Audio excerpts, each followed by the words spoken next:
But online, please get yourself comfortable as well.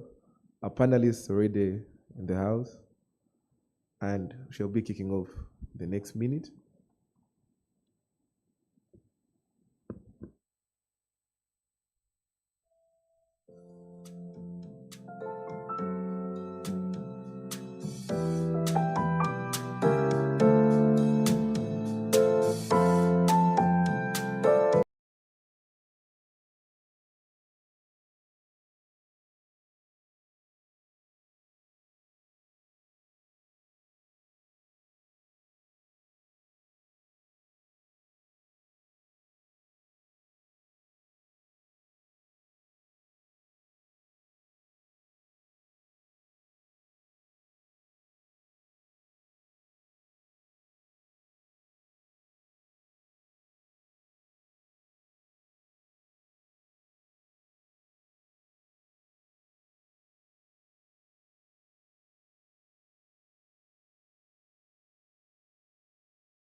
Very good morning, ladies and gentlemen, once again.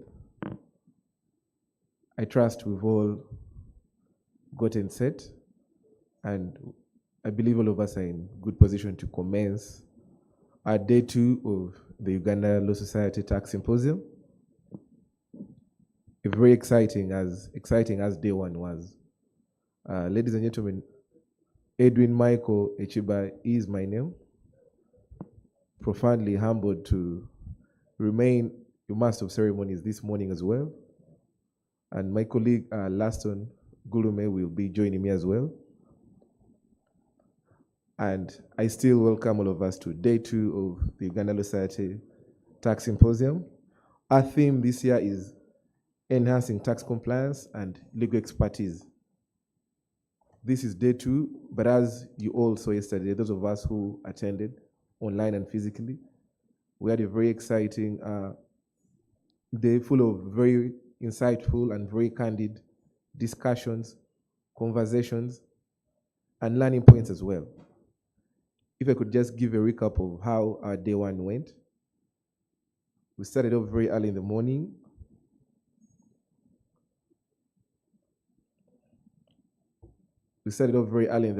Looking at IFRIS. We all believe IFRIS is the big elephant in the room for many of our traders currently. We had a very candid discussion on that from different and varied experts and panelists. We then had an economic outlook, the tax targets. Is URA being asked to do more than they can?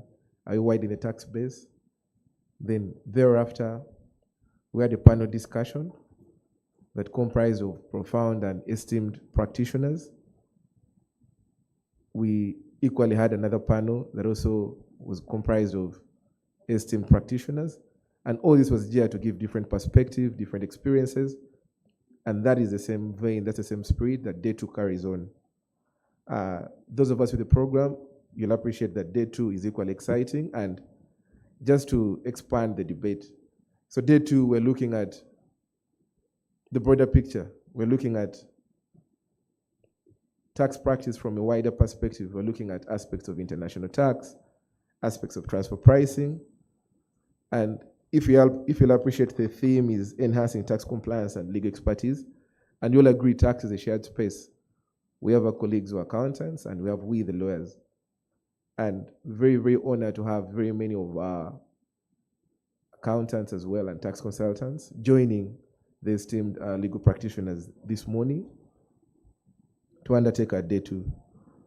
And it's always very imperative to start the symposium and dedicate it to the good Lord. And as always, I look through the room and pick up anyone who's looking very holy, and they can just dedicate the symposium to the good Lord. I see my friend over there, Donna. Donna, do you mind coming to just give us a very short prayer and dedicate the symposium to the good Lord? Let's please give a round of applause to Donna as she makes her way over here to dedicate the symposium. Thank you.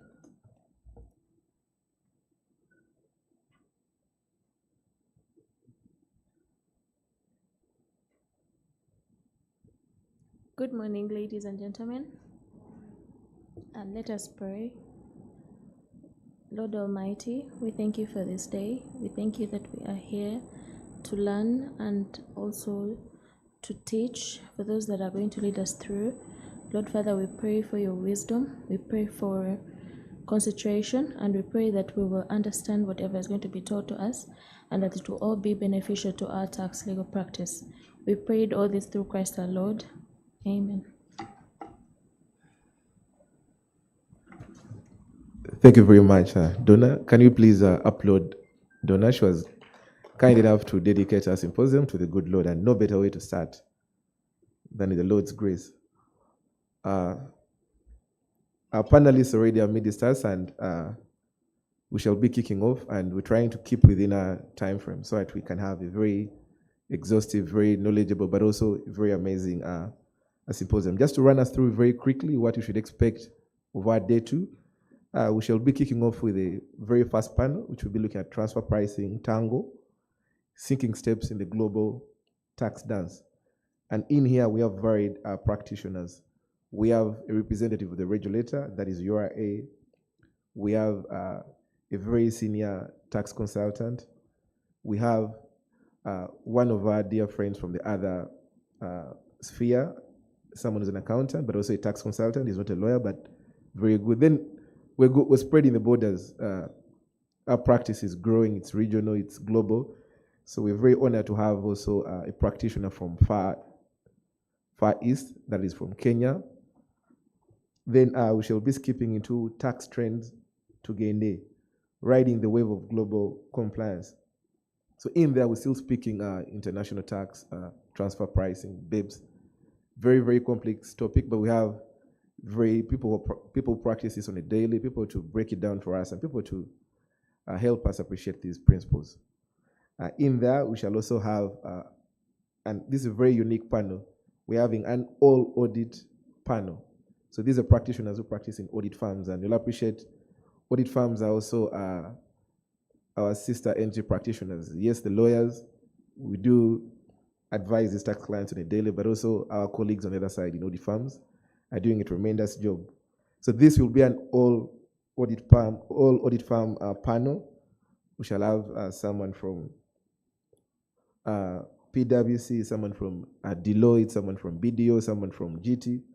These are our colleagues, and yeah, they'll be able to break it down for us, and we appreciate all these nitty-gritties. Then therein, we'll appreciate URA is doing everything it can to collect, and in there, the few excesses that they do undertake, and the lawyers in here will always be up in arms to take down the URA. Why doing things contrary to the law? So in there, we've generated very many tax disputes. So we shall also be having a panel, a session on basically all these tax disputes.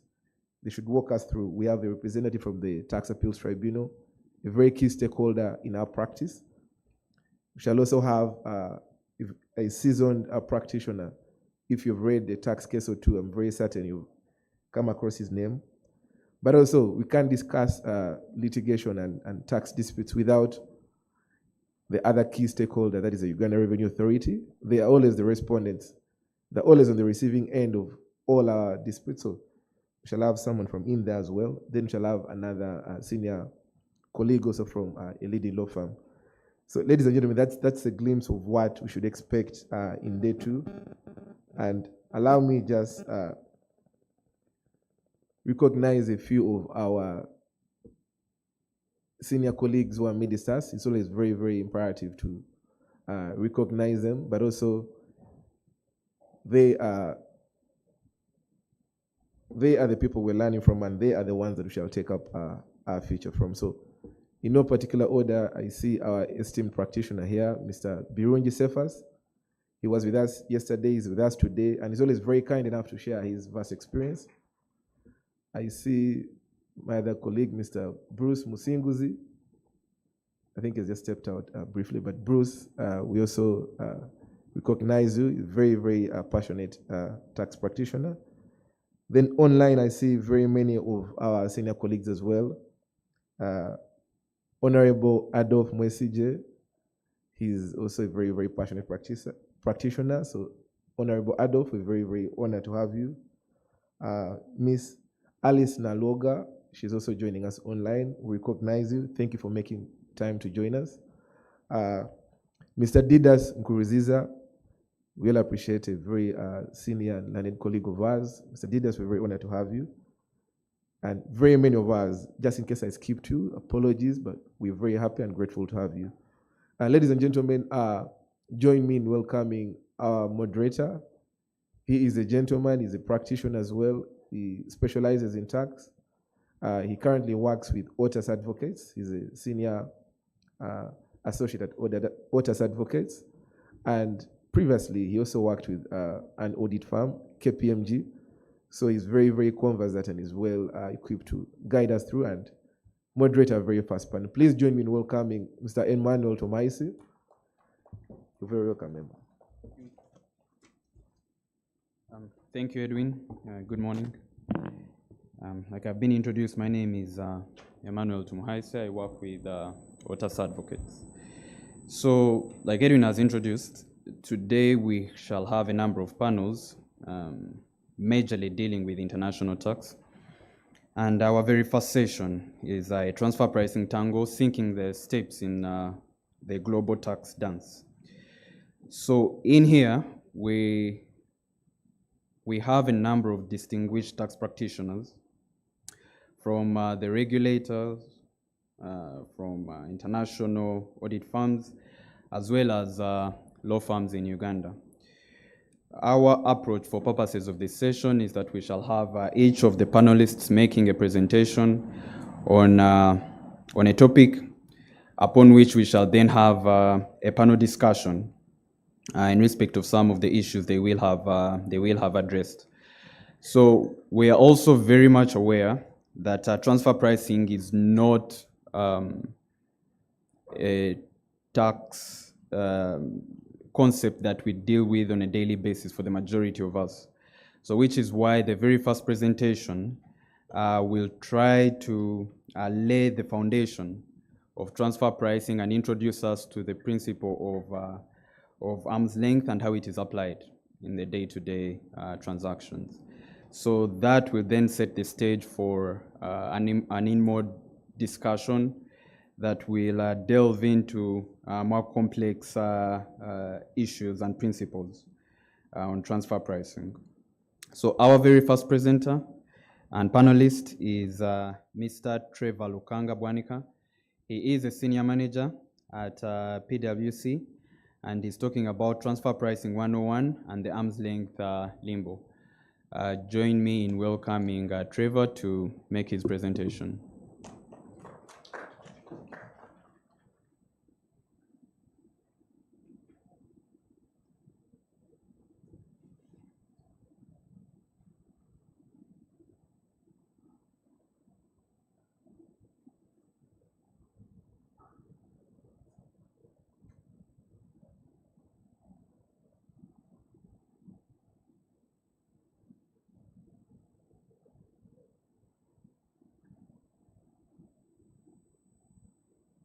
So as as Trevor is trying to sort out his connection issue, maybe to just give a brief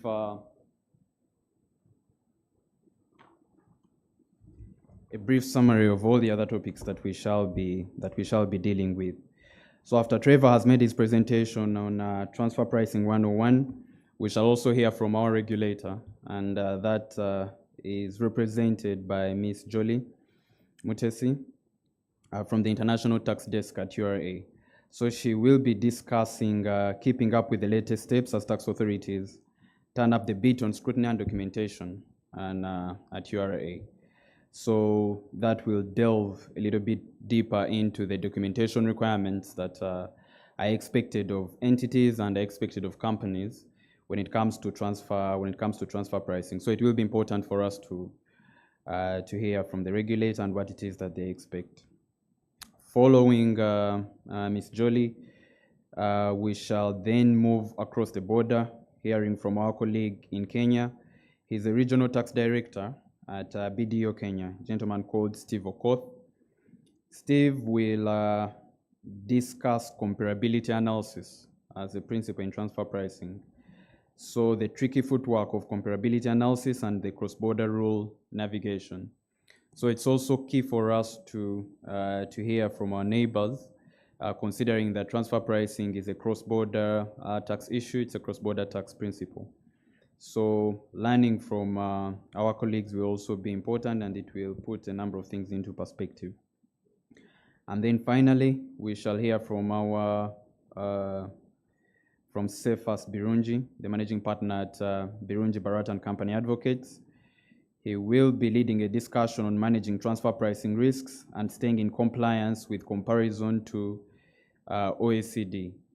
And OECD is, as I'm sure he will discuss, is an international body that sort of sets out the framework on a number of international tax issues. And one of the most important issues that they are dealing with and they continue to deal with is transfer pricing. So listening to that perspective from an eminent practitioner will lay out a very considerable foundation. So those will be the 4 topics that we shall be dealing with, and then eventually get into a panel discussion. So in terms of the questions, those online, kindly post your questions on the chat. Our colleagues will be able to pick up on them, and then those will be presented to our panelists. And those questions will also be addressed during the panel discussion to allow each and every panelist attend to them. So I'm told Trevor has been able to resolve that, so please, you're welcome.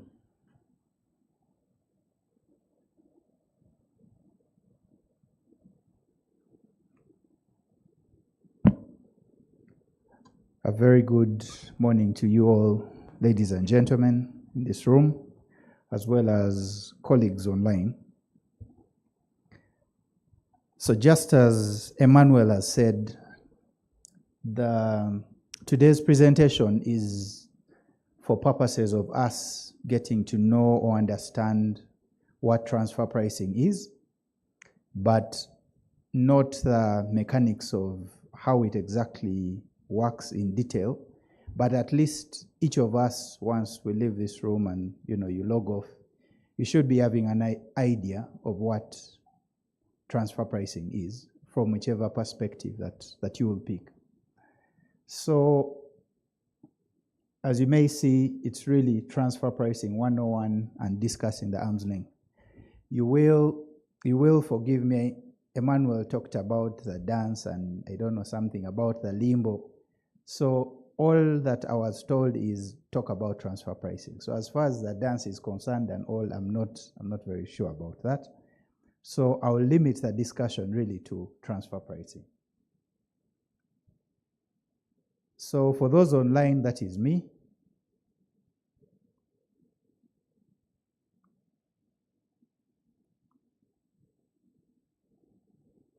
So today's discussion, we are going to cover those topics. An introduction to transfer pricing. What is it? What should we know about it? Then what are some of the transfer pricing methods? And as well as a bit about some litigation and dispute resolution. Because at the end of the day, once you talk about transfer pricing, the outcome is either whatever you're charging is at arm's length or it's not at arm's length. And if it's not at arm's length, then that's when the URA come in to assess, and which then ends up either a matter that is going to be litigated on or you accept and pay. Sorry, trying to get a hand on this pointer. So, for starters, what is transfer pricing? So simply put, when you talk about transfer pricing, you're talking about two things. You're talking about the price of goods, you're talking about the price of services. Largely, that's what you're talking about. And what some of the things that may not exactly lie within goods or services, then you're talking about intangibles. And I know that the people in this room know more about intangibles than I do, because you've done a lot of intellectual property law and all those things. So largely, you're talking about how you're pricing your goods, how you're pricing your services, and how you're pricing intangibles. But then it does not affect all the pricing when you're making the sales. So it's only restricted to how you price your goods, services, intangibles when you're selling them to associated parties or companies. So when you make, and associates are defined. When you look at the Income Tax Act, an associate is, with respect to a company, would be a company in which you hold 50% or more shareholding.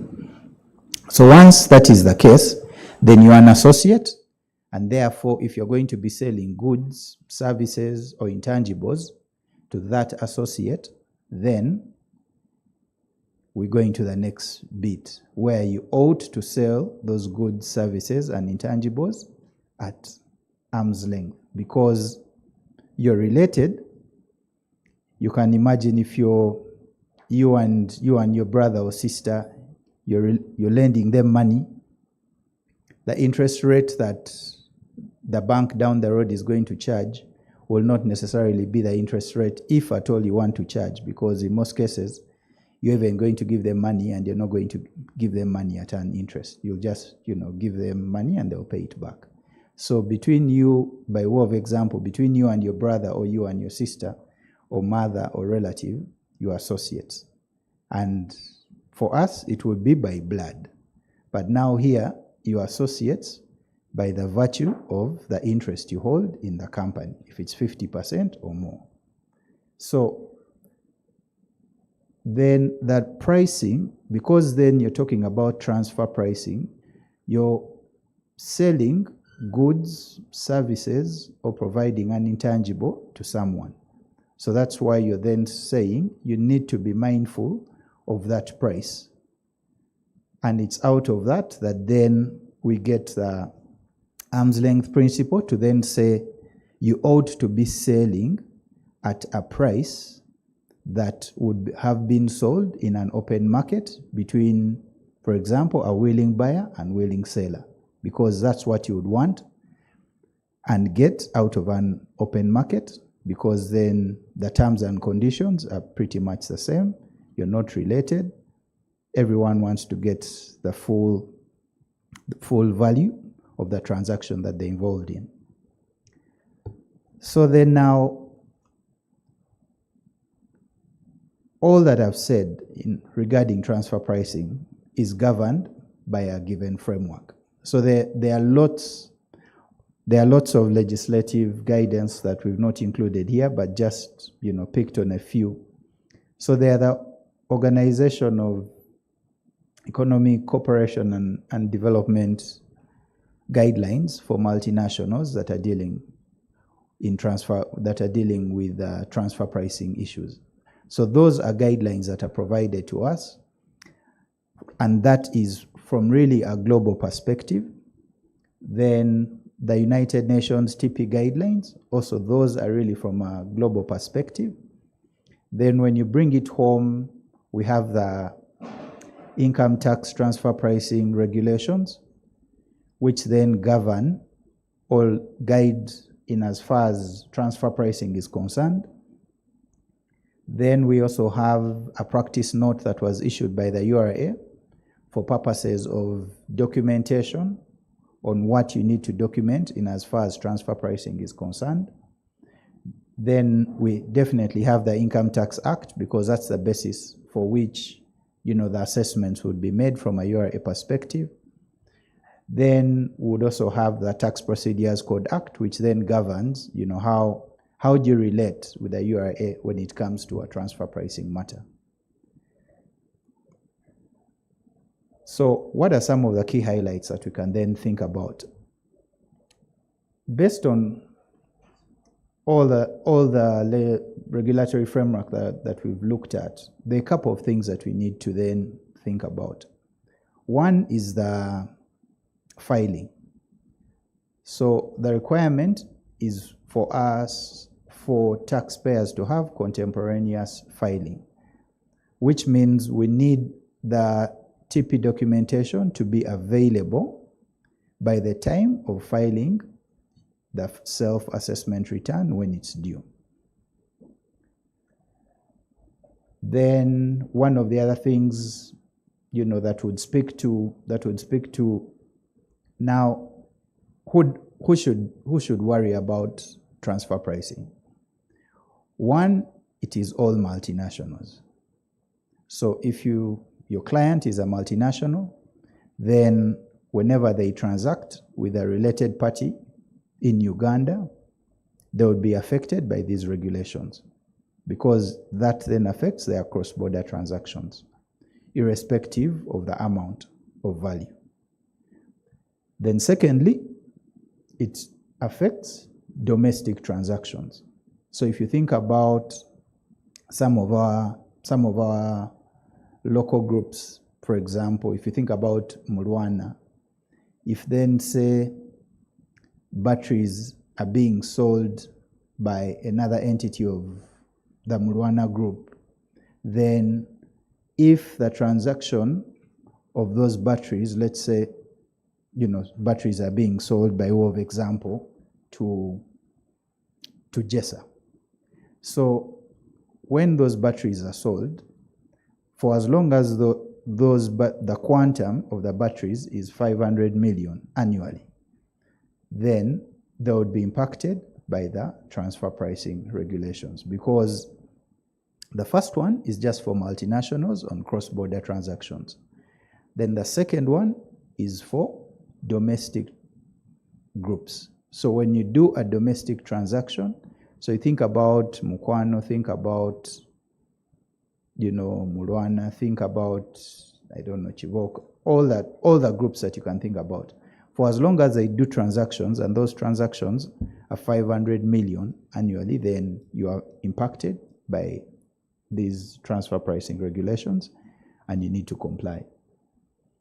Then, if you don't comply, what happens?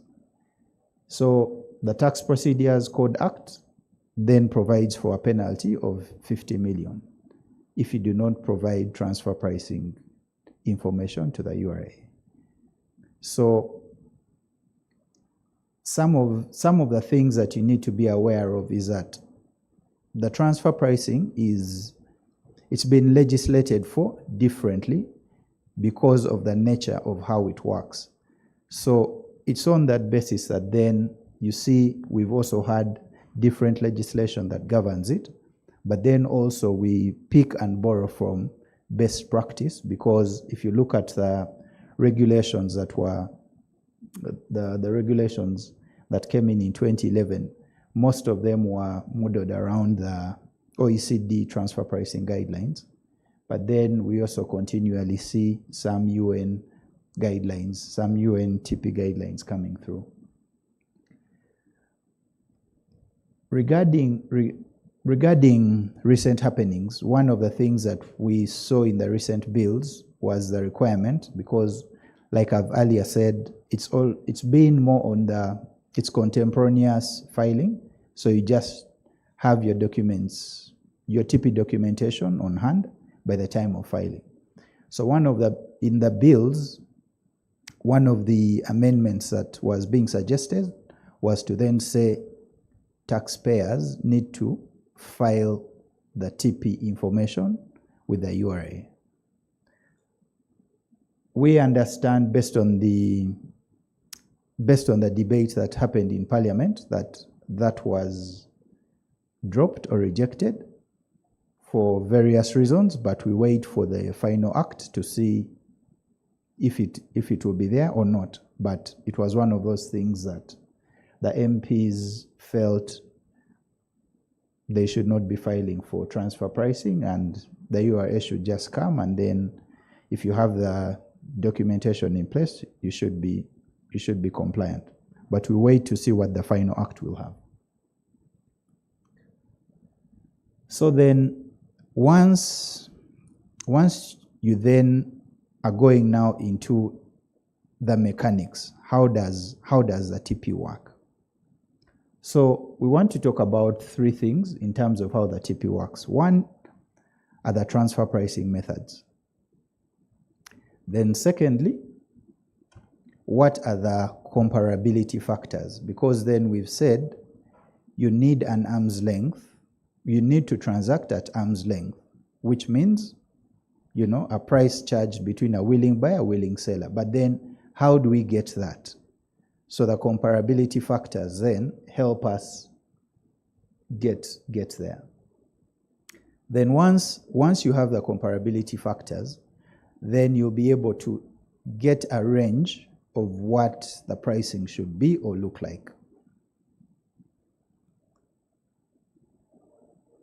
So when it comes to the methods,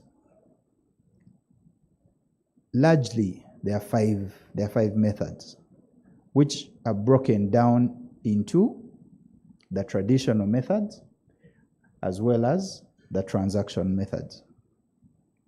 So speaking to the traditional methods. Traditional, why? Because that is best practice. That's what has been used for a long, tested and tried. It has worked. But then in instances where the traditional is not working, then you then borrow and look at the transaction methods. So the first method that I would like to speak to is comparable uncontrolled price, normally referred to as the cap. So there is the cap, then there is the resale price method, cost plus method, that makes up the traditional methods. Then there are the transactional methods, which you then talk about the transactional net margin method, as well as the profit split method. So once then, what this means is that this is really the basis for determining your price. So your price would lie in either of the five. So then now the question is, how do you then get to this price? So I'll start with the cap. The cap is one of those methods that is used for purposes of dealing with a transaction that is very similar in entirely all respects. And when I talk about very similar in all respects, then we then talk about what similarities are we looking at, which we then refer to as the comparability factors. So when you're looking at the similarities, so characteristics, so let's take an example. Let's take an example of rent. If you're charging rent in Kololo, where we are, and charging rent in Mukono.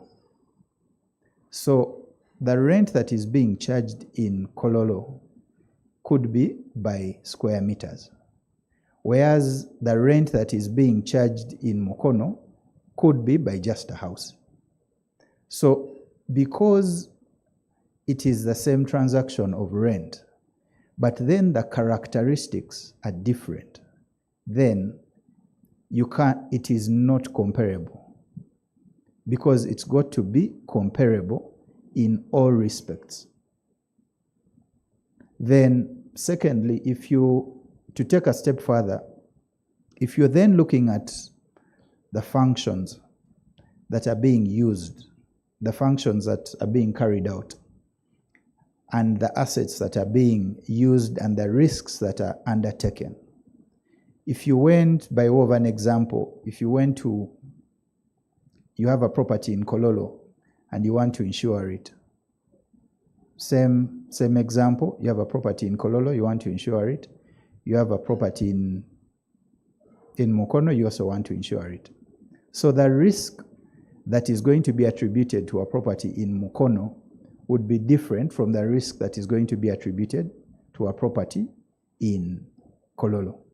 So it's because of that you don't get the similarity, then you cannot use the cap, because the cap requires that each and everything should be the same.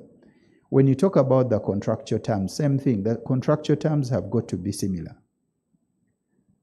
Then when you go about the economic circumstances, the economic circumstances have got to be similar in terms of whether you're talking about inflation, whether you're talking about interest rates, all that has got to be similar. So if that is all similar, together with any business strategies included, if all that is similar, then that's where you then can say, I'm going to use the cap for purposes of pricing. So then how do you do it? So for the cap, going back to an example of rent, for the cap, it could be a fixed fee that you're charging. For example, $3 per square meter. If there are 10 square meters, those are $30. So that would be your cap if you've compared the properties and everything is similar. Then you end up charging a price of $30 because you're saying each square meter is 10. If there are 10 square meters that are going to be rented out, each square meter is $3, 10 square meters being rented out, then you have $30 that is going to be charged on the basis that all these comparability factors are similar, the same, and therefore you can use that. So then that's how you would use the cap in as far as the fixed fee is concerned. But then also you could use the cap whereby you're charging a percentage. So for example, it could be a commission. If you're taking out a commission on something, then you could say, I'm going to take a percentage of 2% of what I've spent.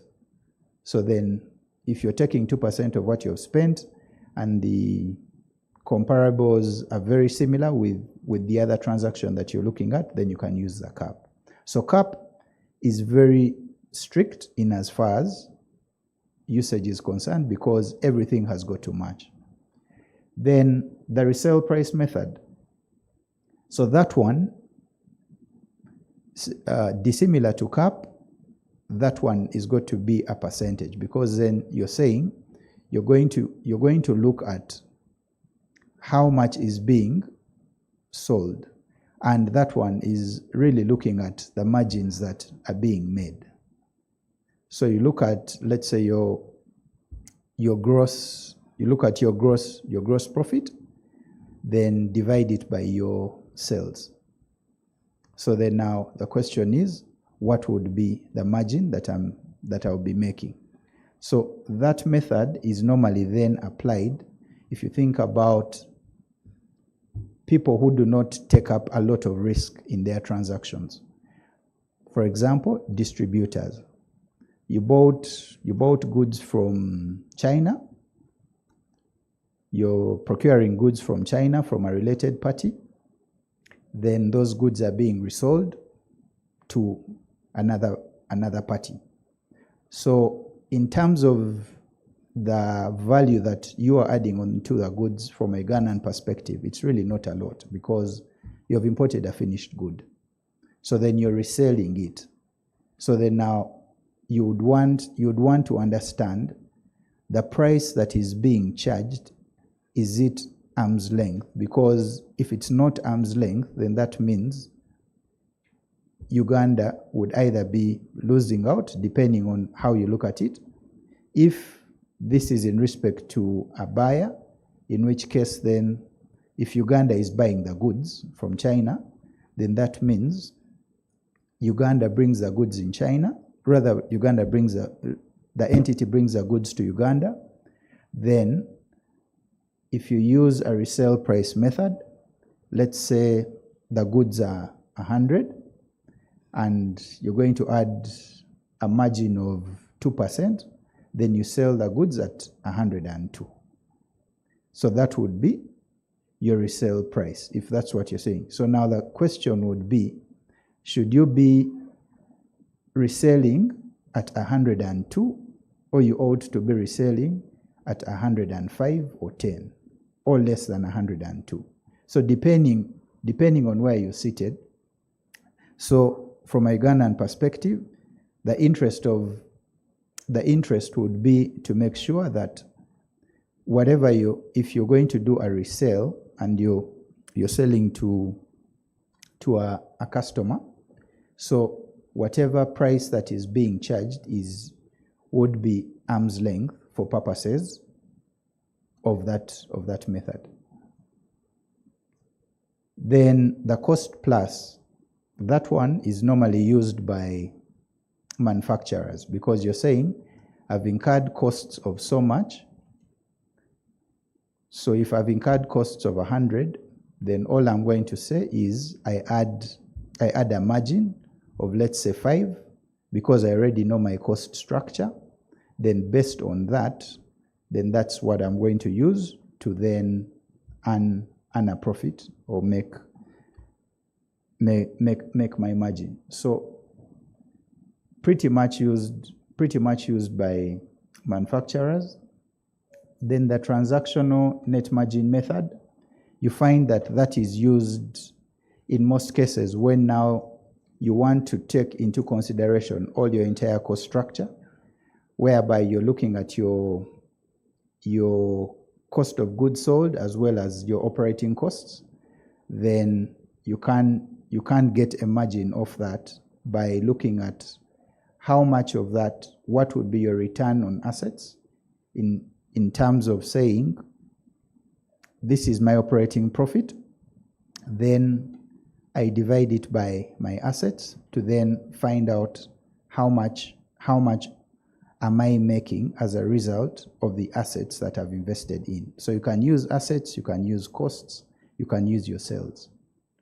So that's the transaction net margin method. Then the other one is a profit split. So you're trying to split the profit. You're saying, and it's common, let's say with joint ventures, partnerships and things like that. You've come into a consortium, we are doing a business.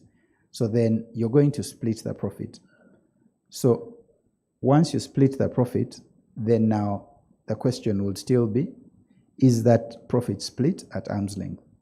So the 5 methods applied, the way they applied is that you can apply any of the 5.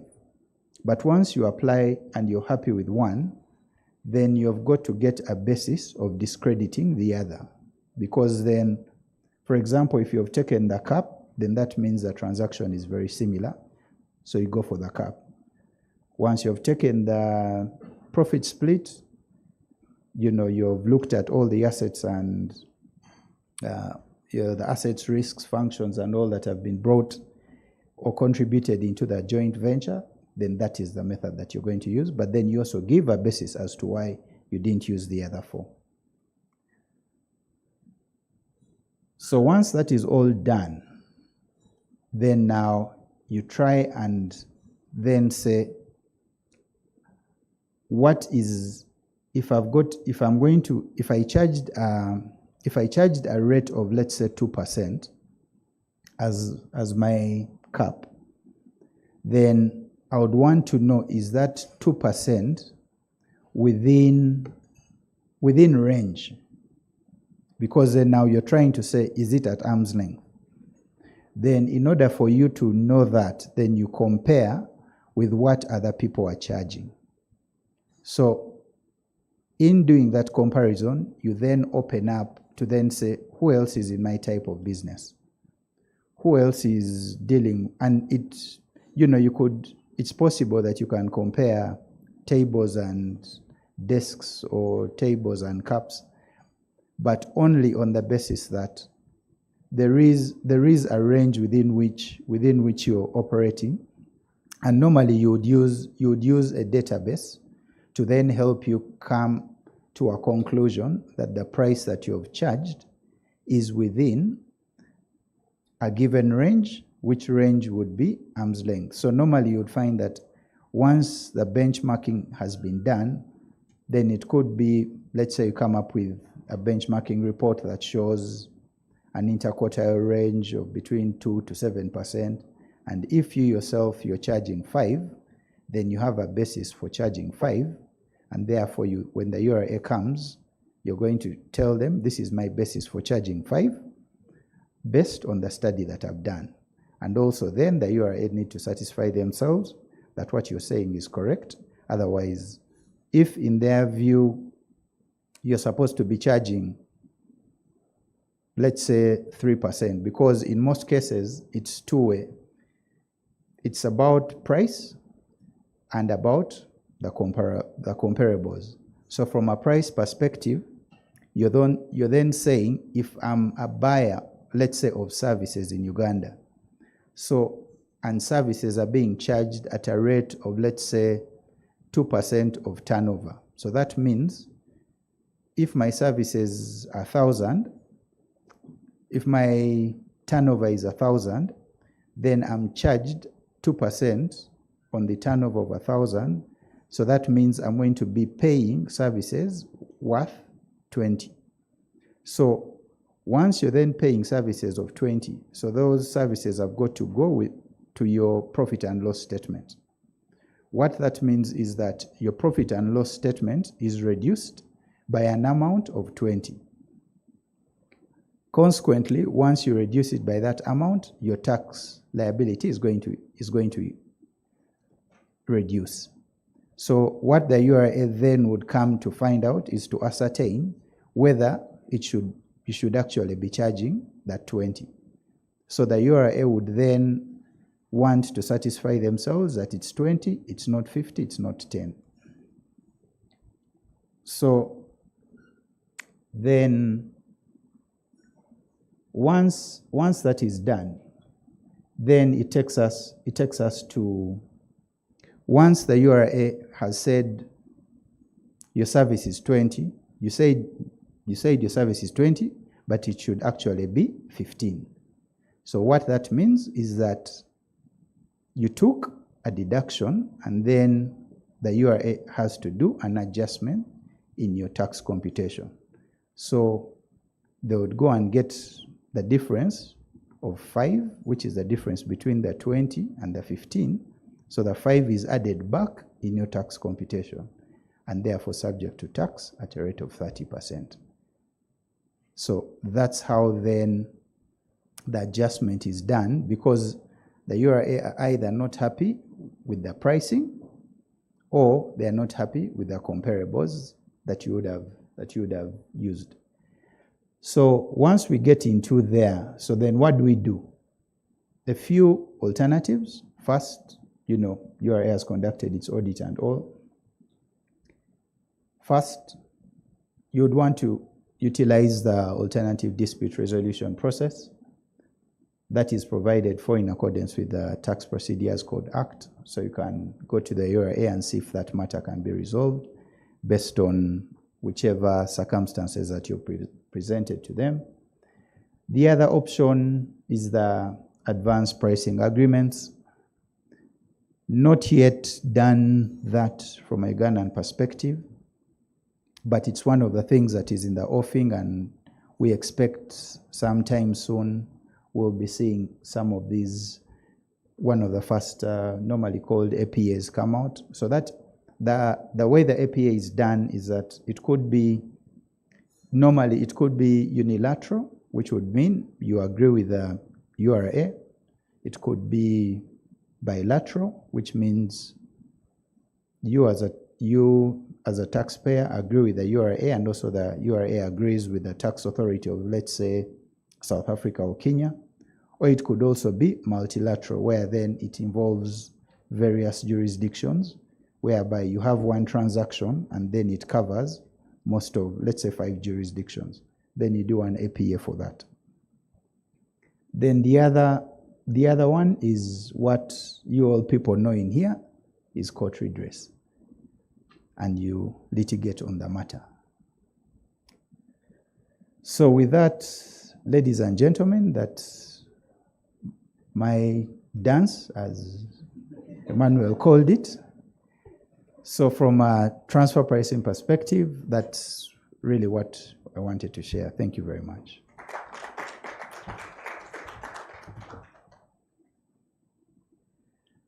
Thank you very much, Trevor. That was very insightful.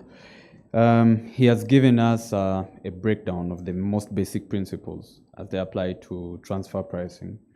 And that is leading us into our next discussion now. We have heard from a private practitioner. Now we get to hear from the regulator, the other side of the coin. What does our regulator expect of us when dealing with transfer pricing and documenting those transactions? So join me in welcoming Ms. Jolie Mutesi. She's from the international desk at URA.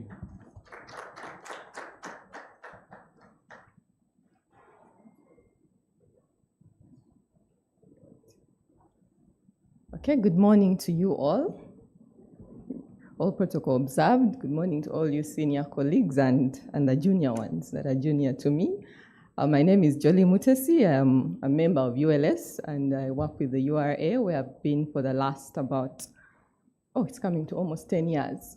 And in URA, we, of course, monitor compliance of taxpayers, and this includes monitoring compliance with all sorts of laws and regulations, including, of course, transfer pricing. So my colleague Trevor has done a very good job in trying to introduce you to the topic that is transfer pricing. So what I'm going to try and do then is to explain how URA comes in, what URA expects, areas that we scrutinize as a tax authority, and areas that you'll probably be expected to advise your clients on as advisors to your taxpayers, because as lawyers, you're expected to know something about what your client is doing and to be able to advise them to be compliant with their tax matters. So the presentation is going to have just a brief overview of URA's work when it comes to transfer pricing, the mandate of URA as an organization, the areas that we scrutinize for transfer pricing, the key documentation that clients or taxpayers have to maintain, and as lawyers, of course, it will be your key role to make sure that these documentations are in place, are accurate and reliable for purposes of tax expectations of taxpayers, as well as the tax advisors, and of course, a few concluding remarks. So Trevor has tried to explain why transfer pricing happens and how it's scrutinized and how you arrive at what we call an arm's length principle, an arm's length price rather, which is the price at which entities that are related to each other charge themselves when they provide each other with goods or services. He's labored to also show you that it is necessary because sometimes when you have groups of companies, you'll have one company doing something separate from the other, but in one or another, they have to transact with each other for different reasons. One, it might be because they want to benefit from economies of scale. Secondly, it might be because they want to improve their efficiency as a group or as a group of entities. They could want to benefit from industry expertise, but also it could be that they want to take tax advantages from these transactions, and that is where we as URA come in. So imagine this situation where you are a group of companies. Let's say you are Standard Chartered Bank. You have bank branches that provide financial services in various jurisdictions around the world. But you also have the back-end office support functions that help these branches to operate.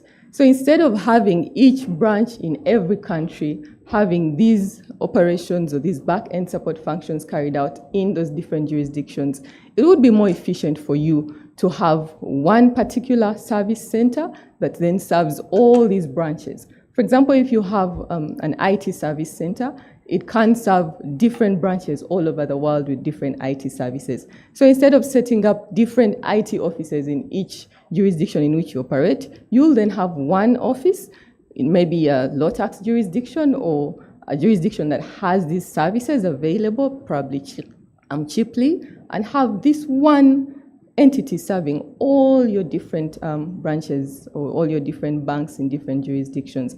It will be efficient. It will definitely be much less costly or more efficient, and it will definitely help you to get expertise who are good at banking to serve all your different jurisdictions, and each bank will benefit in one or another. But it could also help you to pay less taxes in the jurisdictions where you're operating, and that's when we, as the taxman, come in. So what is the landscape of transfer pricing and in Uganda? Because transfer pricing is a subset of international taxation. So what is the landscape in Uganda? Of course, Trevor has tried to point to this. We have the legislative framework, which include the tax acts like the Income Tax Act and the Automatic Exchange of Information Act, which was passed last year. We have the transfer pricing regulations, which are part of the Income Tax Act. We have various tax treaties that we've entered into with different countries. As Uganda, we have 9 tax treaties in force. We have case law, mostly from other jurisdictions, because we haven't had many transfer pricing cases go to court in Uganda. But apart from the laws, then we also have different factors that we consider in transfer pricing, and one of these is access to information. Because transfer pricing is very fact-intensive, it is important for us to be able to access information. So we could access this information, especially information from other jurisdictions, through exchange of information, through different conventions that we've entered into that will help us as a tax authority to obtain information about various transactions that are happening between the entity in Uganda and its sisters in other jurisdictions. Of course, a key component of the landscape of transfer pricing is also the expertise. Transfer pricing is very specialized as an area of tax, so it is important that people who are actually advising clients have the expertise, both from, of course, the angle of URA, because you're going to be reviewing these transactions, but also from the angle of the advisors, such as the lawyers and the auditors, to be able to give the right advice that benefits the taxpayer. What is our mandate as an organization? Of course, our mandate is to enhance compliance, to review the transactions that the taxpayers are entering into. Our mandate then looks at compliance in terms of the documentation that you're providing, and of course, the cross-border payments that you're making to ensure that these payments are not eroding the tax base of Uganda or reducing how much tax you would have paid in Uganda and taking it to other jurisdictions. What is the scope then? Who are we targeting as URA when we are doing our transfer pricing scrutiny or our transfer pricing reviews? Of course, one, we are targeting taxpayers that are members of multinational groups. So think of any entity in Uganda that is part of a wider group that has different entities all over the world. That would be our target. We're targeting entities that are making cross-border or international payments, of course, to make sure that all the relevant taxes that apply have been paid, such as the value-added tax, the withholding tax that applies to these cross-border or international payments. And then we're also targeting entities that do not have physical presence in Uganda but earn income from Uganda. And most of these will be the digital companies such as Facebook, or what we call Meta, Google, Amazon, and the like. So that is the mandate as it operates within the scope of entities. So then what areas do we scrutinize? How do we determine that we need to review the transfer pricing that is happening with our entity in Uganda and its sister companies in different parts of the globe? So some of the areas that we scrutinize would be: one, entities that are consistently making losses. Why are you making losses? Is it because you're paying out a lot of money to your related parties and therefore having very little profit in Uganda and ending up in a loss? Are these payments genuine? Are they arm's length? Are you paying what anyone else would have been paying? Are you actually paying for a service that you're receiving? And is this service beneficial to you? Because if it's not, it could be leading you into a loss when you could have been in a profit position and paying tax in Uganda. Complex structures, entities that have complex structures, entities that have layers and layers of transactions. You have an entity in Japan selling to an entity in Dubai, which also sells to an entity in Kenya, which also sells to an entity in Uganda, and they're selling the same thing, okay? And all these are related. The Japan entity is owning all these subsidiaries in these different countries. They're selling that good to their entity in Japan. The entity in Japan sells it. Let's say the manufacturer is in Japan. They manufacture this commodity. They sell it to their trading entity in Japan. Of course, they will add a markup. The trading entity in Japan sells this to another arm of the group that is located in a jurisdiction such as Dubai. They add a markup. The Dubai entity sells it to the Kenyan entity, adds a markup. The Kenyan entity sells it to the Ugandan entity. Those are complex structures, layers upon layers of transactions. We look at these and review them as well as areas of scrutiny that we need to look at when we are doing our transfer pricing reviews.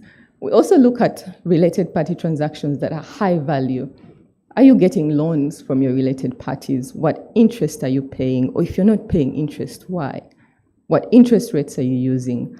Would the bank in Uganda have given you this loan at similar interest rates? Are you paying for technical services? Are you paying management fees? Are you actually receiving these management services or technical services? Do you need them? Are they your benefit? Okay, so when we see high value related party transactions where an entity is receiving services or making payments for various services to its related party, then that's an area that we scrutinize as a tax authority to be able to determine whether the price that they're paying is actually an arm's length price, a price that anyone else would have paid, or it is a price that is over and above and therefore making a huge expense and therefore eroding the tax base of Uganda. We also look at the transfer pricing methods that have been used. Trevor took you through the different transfer pricing methods, and he mentioned that one of the areas that we look at is, was the method appropriate? And he also mentioned that you have to give a reason why you chose one method over the other four. So yes, that's an area that we scrutinize. What method are you using? Is it an appropriate method for the different transaction you're entering into? If we feel that it's not appropriate, then that is one area we're going to scrutinize. For example, okay, you're paying for a service to your related party and you're paying a percentage of turnover. Why percentage of turnover? Why not the cost of that service? So when we see such a transaction, that is reason for scrutiny. Lastly, which jurisdictions are you dealing with? Okay, where are these related parties located? Are they in Cayman Islands? Are they in Mauritius? Are they in countries that don't have any tax at all because they're very rich in different sources of revenue like minerals, so they don't need people to pay tax, and therefore we know that wherever that money is going, it's not being taxed. So when we see transactions going to low tax jurisdictions, that is one of the areas that we scrutinize as a tax authority to ensure that these payments are going there for the right reason and not going there because they're trying to erode the tax base of Uganda by claiming expenses. So then before we go into the scrutiny, one of the things that we usually require from taxpayers is documentation. And why do we require documentation? One, to confirm that transactions actually exist. So we'll usually ask taxpayers to give us copies of contracts that they have with their related parties to confirm what was the contract for, what was the service that you're paying for. Did you actually require this service? Who had what obligations? Were these obligations actually achieved? Or if they were not, then why? Was the person who had these obligations actually able to meet these obligations? Because if they were not, then they probably were not providing the service. So as a lawyer, when you're drafting the contracts between related parties, you need to make sure that these obligations actually exist and the people that are actually providing or carrying out these obligations are able to carry them out. Otherwise, it becomes an area that URA will look into. Then we also look at documentation for purposes of reviewing or risk assessment to determine which company to choose for transfer pricing or to select for transfer pricing audits. And then the documentation also helps us to make sure that we do a thorough job at our reviews and audits. What documentation, therefore, would we be looking at? Okay. Some of the documentation that we'll look at is what we call the master file. I don't know why that slide is missing, but I'll just talk about it. The three types of documentation that we look into what we call the master file, the local file, and the country-by-country report. So these are the documentation that you need to keep as a taxpayer who is operating with your sister entities across jurisdictions or even within the jurisdiction. The master file will usually have the organization as a whole. It will explain the different entities within the organization, the industry within which the organization operates, and what they do, so that the revenue authority is able to have a wider view or an overview of the particular group of companies that they're looking at. Then we will have the local file, and that local file is then prepared here in Uganda that looks at the particular entity that URA is reviewing. So if you're looking at a group of companies like MTN, then MTN Uganda would have to keep a local file. The local file will have all transactions that MTN enters into with its different related party companies, wherever they are located, whether in South Africa or Dubai or Kenya. It will have the different agreements that show what service is provided by the different entities that it has transactions with. It will show you the method that has been used to price that particular transaction. It will show you how much is being paid. So as a lawyer who is helping your client to prepare transfer pricing documentation, you must ensure that the local file especially is accurate, because that is where most of the risks arise from.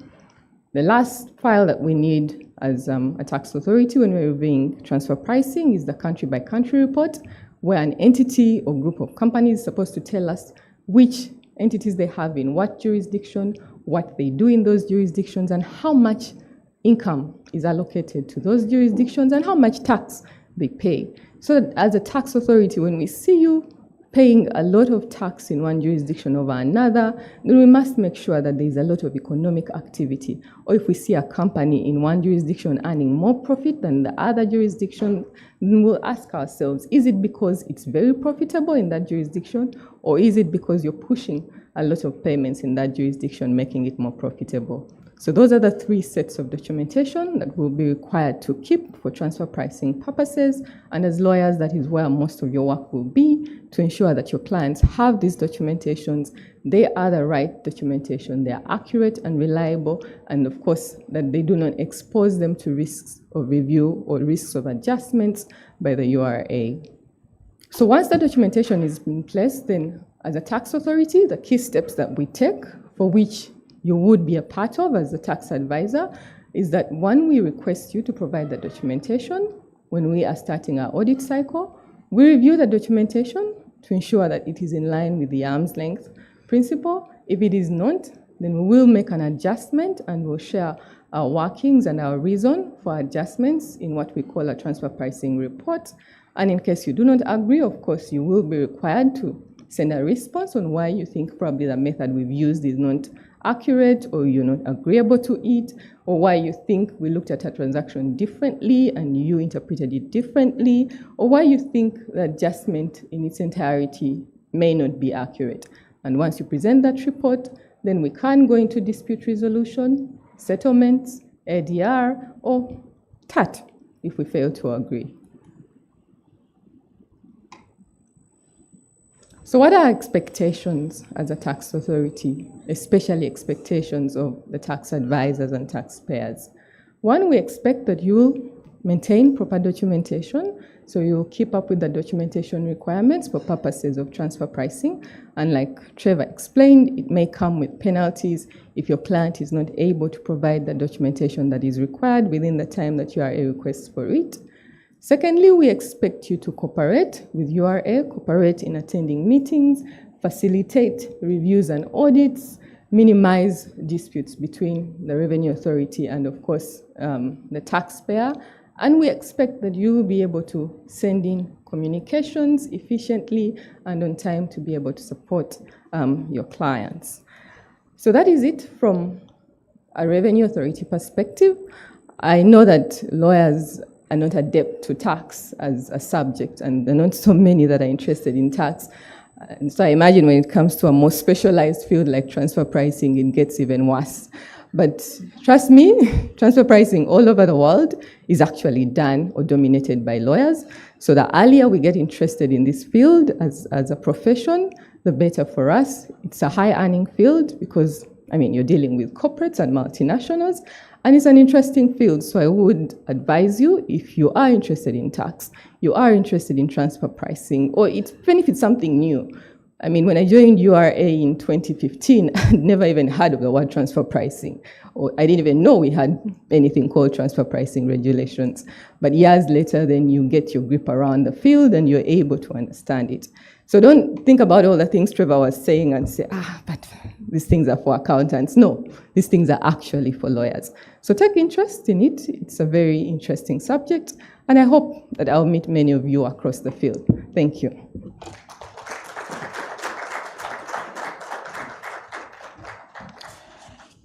Thank you very much, Jolie. She has given a very clear highlight on what URL looks out for, especially when dealing with multinationals and how they relate with each other.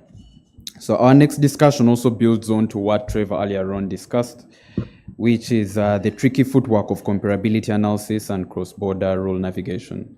This is a presentation from our colleague in Kenya at BDO Kenya, Ms. Steve Okoth.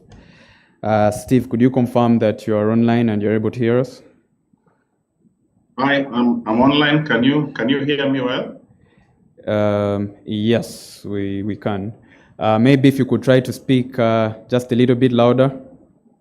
I speak up? Yes, that's much better. Okay, I think so. Okay, so you're welcome. Thank you very much, everyone. And Uganda Law Society, it's a honor to be with you this morning and to share my thoughts on the issue of comparability in regard to transfer pricing, which is a key aspect of international tax. So members of the Law Society will interact with transfer pricing at two levels, mostly at two levels, but there are members of the legal profession that interact with this at also compliance, documentation, and support. So I'll go straight to the heart of the matter. What will be of most relevance to the members of the Law Society when a client of yours has been picked by URA out of a transfer pricing audit, and so you begin to handle the dispute, and the dispute begins at the tribunal, and you can have negotiations at that particular level. You can also be involved in dispute at earlier levels before it goes to the tribunal, or in the event a dispute is now proceeding to the High Court.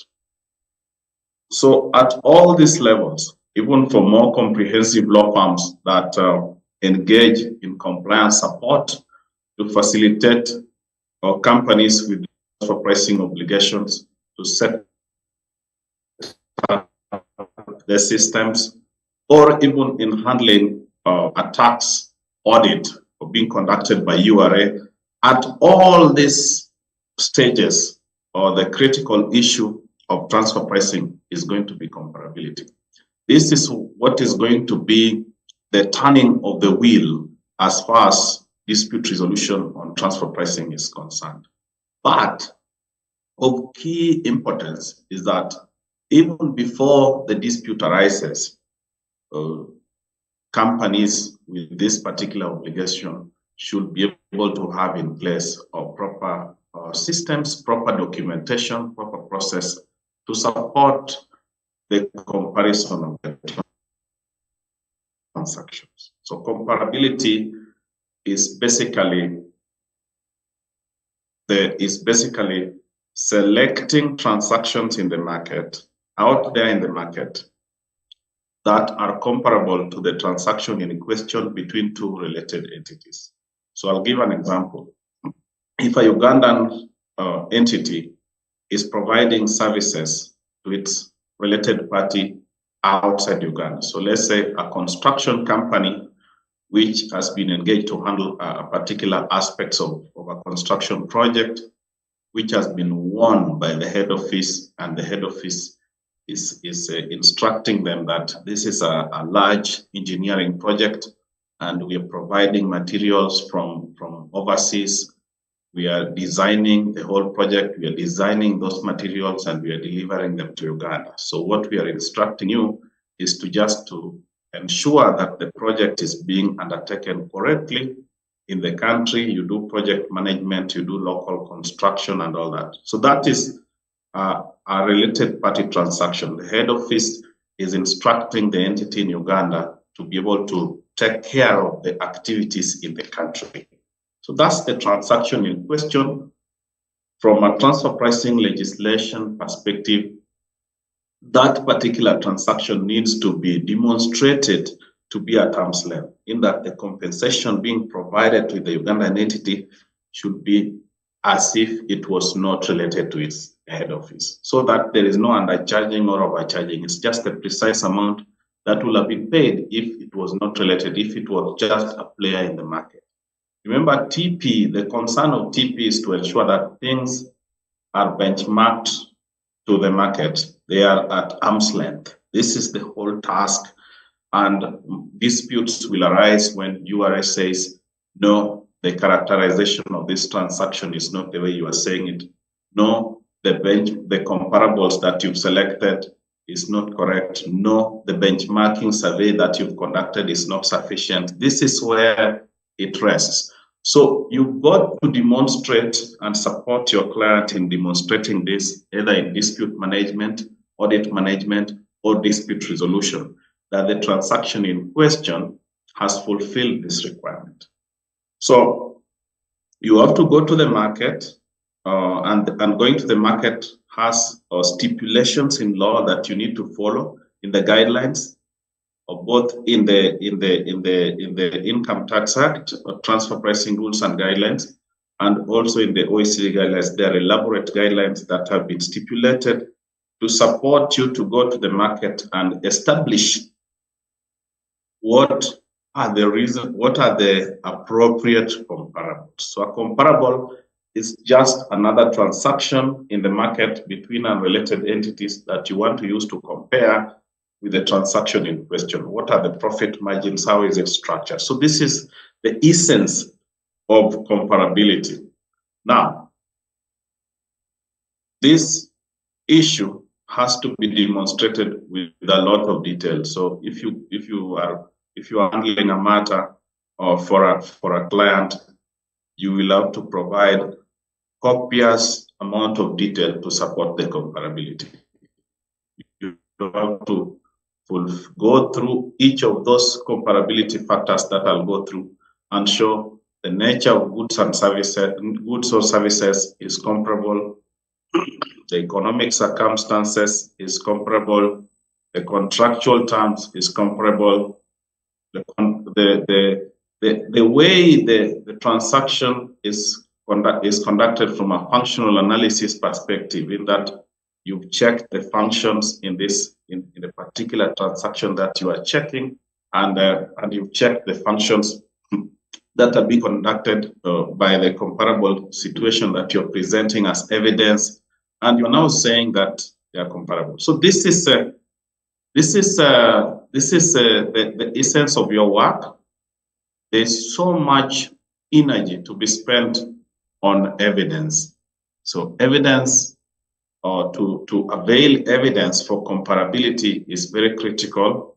There are databases that are in place that you have to generate reports from those databases and present to provide other supporting or documentation to support that. So just stay on that slide, or please go to the previous slide. The previous one. Yeah.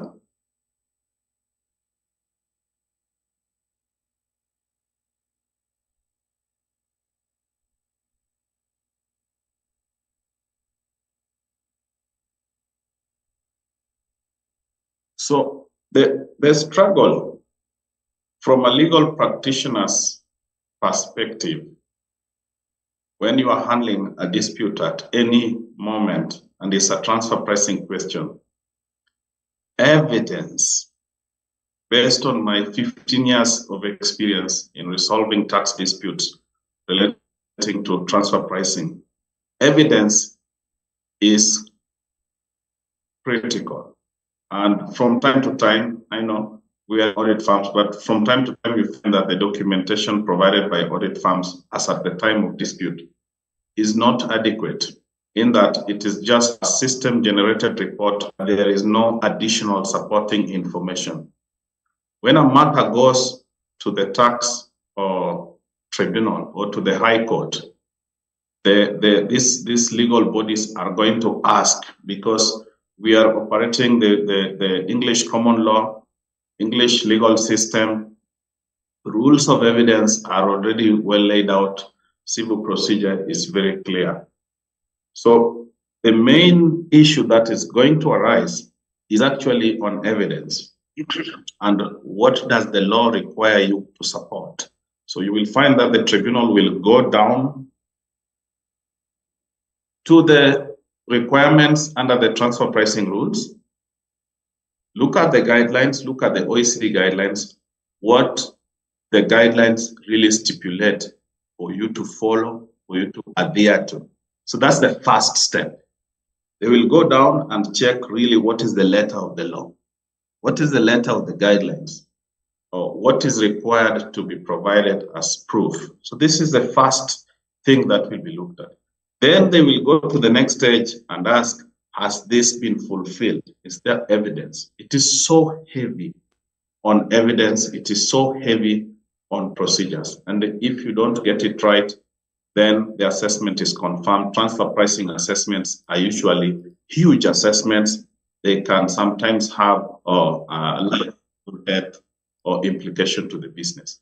So this is really the documents that needs to be compiled based on our experience in terms of what really succeeds. You have to look at the benchmarking studies that you've conducted. Has it followed procedure? So there is a procedure for benchmarking, but fortunately, most of the time, those procedures are already inbuilt in transfer pricing benchmarking tools that are there. So it will be sufficiently supported, but it cannot be a robotic exercise. It has to be qualitative and relooked at. Many times, benchmarking is conducted in a joint arrangement in the event of alternative dispute resolution. So the revenue authority and your team, the dispute resolution team, or either the law firm and the accounting firm, will sit down and conduct the benchmarking study. That is very important for the judicial body, either the tribunal or the court. Then the information on those comparables. This is what always misses out in many documents prepared by many audit firms. Video ensures that in the working paper file, this is sufficiently attended to. We don't allow any skipping of this particular step. In that, once you've conducted the benchmarking or study through the database and through qualitative sieving, you have to go to the websites of the selected comparables and find out what do they really actually do. You have to go to industry reports. Those industry reports, so we use S&P database to find out additional industry reports. How does this industry operate? All this. So you have to provide this additional information. You may have to go to intercompany contracts, invoices of actual transactions, third-party documentation. This is quite important for benchmarking and supporting, evidencing the transaction, so that you can demonstrate to either the revenue authority or a judicial body that the benchmarks that have been selected are worth their salt and they have been supported sufficiently. Any gaps in this has significant risks attached to it, and that is the problem that is usually there. Skip.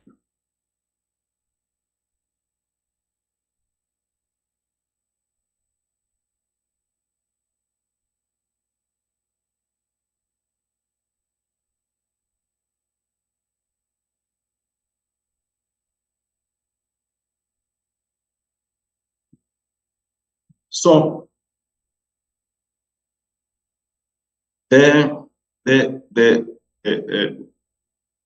Madam has already touched on this, and I completely agree with her analysis.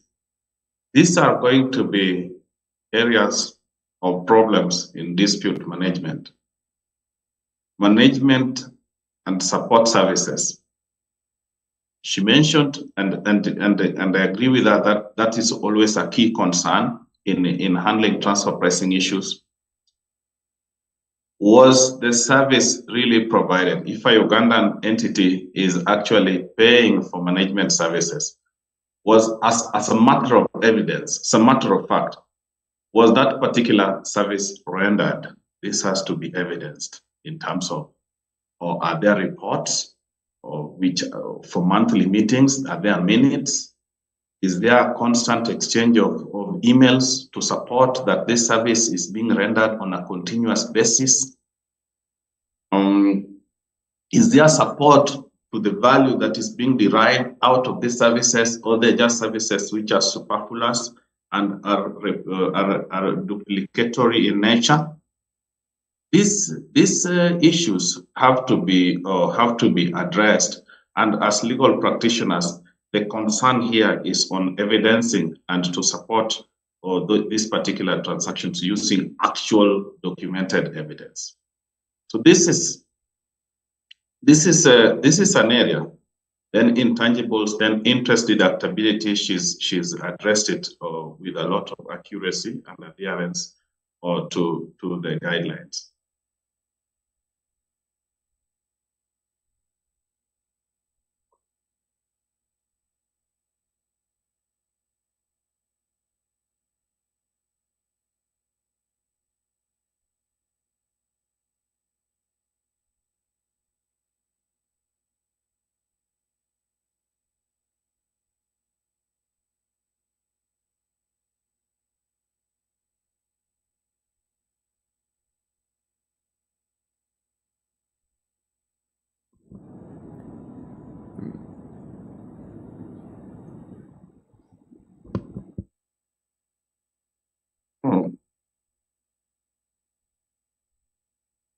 I've opted to share so that there is a smooth flow of the presentation. I've indicated that in conducting comparability analysis, I've already attended to this. What the tribunal or the High Court is going to look at is really what is in the law and how that which is in the law has been supported using actual evidence. So the 5 comparability factors that are outlined in the law are these ones, the contractual terms. So the particular transaction that you're looking at that is a subject of a tax dispute, and the benchmarks, that the comparables that have been selected from the market, that we are saying it compares with this. You have to look at the contractual terms. Are the contractual terms similar, or are they comparable? What either of these two? The assets and risks that are put into question in this particular two transactions.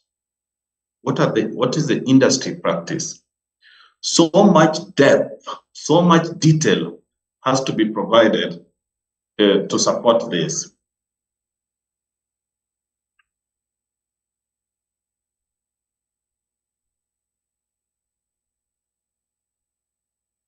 So much depth has to be provided, and so you will also find that the Revenue Authority is presenting counter evidence, counter comparables, and your task may also come to be that you are challenging that and saying your comparables are not fulfilling the requirements. The contractual terms are not demonstrated.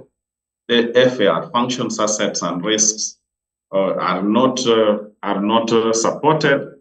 Your work is not well done. So it's also a question of picking on the comparables that they have and checking each and all of them against for these particular factors. The characteristics of the property transferred or sold and the services rendered. This also has to be demonstrated in great depth and evidenced. The economic circumstances, this is where now the other databases for economic analysis come into play. If it's the steel industry, if it's the metals industry, which commodities are we talking about? If it is engineering and construction sector, what are the economic circumstances that we are looking at? This is on a case-by-case basis. You have to check that the comparables that you are using are really in the same realm as the ones that you are, as the case that you are handling. In the business strategies, there could be entry points.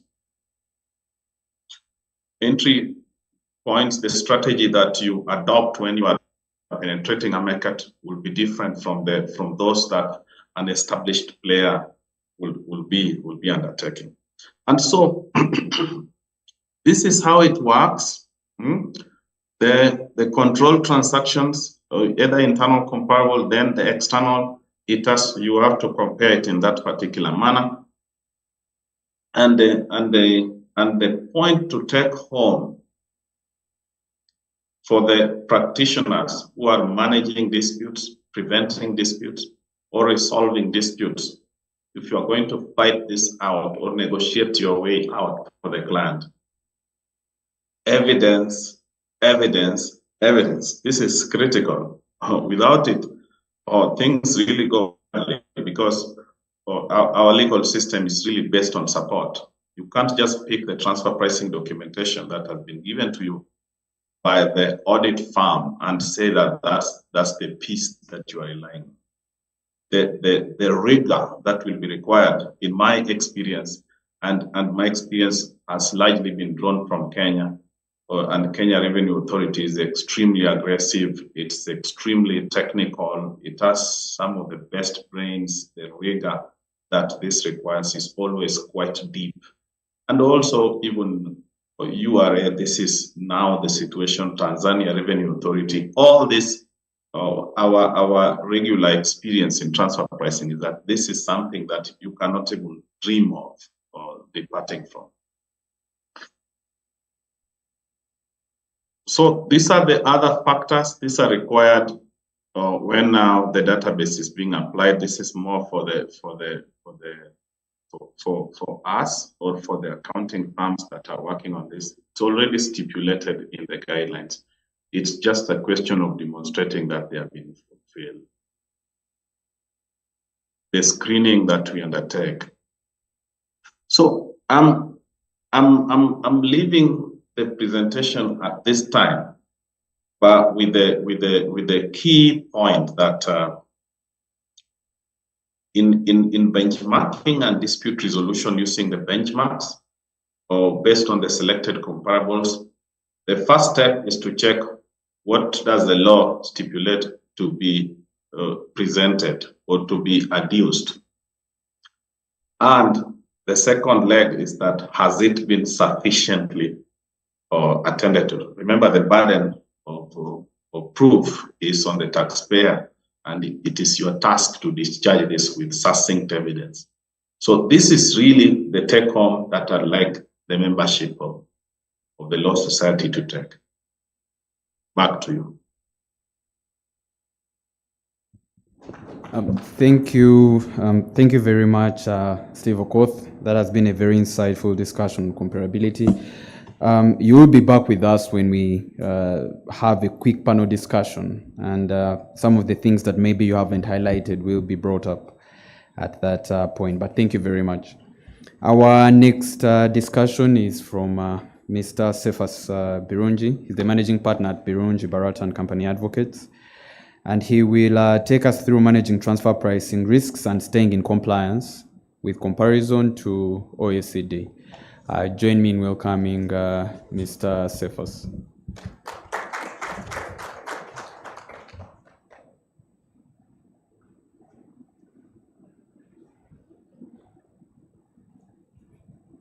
Where do I put it?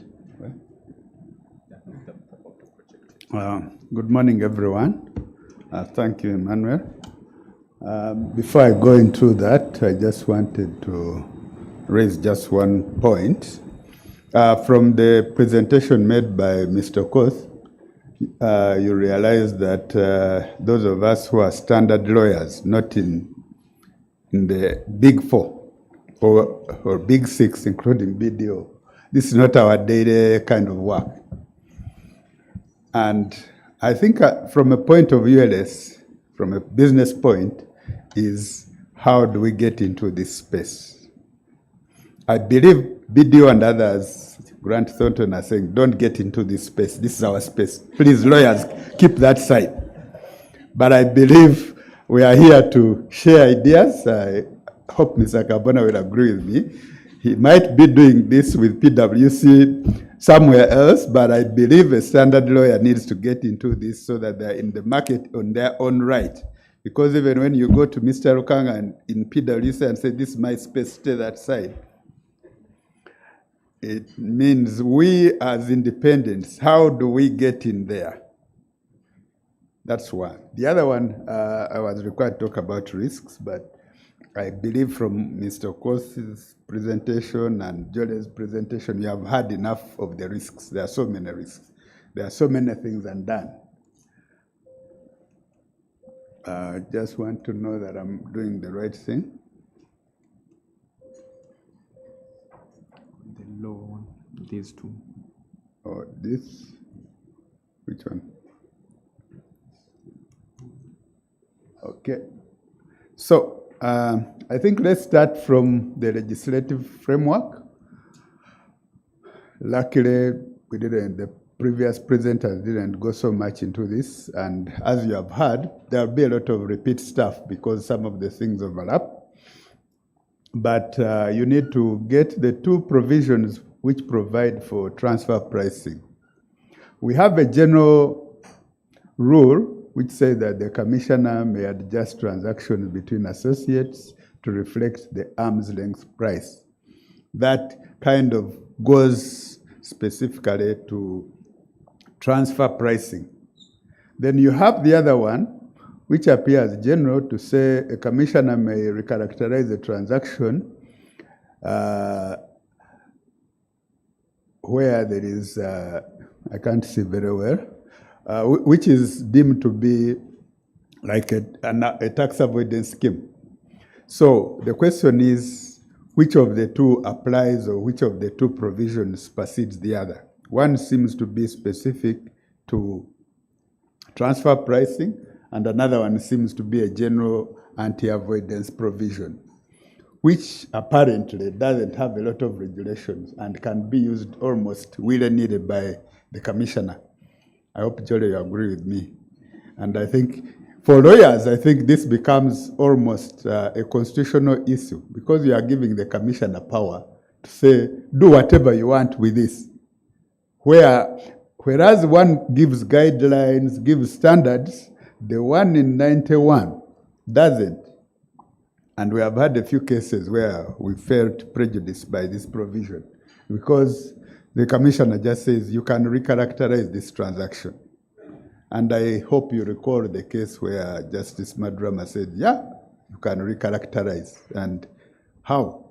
On what basis?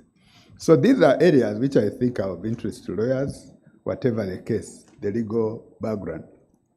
So in 2011, we have these regulations which apply to controlled transactions between residents and non-residents and residents and residents. I believe the previous speakers have done some justice to that, but I make my own comments on why I find some issues for discussion. You have a provision, as I said, in 90, you can recharacterize a transaction under arm's length principle. In 91, you can recharacterize it on suspicion of an avoidance transaction. But now, when you are under the transfer pricing provisions, you are also making it apply to resident and resident. And as the presenters have said, the practice notice provides for transfer pricing among residents. But when you look at it strictly, what is the purpose? You have the two parties in your jurisdiction. You have information of a buyer and a seller, whether they are associated or not. Why should you? Because if we use the example which was used by Trevor, if I'm Jessa and the other one is the battery company and it sells below the market, either way, both transactions are within my jurisdiction. One will claim a lesser expense than the market. One will claim a higher one. Both of them are within. What is the net loss to the taxman? Because if I sell this water to you at 1,000 shillings, in my revenue, which you control, it is 1,000. I sell the same water to another person at 500, who is in the same jurisdiction at 500. My revenue is 500. So unless the other one claims that his expense was 1,000 when it was 500, the transaction is neutral. So from a policy point of view, I don't know whether it doesn't make a lot of sense. Of course, we have the practice notice, which talks about this. And then we have the thresholds which apply there. And I suspect the thresholds were supposed to limit having too many transactions and say, let's focus on only these which are material. So whether that 500,000 of 2011 is still relevant now is a question of fact for the legislator.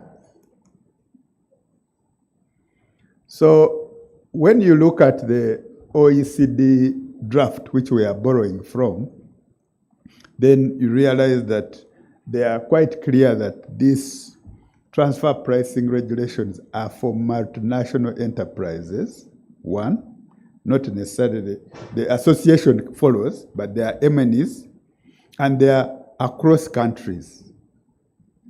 Here we are saying we are using OECD rules, but we are also using the rules internally. So you start differing from the general principles because the OECD rules are saying these rules are meant to govern companies. The guidelines say the OECD guidelines for multinational entities on responsible business conduct are recommendations from governments to multinational enterprises on how to do business sustainably and responsibly. So you create a standard which will be used across the board. And we agree between countries that we are bound. Once we are signatories to the OECD, we are bound by these rules. Now, Uganda and a few other countries are, of course, not signatories, but by domesticating this provision, they are saying, we want to adopt this standard, but where our laws and theirs conflict, we shall use the domestic law. But that domestic law is actually not there. So how are you saying where the two conflict, we use the domestic law? When you are saying, for example, that there is nothing on advance price rulings. Remember, OECD, for example, has a dispute resolution mechanism. And because it is across nations, you have got to agree and have a contact person who is going to help you on a day-to-day to resolve these disputes. But here, you are saying you are going to TAT. Now, you are going to TAT if it happens to be across borders. How are you going to TAT? Are you really doing the required thing? Because now you are using one arm of the transaction to do the dispute resolution. Yet, in the OECD process, there is a separate dispute resolution mechanism because it is understood that it's a very specialized area. So as Jolie has told us, no litigation almost on the domestic taxes bit. There has been some under customs, but very little precedent. So the regulations require us to have that documentation, what you are supposed to have in place, sufficient information, documentation in regards to regulations. But when you look at these requirements, and you look at what Mr. Kos has just presented as the requirements, you see that this is very shallow, with due respect. So has this really guided us? These are regulations. From what the practitioners have presented, what is required is much, much deeper. And from what Mr. Kos said, it's a question of evidence and law. So if we go to court and this law is as vague as this, what is going to be the standard? Let's say the first one says, shall record in writing sufficient information and analysis to verify the controlled transaction. So, Jolie, what will be that? Me, I say I have a receipt. One of you said we want a contract. Another one said I want a voucher. Another one says I want email. I think, of course, talked of email. So what is that so-called sufficient information? Or say, okay, fine. Assuming now I've given you financial statements. I've told you I have financial statements prepared under IFRC and as required under the Companies Act. So tell me what is not there. What constitutes all information? Is it the names of my grandparents? Is it the founders of the company? Why can't we have a law which does this guide us really? So if when you come to that, you will see the other challenge we have is that the law requires us to have that information with us, but not submit it to URA. So having the information with us means what? I have it in my cupboard, I have it in my email, I can give it to you in a week, I can give it to you in 2 days. What does have information with us mean? Let me ask, let me not dwell too much on Jolie. Let me ask somebody else. John Jett, what does information with us mean? Huh? Who is supposed to have it? I keep it in my locker? After how long? There is no government body which has a right to ask for information that bring it today or bring it this minute. So when you ask for it, I go to Okos, he said he has a template, and then I say, please, within 2 days, prepare this document. I want it. How are you going to guard against that?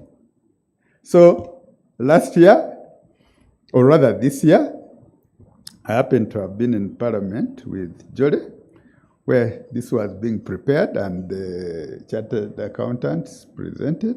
The law was supposed to, the bill was saying you should submit that information as you submit your returns. And I think for good reason, because if you say you should have it, to me it is ambiguous. I could just say, yeah, give me time, and I'll prepare it. So what would it help? So this item had not been contentious on the floor, and when you look at the report of the Finance Committee, it didn't actually come up as an issue, but was kicked out from Parliament, from the floor, for the reasons which you see there. So it said that it is going to be a cost on the taxpayer. Of course, that meant that a lot of you lost business. Because imagine how much business you are going to get the moment this thing became mandatory. It is more than double the revenue which you get from filing normal returns. The only thing in Uganda, we don't normally compute those things. Because if that information which Mr. Kos compiled became mandatory, John Jett's revenue would increase by a factor of 2x, definitely, if you go into that. But that has now been kicked out, so you go to normal factory settings. So the OECD position for comparability purposes has the following basis also. The general provision is as such, and it gives, remember what they give is a guideline for you to firm up, and they'll give you that there should be days of getting a tax administration's request to provide the information. So it is kind of customized in more detail. That is why that paragraph is quoted specifically in the regulations, what kind of information you should have. And it gives you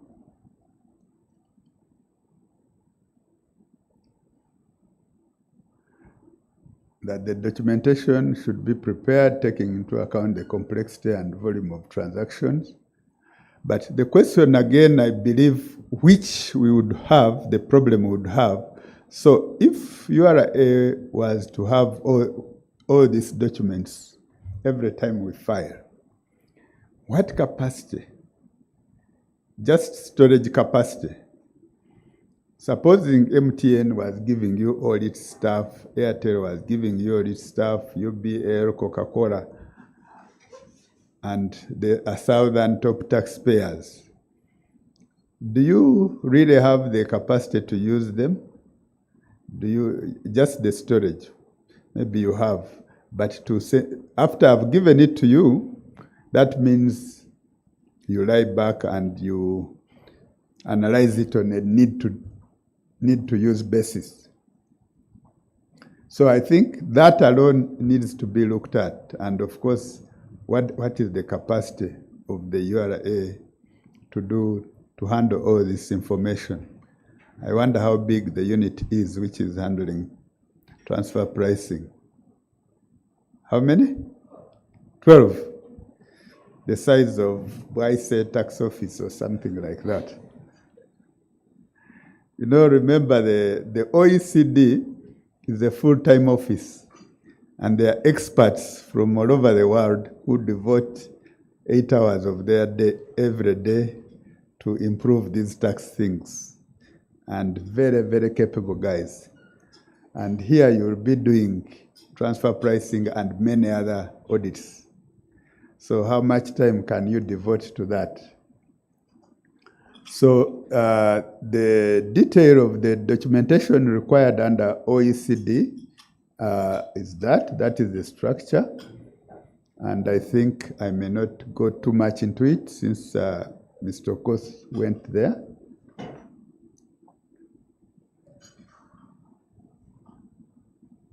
But on the practical side, if you are an auditor and somebody says, give me the economic conditions of your company in your transfer pricing document, really, what is there? How much are you able to predict economic conditions on an annual basis, year on, year out? So a lot of this needs people to be very specialized in these areas. So when you don't have that information, you are penalized.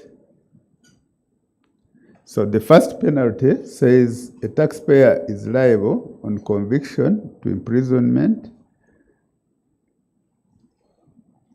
The location of my desk is not the best vis-a-vis, but imagine of all the tax provisions, imprisonment is supposed to be kind of a last resort. So somebody is saying, for not having this information, you should go to prison. 6 months. Huh? You don't have this. So supposing we use this test for normal tax things, all these tax audits where they say, bring this and you don't have it, then tomorrow, jail. We are going to have a jail for taxes. Forget Luzira create another jail just for taxes. Really? What is the policymaker thinking about? And when you look at that provision, when it is jail, you as a lawyer, you have to define, is it now the managing director? Is it the financial controller? This managing director is just an employee. So if you were dealing with MTN, do you pick the managing director or you go to look for the owners who are on the stock exchange? Who is this taxpayer you are talking about? So I think some of these things need to be thought out better. Then you have a 50 million shillings for failure to provide records in respect of transfer pricing 30 days following that. So that kind of says 30 days is the limit. Now, what about having some consistency in the other laws? Well, why is there no similar provisions for payee? If I don't have payee information, why isn't it another 50 million? And having said that, if I give in that list which we have just seen, if I give 90% of that information, do I still suffer with the 50 million and all the imprisonment, or is it proportional? So let's look at what the OECD says. And when you look at the provisions of the OECD, they are kind of in line with the normal penalties, civil penalties, which we have, like for late filing, here where you are saying either there is a 200,000 shillings per month or a one-off 200,000 shillings, or it is a percentage of the tax. This looks something we are used to, and it looks more normal than saying the minimum penalty you have is on conviction. So now you have to have the organization having a specialized unit for criminal prosecution of people who have not complied with transfer pricing. So I think this is an area which should be revisited for those of you who are into law reform or activism.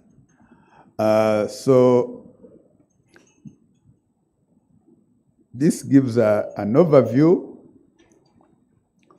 of what is happening in the other countries.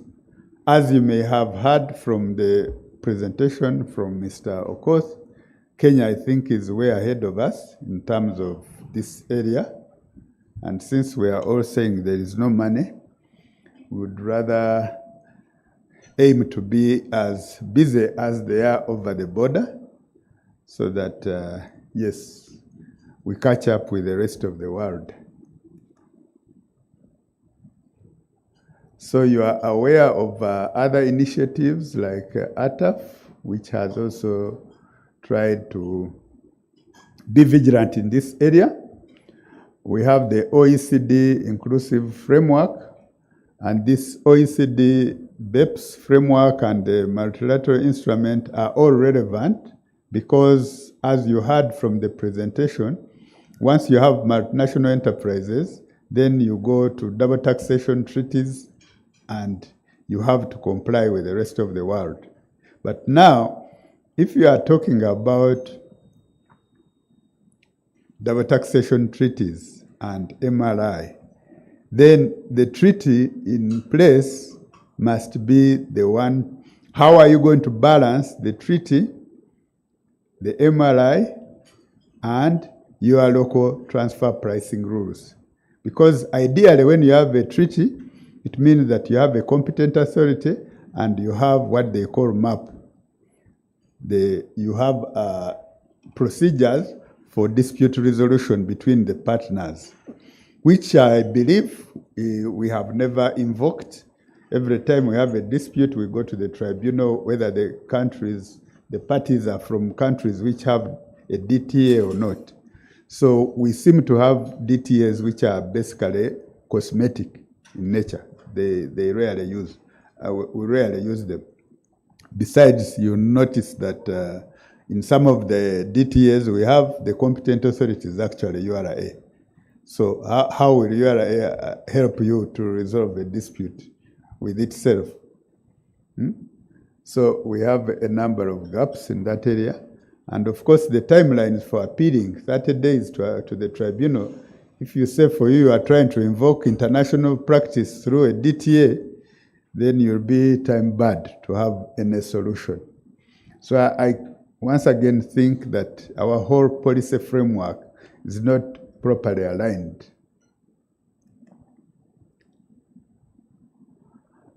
It is also important for you to notice that the transfer pricing methods which have been highlighted largely mirror the customs transfer price valuation methods, which is another way of saying transfer pricing guidelines. They largely say the same thing.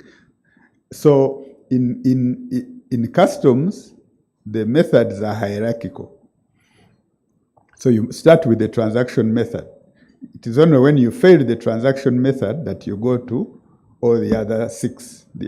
Now, those other 6 are very much similar. They kind of are also on the arm's length principle, but they are hierarchical. The ones of transfer pricing and domestic taxes are not hierarchical because they are suggesting that you choose which method you want to use and then you justify it. But there are areas where you have to borrow a leaf from one to the other.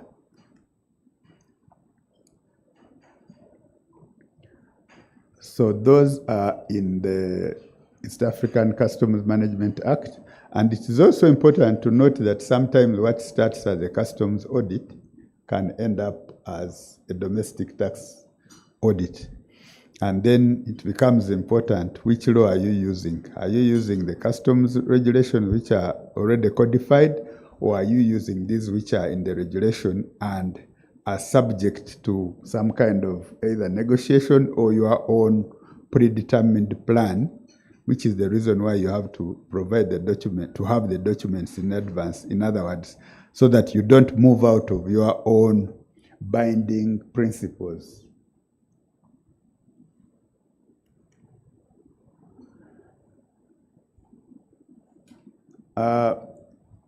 Like I said, we follow the OECD model, largely for guidance because they have the expertise and the resources and they have had time to go through this. And the reason why they have tried to provide these guidelines is that they want to provide countries with the tools they need to fight against artificial shifting of profits out of their jurisdiction by multinational enterprises. I think that has been highlighted, that multinational enterprises may do tax planning in order to minimize tax payable in one jurisdiction to another. So this requires concerted effort so that whatever is done in one country becomes uniform in the other. So it is by having the same rules working across the board that they have to agree on these guidelines. The other one is to provide the MNEs with certainty of each treatment in the country concerned. So whereas one is in favor of the tax body, the next bullet is really to favor the taxpayer so that there is some consistency in practice. So the taxpayer should also be assured of what is going to happen to her. To reduce the risk of economic double taxation, and that risk of economic double taxation is what is most likely to happen when a country unilaterally applies these principles. So now, if you have a situation like in Uganda, and you say, okay, we are using those OECD guidelines, but we don't need to consult your other country. So the other country may have a different approach, and then you have an economic double taxation. So the idea is that you should harmonize between the two entities. And I'm very sure that that has not happened here at all and is unlikely to happen, because when you have targets, you are saying, I don't care what happens the other side, I want my tax.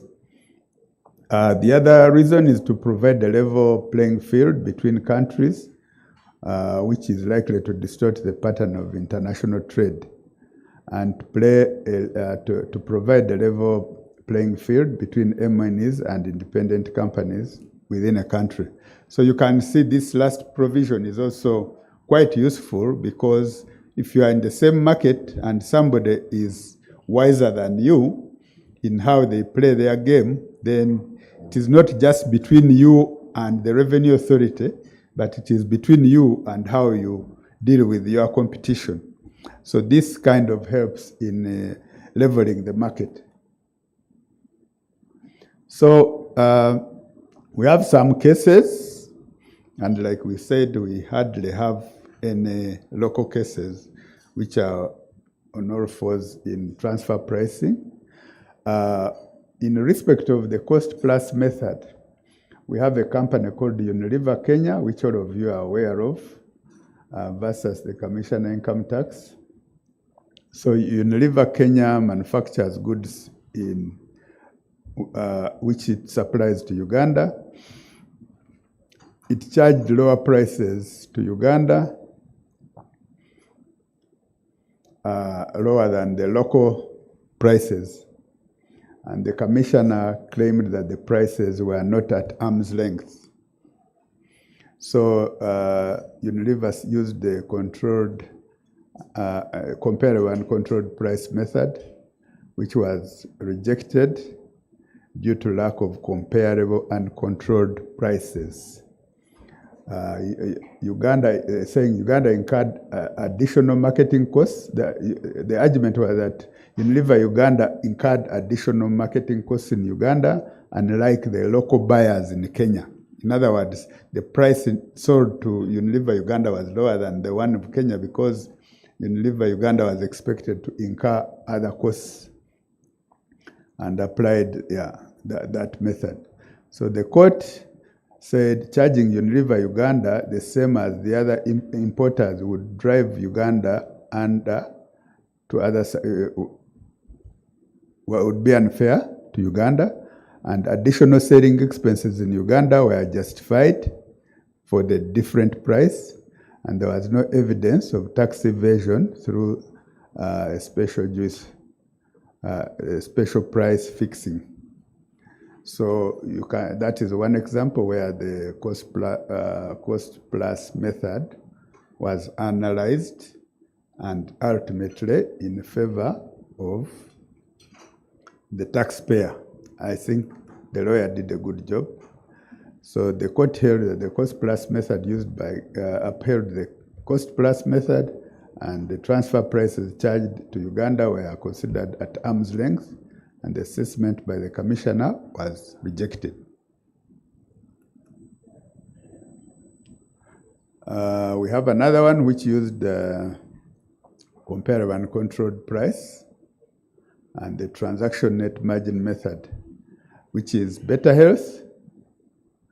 And in this case, the tax authorities adjusted the taxable income using the comparable and controlled price method and rejecting the transactional net margin method used by Better Healthcare. So Better Healthcare argued that there were incorrect characterization by the tax authorities, that there was inadequate consideration of comparability factors, that there was a misapplication of the transfer pricing guidelines. And it went into some detail about the comparability factors, which I will not go into. And it went into the two methods. I think it doesn't help to go through each of them. The tribunal decided, and the appeal was dismissed on the basis that both parties introduced additional documentation during the appeal. Key information on comparability was crucial for determining the appropriate transfer pricing method. The tribunal found that the authority's application of the CUP method was consistent with the OECD guidelines. So there was, I think, a PO about new documentation provided at a late stage. I don't know how this works with the first provision that all the information should have been available at the time of filing the return. We also have a study on using the resale price method. This is from the US, which is the DuPont case. And the issue was transfer pricing involving DuPont. I think you know DuPont is one of the biggest companies in the world dealing in chemicals. And it had a Swiss subsidiary. It used the resale price method for profit allocation between it and the subsidiary. So the commissioner made adjustments and found that the profit division was economically unrealistic.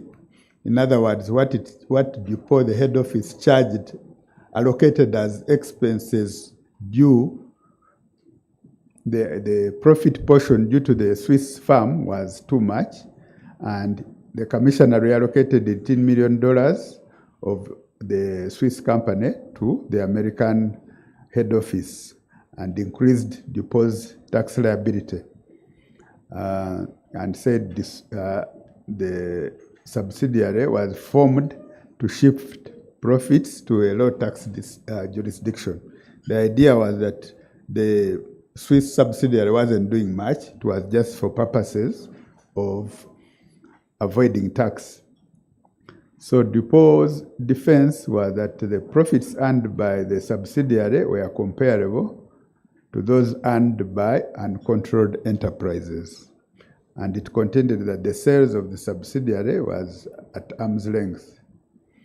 The court upheld the commissioner's reallocation and found that the subsidiary performed no activities justifying the profits attributed to it. This is the kind of thing that URA would love, and concluded that there was no arm's length, that the sales were not at arm's length. It focused on the reasonableness of the commissioner's result, not the exact methodology. It supported the reallocation within the zone of reasonableness. So reasonableness is one of the tests because, as you may understand, this is not an exact science. There has to be some assumptions here and there. And decided that DuPont was not entitled to a refund of the taxes paid. The commissioner's allocation under Section 482 was deemed reasonable. The last case is dealing with the profit split method. and it is Procter & Gamble versus Commissioner Internal Revenue. The Procter & Gamble, a multinational dealing in consumer goods, and the case revolves around transfer pricing methodology for allocation of profits between the U.S. parent and the foreign subsidiaries. Procter & Gamble used the profit split method to determine the appropriate allocation of profits from the sales of its products in various centers. The IRS challenged the Procter & Gamble transfer pricing method, urging that the profit split percentages did not accurately reflect the economic substance of the transaction. So the issue was whether the transfer pricing dispute over Procter & Gamble use of the profit split method of allocating profits in the parent company, between the parent company and foreign subsidiaries. Procter & Gamble's method utilized the profit split to allocate profits from international sales and aimed to reflect the contributions and risks assumed by the U.S. and foreign operations. The IRS's position was that Procter & Gamble's profit split percentages did not reflect the economic substance of the transaction, and contended that this resulted in an improper allocation of the U.S. taxable income, and sought adjustments to align with the arm's length standard. The tax court ruled in favor of Procter & Gamble. It found that the use of the profit split method was reasonable and in line with the arm's length principles, and determined that Procter & Gamble's profit allocation accurately reflected the economic substance. So what happens in Uganda, where a lot of these things are not common, and what is different from what is in the OECD, is that Uganda's fallback position has been mainly to go by withholding tax. So when they see a payment, say, okay, if we can't prove this, we just want our 15% or 10%. We don't want a lot of arguments. So that is a localized way of solving problems, but doesn't, of course, conform to the international standard for using withholding tax as one of the solutions. So from the above and all the presentations we have had, my question is, this area, as Edwin said and Emmanuel, is fairly complex, fairly novel. We are there always in the market saying URA has not trained taxpayers on FREs, has not trained us on what. How many trainings have we had on transfer pricing? Trevor, you must have benefited. How many have you attended? URA trainings on transfer pricing since 2011. I mean, training the public. I'm saying sensitizing the public to do this. How many times have they called us and said, we have this law, we want you to know, you are stakeholders, there is likely to be a penalty of 50 million or imprisonment of 6 months, teach your people. How many times have you attended? John Jett, Petronella. If you have not attended, I'm sure it hasn't happened. So ULS, what are you telling URA? How can there be such a key area and you have... Oh, Jodo, you shifted so that I've been looking this side. It was tactical.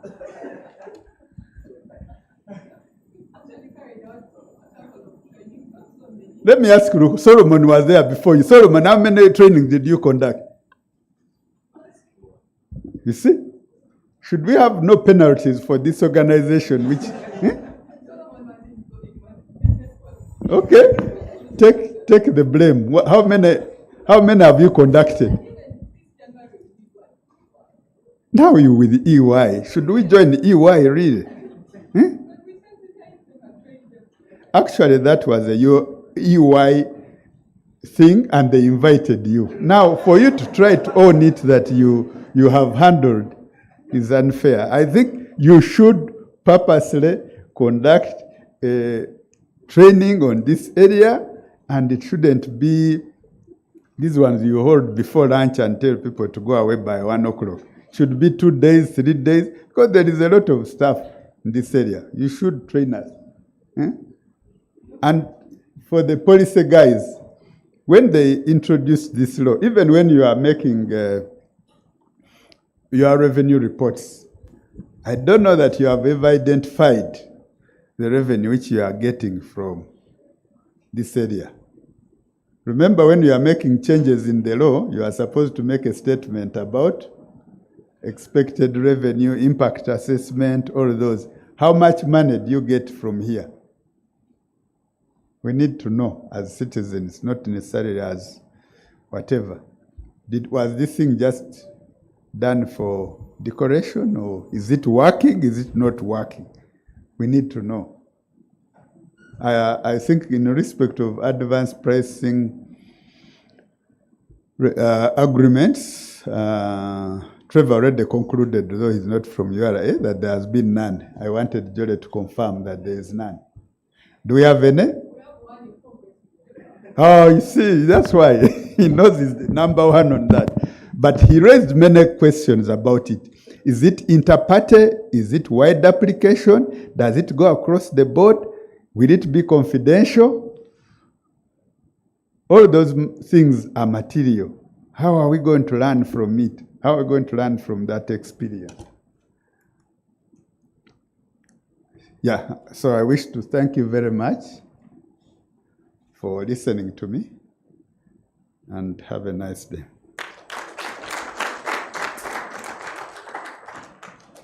Thank you very much, Cephas. And that concludes our first session on transfer pricing.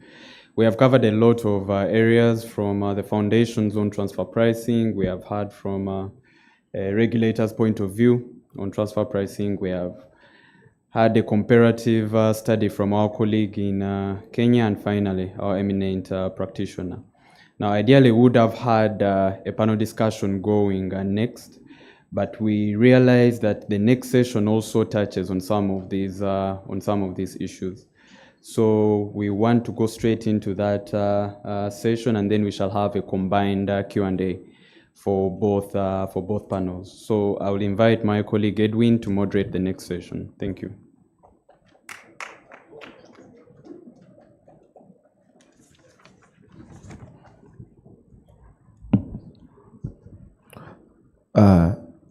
Thank you very much, Emma. Ladies and gentlemen, Emma deserves a big round of applause. He has steered the debate. The very first panel was very involving. But a big round of applause to our panelists. They broke down this big elephant in the room. They broke it down very, very candidly, but also very, very simply for our audience in there. To our dear attendees online, we see you, we still recognize you. Please keep engaging. Our Q&A is up and running, but also our channels are wide open. So drop that comment, drop that question. We shall be happy to read it. Just to remind us, those of us in here, there is the QR code on your tables. Kindly scan that. For those of us who are ULS members, we need to take note of your registration so that you can get those CL points. So there is a QR table on all our tables. There's a paper with a QR code. Yeah, so please scan it so that the ULS can take note of your membership and you can have those points accredited to you. Ladies and gentlemen, we still remind you of our theme, enhancing tax compliance and legal expertise. Day 2 of the tax symposium. Day 1 was very engaging. Day 2 has kickstarted, and no better way to start day 2 than having such esteemed and senior colleagues of ours to guide us through. And just like we noted earlier, tax practice is a shared space. The lawyers feel we are the lawyers, we can do the tax interpretation, advisor, and the like. Our colleagues on that side in audit firms, accountants feel, no, we can disintegrate the numbers, we can read the numbers, we can equally read the laws. So over time, we've had that union. Very many lawyers have got into audit firms and been there. Very many accountants have since gone to undertake their law degrees and have become lawyers. So it's undeniably that it is a shared space, and it is for the greater good. The collaborations, the synergies being built over time are doing none but bettering our practice, bettering our space. So the very next panel is a very exciting one. It's an all audit firm panel. All the panelists are practitioners, senior consultants at that, and they all ply their trade in audit firms. So it'd be very interesting just to pick the perspectives, but also to learn a thing or two. Our senior colleague, Mr. Birunji, made mention of it. So it will be very interesting to learn from them. Are they also working with us? Is it something that guarding jealously? They don't want to partake of this collaboration? That will be something that we shall hear from them. But ladies and gentlemen, our panel is going to be addressing tax trends to Gende, riding the wave of global compliance. We're still trying to decipher, still trying to understand and appreciate international tax, particularly transfer pricing. It's a very, very candid topic. The nature of our clientele, clients are getting very varied global. MNEs are setting up in Uganda. So you as a tax practitioner, this is an area you can't avoid. Outside our normal compliance and advisories, this is a space that we need to venture into. So the panel is comprised of people who have been in this space, people who are doing this on a daily. So it will be very imperative to learn a thing or two from them. And our very first panelist is the Associate Director, Tax and Legal at Deloitte, Uganda. She is a lawyer as well, and a very senior lawyer. She has over 19 years experience. She has facilitated numerous trainings, both to the accountants, the lawyers, the URA, and she heads the tax and legal space at Deloitte, Uganda, an audit firm. She will be addressing us on the ins and outs of cross-border deals and how they're getting a tax tune-up. So she's going to break it down for us. What are some of those key considerations we should take note of when structuring these transactions, advising these clients, mergers, acquisitions, but also from a tax perspective, you advise them that some taxes that are due in there. So she'll be kind enough to break it down for us. So please join me in welcoming Miss Patronella Namubiru.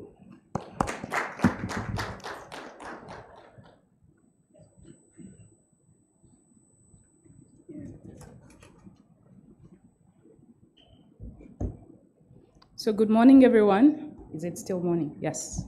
Good morning to those in the room and those who are joining online.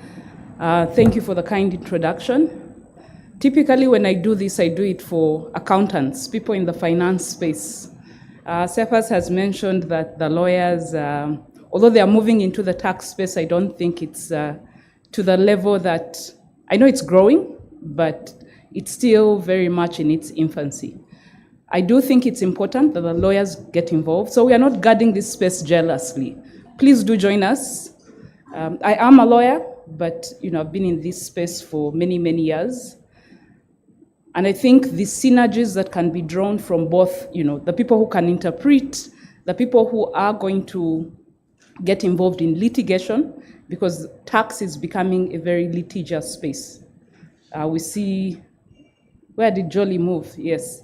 As the URA gets more, enforces using very interesting measures, I think taxpayers are pushing back as well, given the economy and where we are at, and therefore we are seeing more and more matters that are going before the tribunal, that are going to High Court, and so on and so forth.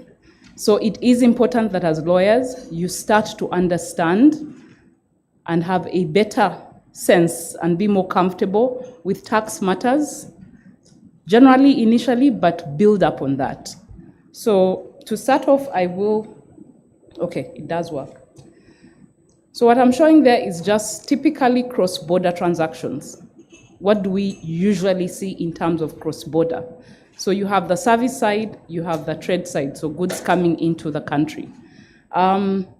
Reorganization, mergers, and acquisitions, I know lawyers get involved in this space quite a bit. It's exciting when people say, oh yeah, I have an M&A deal I'm dealing with. Provision of services by non-residents happens all the time. Money is usually coming in, going out, services are being provided. Financing E-commerce, we've seen a lot of that, digitalization, and then of course global trade. So I don't know how many, if you can see the typical services that are provided, and if you can take a moment just to think about which services you're involved in. So which of those services typically that are tied to those transactions are you involved in? Let's take out the litigation. Litigation comes at the very, at the very end, and yes, it does shape policy, but how many of, just typically speaking, when we say there's an M&A transaction that's taking place as a lawyer, how much of that are you involved in? So just stop and think, and then say, okay, if I'm not already doing most of that, I need to start seeing what else I can do, okay? For purposes of the discussion this morning, I'll focus more on the restructurings, the mergers and acquisition, and that's because they do, in terms of the tax issues that cut across, whether it's financing, whether it's e-commerce, we see that come through in mergers and acquisition, because you're looking at the shareholder, what taxes are going to impact the shareholder, what taxes are going to impact the companies in Uganda, which are involved in those transactions, or who's at a higher level or more directly. Okay? And I'll start off with the trends in M&A, cross-border M&A transactions. So this is what we've seen happening. Interestingly enough, after COVID, there was a spike in how many M&A deals were taking place. I think everyone loves a crisis. People usually say that when there's war, there are people who will profit. People like chaos. You make more money in chaos than when there's, things are going well. And that actually happened with M&A deals. However, as we've moved towards 2023, 2024, there was a bit of a slowdown, with everything that was happening globally, whether in the US or in Europe. Interest rates were rising. Europe, for instance, was worried about a recession, things of that nature. So they did affect the ability to, because in this space, you mainly have private equity, and private equity is generally, think of it as, you have people who come together. Usually it's financial institutions, it's accredited lenders. They come together, they pull money together, and then they look for where to invest, okay? So they'll buy into a company, maybe because it has potential. It could be a startup, it could be a well-established business, and they're thinking, if we invest there, in a couple of years, we are able to pull out and make a kill from the same.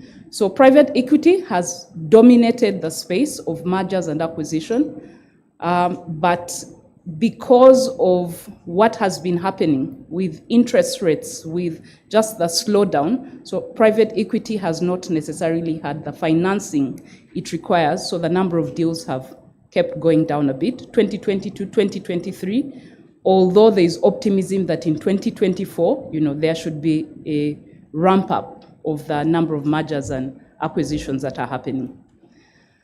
So why do people get involved in these deals? For some companies or some investors, it's about portfolio diversification. If you look at certain in Europe, for instance, where maybe there's a slowdown or they've saturated the market, they then need to look at new markets. China is investing heavily in different places. Asia is one of those places they're investing in. And when you look at what's been happening with China, the investments that China has, for instance, in Europe or the US, they have to look for other markets because the US, Europe is pushing back. Then favorable regulatory environments. So some countries want investors to come, so investors go there. You have cost synergies. It may be cheaper to actually set up somewhere else or to acquire a company that's already operating somewhere else and, and become big and grow it. So there are different reasons why people may get involved in mergers and acquisition. So as an advisor, you always also need to think about what are the risks for any such deals, especially cross-border deals. Tax, as you can see, tax is the biggest issue. Okay, so tax practitioners, anyone involved in tax has work.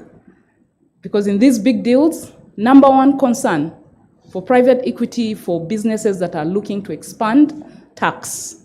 And tax has become very topical, something that everyone is looking at. Regulatory is also another concern for deals of cross-border deals. I don't know if you've been reading about what's happening with TikTok and the US wanting the TikTok arm in the US to divest. So they're telling them, you sell in 1 year, okay? Sell your shares in TikTok. TikTok has pushed back. I think they've sued the US. Some content providers have also sued the US, to say this goes against freedom of speech, freedom of expression. But regulatory is another thing that is quite significant. If we bring it back home, and some of you may or may not be aware, last year when Parliament and the President signed our AHA bill, as we call it, the Anti-Homosexuality Act, we have seen some investors go slow in terms of investing in Uganda. So typically we'll see, there's more interest in our neighbors, Kenya. Rwanda seems to be getting its fair share of, people who are interested in investment. But it's almost like, let's see what's happening in Uganda before we can commit. So for people who are maybe interested in the market, it's almost, are there other markets within East Africa or Africa that we can look at in the meantime as we consider whether or not, we finally make that investment into Uganda? So those are the risks. Now, when we come to the landscape, and I'll start out with globally, because the global tax landscape has had an influence of what's also happening back home. And a lot of the global landscape is driven by the OECD, Organization for Economic Cooperation and Development's inclusive framework. I know a number of speakers have spoken about this, but that inclusive framework on base erosion and profit shifting, as well as the Global Forum on Transparency. So Uganda is actually signed up for the Global Forum on Transparency. So, and that's where our exchange of information, comes from. So while the inclusive framework, we are seeing what's happening and then making our own decisions. When it comes to the transparency, we want to know, if an entity is in Uganda, who owns it and what is the owner doing? Are there things that are happening that impact? Are they moving profits or doing things in Uganda and those things are not being declared or not showing up? So Uganda is part of that, and we've had the exchange of information. So on this one, CFAS URA has done a number of trainings on the same. So to tell taxpayers this is happening, we are getting information that you're not giving us from other spaces. Okay, so what's the focus globally? It's about addressing the challenges of digitalization. And we've seen the Pillar 2. I'm not sure if this has been spoken about by a previous speaker. We are looking at the limitation on interest deductions. So what happens is sometimes multinational organizations will invest in a country, come buy into Uganda, and to take out, even when an entity is not making profits. So no profits, what do you decide to do? You put debt, into the company so that you're able to take out your return is being generated at that point in time through the interest that through the debt that you put in. So globally, that's something that is being addressed. There are things being put in place to address that. Then we have the issue of treaty abuse. So Uganda, I think Jolie mentioned we have 9 treaties. Those treaties are meant to provide a level playing ground or just ensure that if I'm operating in Uganda and I'm a resident of a country with which Uganda has signed an agreement, I'm taxed fairly. I'm not taxed more than I should be, or there are things that are exempted, things of that kind. So again, globally speaking, they are looking at, because when people come in and say, we want to invest in Uganda, as an example, and we start to get creative and think about, okay, where should you have your holding company? Should it be in Uganda? Should it be in Mauritius? Should it be in Cayman? Those kinds of things. Those as advisors, sometimes that's the typical way of thinking about it, where you're saying, oh, okay, if you set up a holding company in Mauritius, and in the past, there was a lot of advice related to set up in Mauritius. Mauritius has many double tax agreements with different countries, okay, including Uganda, which means if you're receiving interest, if you're receiving dividends, you pay at, instead of 15%, there's a reduced rate of 10%. So many people do have holding companies in Mauritius. However, now that's being looked at to say, what's the substance? What's actually in Mauritius? Is there an operating company? Or is it a company that was registered and the shareholders sit elsewhere? Okay, so that's where that's coming. Then you have transfer pricing. I want to talk about this. The previous speakers have spoken extensively about the same. And lastly, the issue of permanent establishment. What's a permanent establishment? This is where someone comes, gets a deal in Uganda or in a country. They come in, do the work. They actually don't set up formally, and then they go away. So what has happened? The laws, we do have provisions in the law. We've always had those provisions, which essentially say, if you set up here, you start to do business, you've created a taxable presence. You need to pay tax because you're generating money from the country where you're operating. The issue has been that the way the laws were structured, they've always assumed that people physically move. Okay? I've actually come into Uganda. There's a place you can find me. I could have set up at 4 Points. This is where I operate out of. But I have a physical place in Uganda where you can find me. But the world has moved on. People don't actually need to physically be in your country. Okay? But those people are earning income from your country. So what are the authorities doing? They're trying to say, we need to get a share of that income. So if you meet certain conditions, you're deemed to have created a taxable presence in that country and you need to pay tax. So that's the global landscape. Just some of the things in M&A deals that, just to think about, and when people are looking at where to invest, cross-border deals, we've had the issue of ESG come up. It was deliberate in not telling you writing that out in full. So again, I'll pause, and it's a buzzword these days. Everyone uses it, ESG. Do we know what ESG means? In this room, don't be shy. Do we know what ESG means?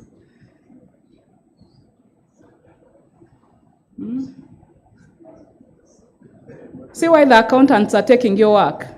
This is why. All the CFOs have jumped onto the ESG bandwagon, but ESG is simply environmental, social, and governance.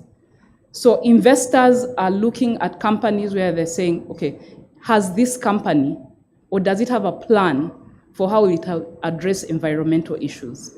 From a social perspective, what are there in terms of employment, diversity?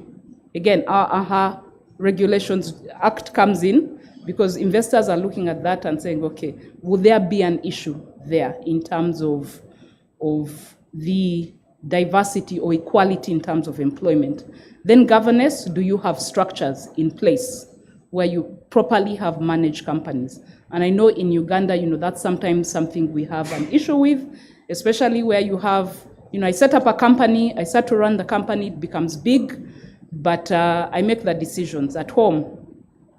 I decide, what we are buying, who we are hiring, who we are firing. I walk into the office, and yet this is now a big, organization.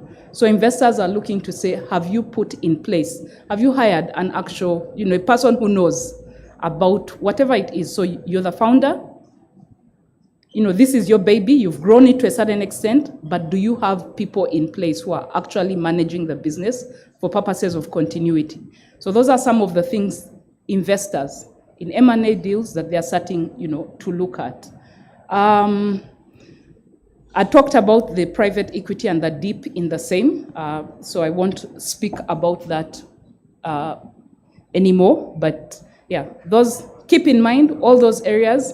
because as an advisor, it's important to understand the space, what's happening in the space, what influences what, so that when you're involved in even the tax advisory, it is related to everything holistically, okay? Whether it's regulatory, whether it's other elements, and what is coming, what policy is coming up with respect to some of those things. Okay, now let's bring it back home. So we know what's happening globally, but what's happening locally at home? So a lot of what's happening with URA is driven by the DRM4D, Domestic Revenue Mobilization for Development. The initiative has been funded by USAID. It's been running for a while. So that's the focus, tax policy, generation of revenue, and then public-private, dialogue, okay? But policy also has to adapt to new realities. Now, if you look at the tax laws, there hasn't been a lot happening within the tax laws in Uganda.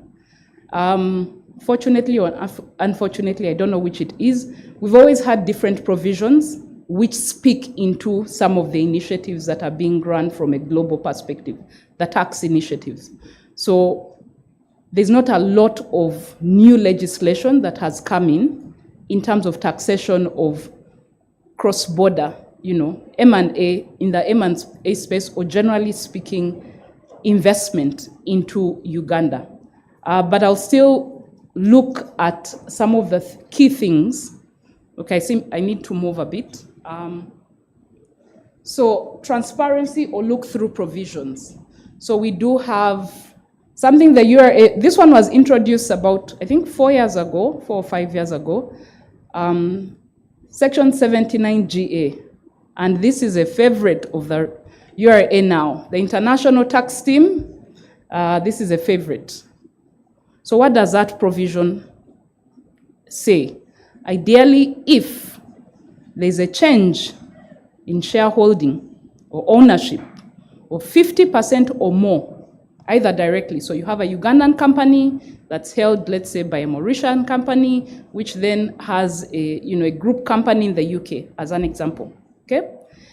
If the shareholding, regardless of why that has happened, it could be a reorganization, it could be a merger, it could be an actual acquisition, whatever the reason, if the shareholding or ownership in that group changes by 50% or more, that transaction results in income sourced in Uganda, and therefore it's taxable.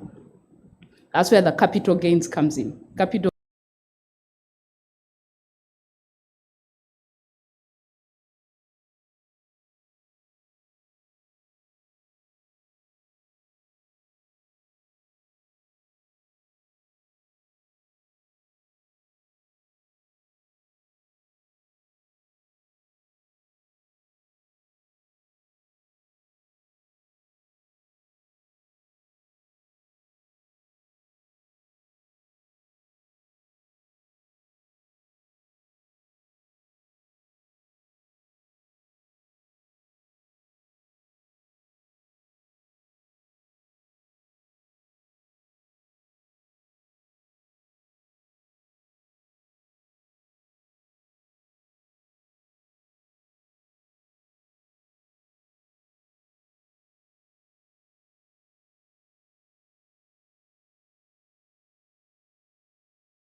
and reacquired them at a higher value.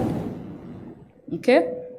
So you say, this is what I have within the company. I sold that and then reacquired it at market value. So that gain is then subject to tax in Uganda. So that's something that's a bit more recent than, but it hasn't come, it's about 4 years old, give or take. So that's one of those that needs to be considered. Beneficial ownership, Now, I know a number of lawyers have been involved in filing forms with URSB, and now we have the OBRS system, which is meant to make things easier.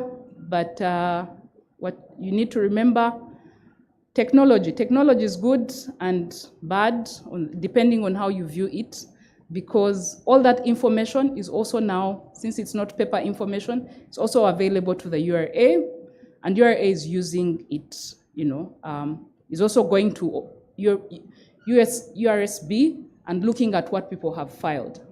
So we've had clients who receive letters and say, you had a transaction, you had a change in shareholding, where is the capital gains tax? Okay, so beneficial ownership. But also, in terms of the treaties we have, that's something that's quite critical, because within our law, you cannot take benefit of a treaty unless the person who's receiving is the beneficial owner. And you see, beneficial owner is not always the person who's actually receiving. You're looking at the person behind the person receiving.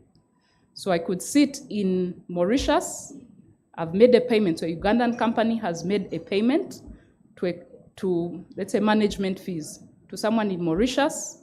Then you say, we have a double tax agreement with Mauritius, we should withhold at 10%. However, although the Mauritian company is the one receiving that management fee, the actual beneficial owners are not based in Mauritius, they are based elsewhere. So that goes back to the structures we were talking about. So as you think of tax advisory, just think about the changing landscape, tax landscape, and therefore whether that will make sense. Does it make commercial sense? So tax shouldn't just be the consideration.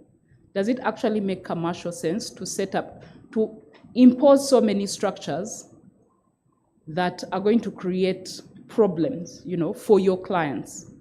So that's something you need to always think about. Then value creation, commercial justification, and a lot of this, the transfer pricing, Tefas and I think Jolie spoke about this. I won't speak about it again. Traceability, source rules. If something has been earned from Uganda, essentially the revenue is saying you need to pay tax on it. However you've earned it. If you've earned something from Uganda, you need to pay tax on it. Now, typically, as Cephas had mentioned, withholding tax is the tool that has been used, but we've also seen, the introduction of the digital service tax as an example for e-commerce kind of transactions. We've seen the non-residents now have an obligation. So if you're subscribing to Netflix and you're paying Netflix as an individual, because you're an individual and you're not filing a return to the URA to say, okay, I paid Netflix, this is how much tax I need to account on the basis of that transaction. What the laws have then done is said, okay, so Netflix does have the responsibility to register and actually pay tax in Uganda on that payment that they've received from a Ugandan person, individual company, whatever it is. So that's both from an income tax perspective, so a digital services tax, and then from a VAT perspective.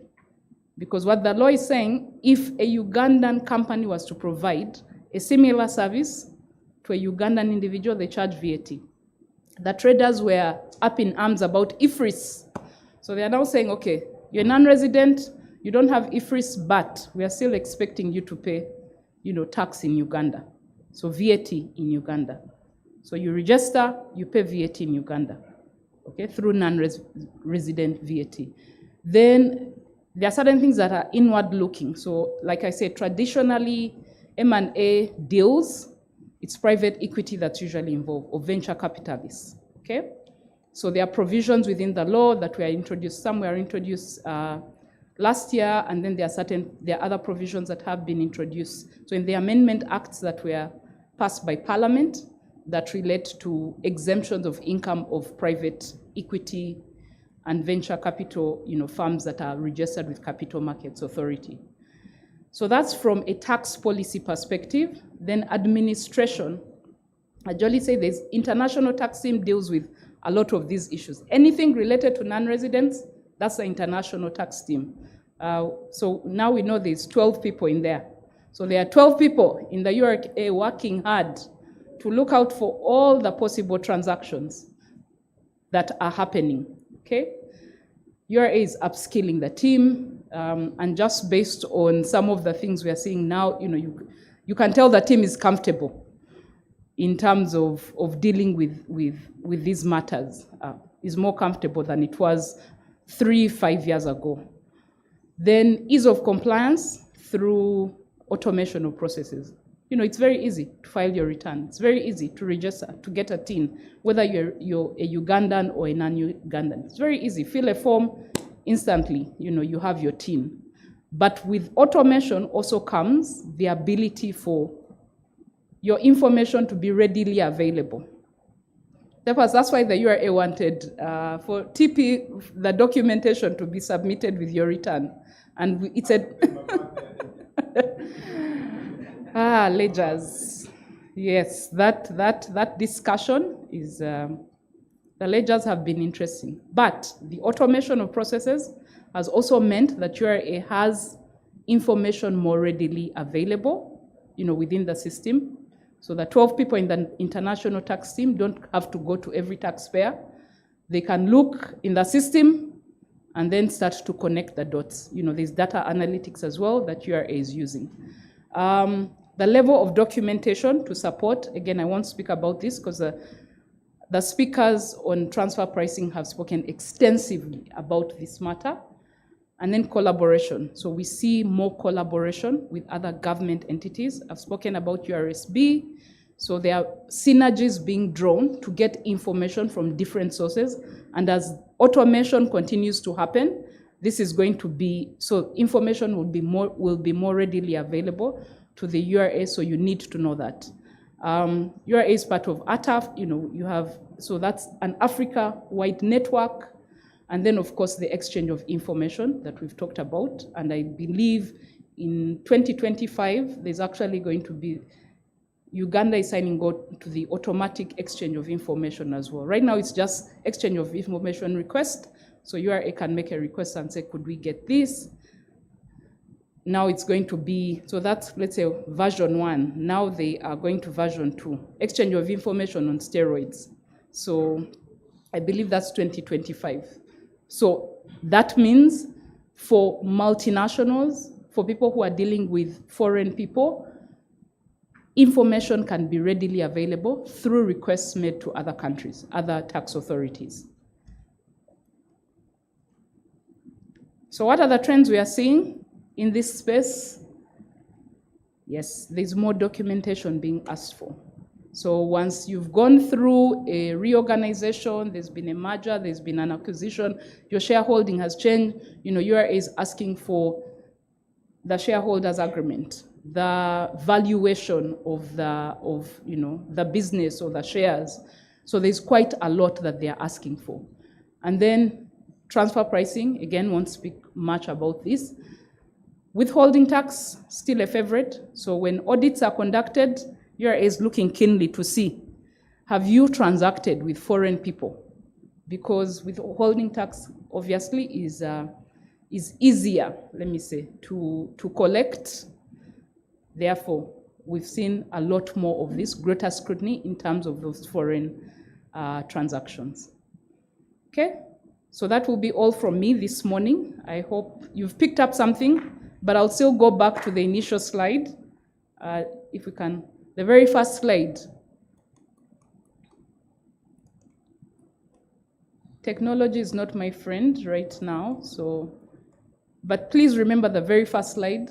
What services, as a legal practitioner, are you involved in?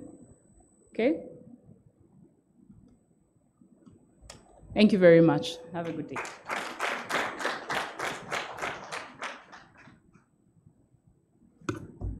Thank you very much, Ms. Petronella. Ms. Petronella has cared enough to break it down. So, ladies and gentlemen, I hope you've learned a thing or two about some of those key considerations you should have at the back of your mind when you're advising a client who's possibly transacting with someone overseas, trying to undertake a merger and acquisition. At least we know a thing or two to take note of. We're very grateful, Madam Petronella. Ladies and gentlemen, this is still an all audit firm panel, and yeah, being a shared space, I don't know, I think it's by default that we're having the lawyers first. So still have, next panelist is a lawyer as well. He has taught tax at various forums, at East African School of Taxation, at MAT, but also he's worked in a law firm, and currently he's a tax manager at PKF, but prior to that, he was also a senior tax legal advisor at Ernst & Young. And this gentleman is very, very active on our forums. He cares to share information, cases, and all that. So he's a very good friend of the cluster. Ladies and gentlemen, join me in welcoming Mr. Edward Balaba. And because of technology advancement, he'll be joining us. He's miles away from Uganda, but he's joining us online. Edward, could you just confirm if you can hear us? Yes, I can. Confirm you can hear me. Thank you. Yes, we can hear you loud and clear. You're very welcome, Edward. You can take over. Thank you. Thank you, and a good morning. Allow me share my screen.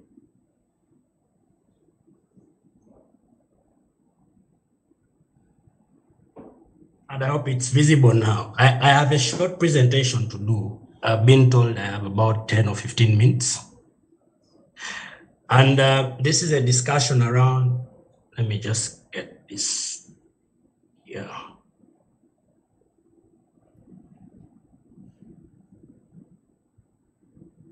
Okay, so it's a discussion on I mean, what I was told to discuss is exchange of information. Broadly, what we have is a lot of cooperation and assistance between governments or between countries. And this has increased with the years. It's now a global trend. Literally no one is left behind on this. And you generally have this either as information being exchanged for tax purposes, or the other area is actually assistance in as far as enforcement is concerned. So you have cooperation at two levels, in terms of information required for tax, but also in terms of enforcement. So it's now possible that a country can actually help you enforce your tax claims against certain taxpayers. So we literally want to see where Uganda stands on this. And we'll have three things to discuss briefly. What's the position of Uganda? And we'll have to have this in two phases. We have a pre-July 2023 period. What is it that URA was doing?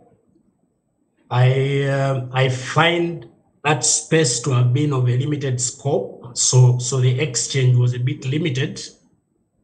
And now we have gone into overdrive. Post-July 2023 is now a more extended scope as far as exchange of information is concerned, and also as far as assistance with enforcement of tax claims is concerned. I mean, literally you can run, but you can't hide anymore, because it's not only Uganda that is on this, but so is everybody. So we'll look at a few experiences from elsewhere, what the rest of the world is doing, and we'll generally note that some could have even moved much faster than Uganda has, and that tells it's only a matter of time before Uganda also moves even further as far as this is concerned.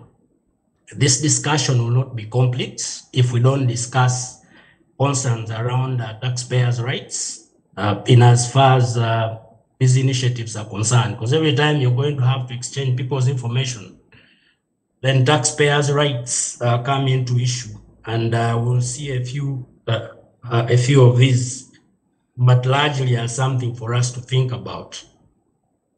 So where were we? Just last year, the exchange of information was only possible, at least legally, under the double tax agreements. And those are 9. Some people put the number at 10, because we have a Belgium treaty that was signed, but possibly not yet in force. So under those 9 treaties, you basically have 2 initiatives. You have exchange of information, and that's under Article 26 of those treaties. Of course, treaties are unique. Each treaty is supposed to be unique and can have a few differences, but broadly speaking, as far as exchange of information is concerned, it only covers income taxes. So the information that would be exchanged under most of our treaties was actually information in as far as income taxes are concerned. So that was possible, and it was only possible by way of request. So it meant that URA had to formally request. And usually the test is that the information has to be foreseeably relevant. So again, fishing expeditions were not allowed. I mean, you just can't wake up and say, I want all this information. There were tests to it, or there are still tests to it for this period. And though most of the treaties are, or most of the treaty provisions, benefits are clearly restricted to only residents, this was extended to nationals. So you could have even people that are not residents actually being affected. So that's one, exchange of information as one way of cooperation. The other one is assistance in as far as enforcement of tax is concerned. Again, strictly under the treaty framework. So if there was no treaty, then it wasn't possible for URA to pursue a fleeing taxpayer who has escaped the jurisdiction without paying tax. And they are aware that it's possible to recover those taxes from elsewhere.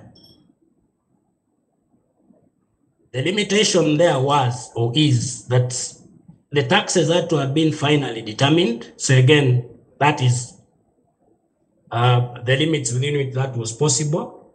So if the issue of those taxes has not been fully determined, then it wasn't yet amenable to being collected by way of this enforcement process, cross-border enforcement. So it meant, for example, that the tax ought to have gone through all the appeals for it to have been finally determined as tax. So that is what we had. It was a bit used by URA, but not so much, again, because of the limitations and how they stand. But it was possible, and it was possible in respect of those countries. Now, here we are. From last year, those that would have cared to follow the tax amendments, one of the tax amendments that came through last year relates to an implementation act for certain conventions that Uganda has actually entered into as far as international law is concerned. So I think the previous speaker spoke to it that, I mean, Uganda has chosen to be party to the global forum as far as transparency is concerned. So the international tax field is moving at a very fast rate, but so you have developments being driven by OECD and the G20, such as these, initially restricted to only those countries in those spaces, but have since been opened up to everybody. So what have we seen? We have seen a situation where all countries have been invited to actually join these initiatives. So first one is the BEPS, the inclusive framework, which Uganda, for one reason or another, hasn't joined. But our neighbors, Kenya and all, are actually part of that framework. But Uganda has chosen to only join the other part, which is the Global Forum on Transparency and Exchange of Information. Now, the package under that Global Forum on Transparency is largely 3 instruments. And those instruments have been subscribed to by, I think now, close to 150 countries. So one is the Convention on Mutual Administrative Assistance in Tax Matters. It's an old convention going back to, I think, 1988. But issues to do with the exchange of information have always been very, very hard for governments to take in as far as sovereignty and rules like the revenue rule are concerned, countries were not particularly interested in helping other countries to recover taxes or pursue taxpayers that are not necessarily within their jurisdiction. So it took a long time for this to be accepted. So imagine that conversion is a conversion of 1988, but it only came into force in 1995. And even then it only had 5 signatories. But the moment it was opened up, I think around the 2000s, 2011 or thereabout, it now has over 100, plus 140 plus signatories. And what are these doing? They're engaging in exchange of information. Now Uganda has signed up to it. Our cabinet ratified this. So I told you it's a three package. So the Convention on Mutual Administrative Assistance was ratified by cabinet in 2016. The multilateral competent authority agreement on automatic exchange of financial account information, I'll speak to this shortly, and the common reporting standard were also ratified in 2021. So as is the process, these have since been domesticated. So they are now part of our laws. That 84-page act of that was passed last year as part of our tax acts now forms part of our laws. It took effect on 1st July 2023, and this is where we are. So we've literally opened up in as far as having to share information, but also in having to entertain other countries asking Uganda to actually share any information, which is why it's extremely difficult for any of the taxpayers to actually hide from either their information being exchanged or their tax claims being enforced. Now, the last two, particularly that relate to financial account information. This is bank information. This is what are called reporting financial institutions. So we are in a scenario now where all our banks are actually required each year to share all the information they have on reportable bank accounts on all the non-residents with URA. Then what happens? URA has to share that information. It's automatic exchange of information. It's not on request. So literally, the days when, we had tax advisory evolving around, how should I receive my money? Should I receive it from Dubai or do I receive it from Singapore? So that I escape being traced. I think I literally, gone. So it's what it is. Those automatic exchanges of financial account information will enable this. So of course, URA will also receive this information with other parties to that MLI. And this is what we are seeing. This is what we are going to see. So I think the only window that has been given is for as far as due diligences are concerned in terms of collecting that information. It will take effect on 1st January 2024. So the banks ought to, establish what are those reportable accounts they have, and then report things among which is, bank balances on those accounts to URA every year. And then that information will have to be shared with their home countries. So that is, if you check the URA website, the new one, you will notice that actually the Commissioner General has been designated as the competent authority for this purpose. You have this, I think, happening under the Tax Investigations Department. So you have a few staff there actually designated as part of this competent authority team. And this will happen and is actually happening as far as I know. Now, that said, those are the ones on financial account information. The bigger one is the Convention on Mutual Administrative Assistance. So I hope you remember the limitations we spoke about in as far as exchange of information under the treaty framework is. Now, by Uganda signing up and indeed domesticating that convention on mutual administrative assistance, we now have an extended scope for exchanging information and for enforcement, cross-border enforcement of taxes. One, all taxes are now covered. So it's not the position that it's only income tax as it is in the treaties.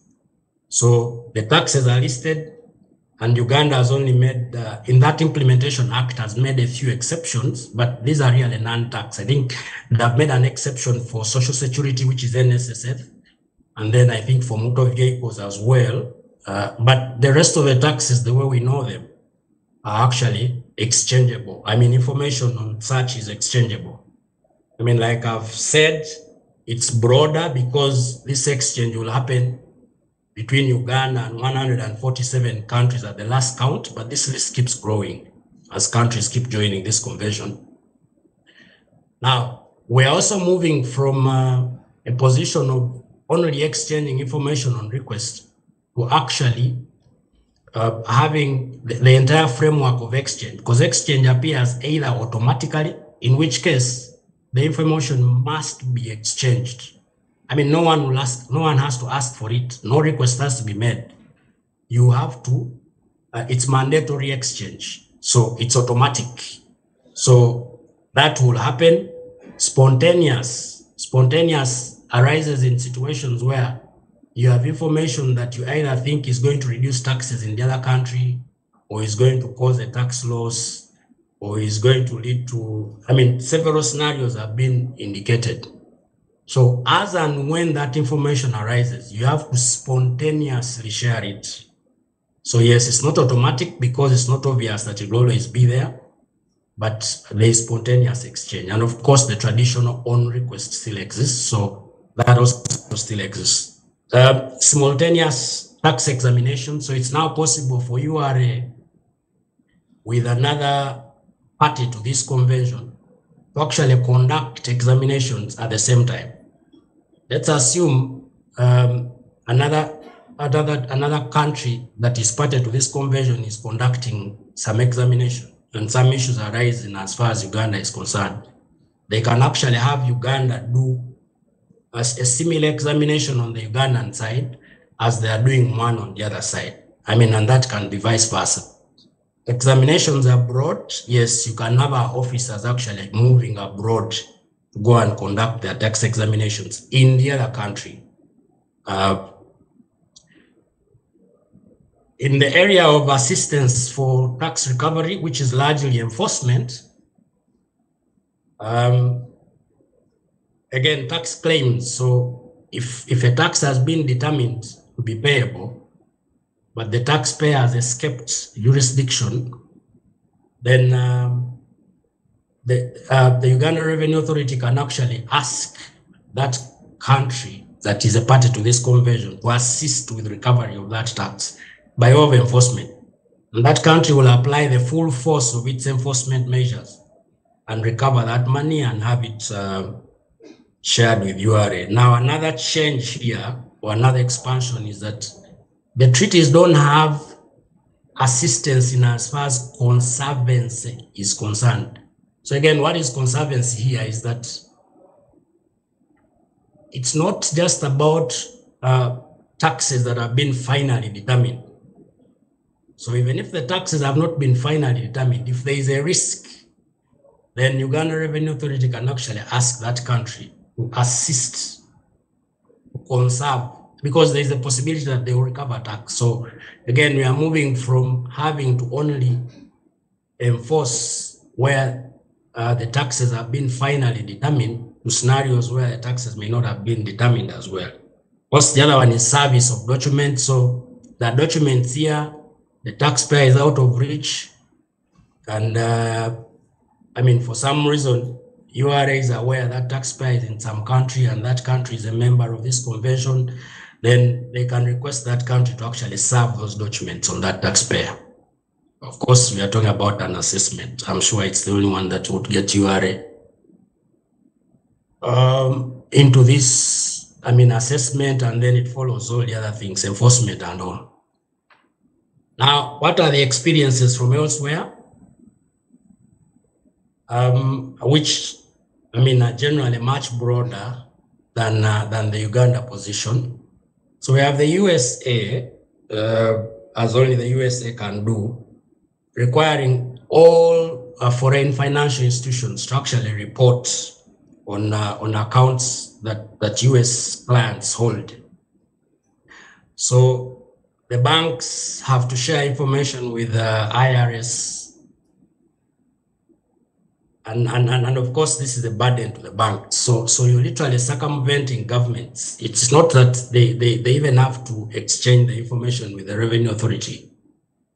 That's how far they have gone. So as far as the US is concerned, and any of their US residents and taxpayers are concerned, everywhere or anywhere that they have what are called financial assets, which are largely, I mean, bank accounts and balances and all, there is an obligation to actually have those shared. Now, interestingly, the USA does this even without a lot of reciprocity. But again, like I said, only the USA can do that. And what some countries have done is to enter what they call intergovernmental agreements with the US, so that it's not the financial institutions that have to share the information with the IRS in US. It's their government. So the financial institutions first share the information with those governments, and then those governments share the information at the government level. So that's happening. I mean, anyone in the bank will tell you, FATICA rules, FATICA is, I mean, it's all over. Any of you that has had to serve a client in the US knows that, you'll have all this paperwork you have to do, even for payments as small as, relating to FATICA, because all those obligations, because they usually cover withholding tax as well. So you'll have to comply. It's part of the paperwork that you have to do if anyone in the US is actually going to be paying you fees or it's all in compliance with these rules. Tax havens that have been a problem for a long time. So under the harmful tax practices initiatives, most of these were initially blacklisted by many countries, because the problem with tax havens has actually been transparency, which is information exchange. I mean, they were generally known for being, opaque as far as information is concerned, unwilling to share it, secrecy. Now, one of the conditions that was placed on all of them to be removed from the blacklist was that they had to enter tax information exchange agreements. And literally all of them had to. So there are so many tax information exchange agreements that they have actually had to do in order for them to get off that blacklist as tax havens. EU directives, again, the EU is in overdrive as far as exchange of information is concerned. So they extend information, exchange information, they assist with recovery of taxes between themselves. And I've even moved further. They have a draft directive now that is supposed to even share information where any entity does not have substantial presence, substantial economic substance, what is called the unshare directive. So if you're potentially a company that is not that is in any country, but you don't meet a certain threshold of substance, then you must report yourself to that country. And that country must automatically share all your information across all the other countries. The trouble for lawyers relates to initiatives now where it's not only taxpayers being required to share information, but lawyers, accountants, several names have been given to all the people involved. So you have advisors, you have promoters of schemes, arrangers, enablers, intermediaries. You even have you have even entities like Airbnb and all. I mean, information has got to be disclosed. So they disclose all the information, including how much was being paid and all the details. And this information is usually exchanged. So this is happening in the EU. And their directive on administrative cooperation, which has changed so many times. So they are now at NAC 8. So they have had to exchange information relating any arrangements, which we call tax planning generally. A lot of the tax planning now has to be reported. So imagine you enter your tax planning scheme and you have to report it so that they are aware you have entered the tax planning scheme. So there are disclosures, and there are a lot of domestic laws as well in the US, in the UK, to make sure that that professionals, there can be a bit of legal privilege for lawyers, but even then, where the lawyer claims legal privilege, then the obligation automatically falls to the taxpayer to share exactly the same information that the lawyer ought to have shared. So it doesn't change much. So that is what is happening.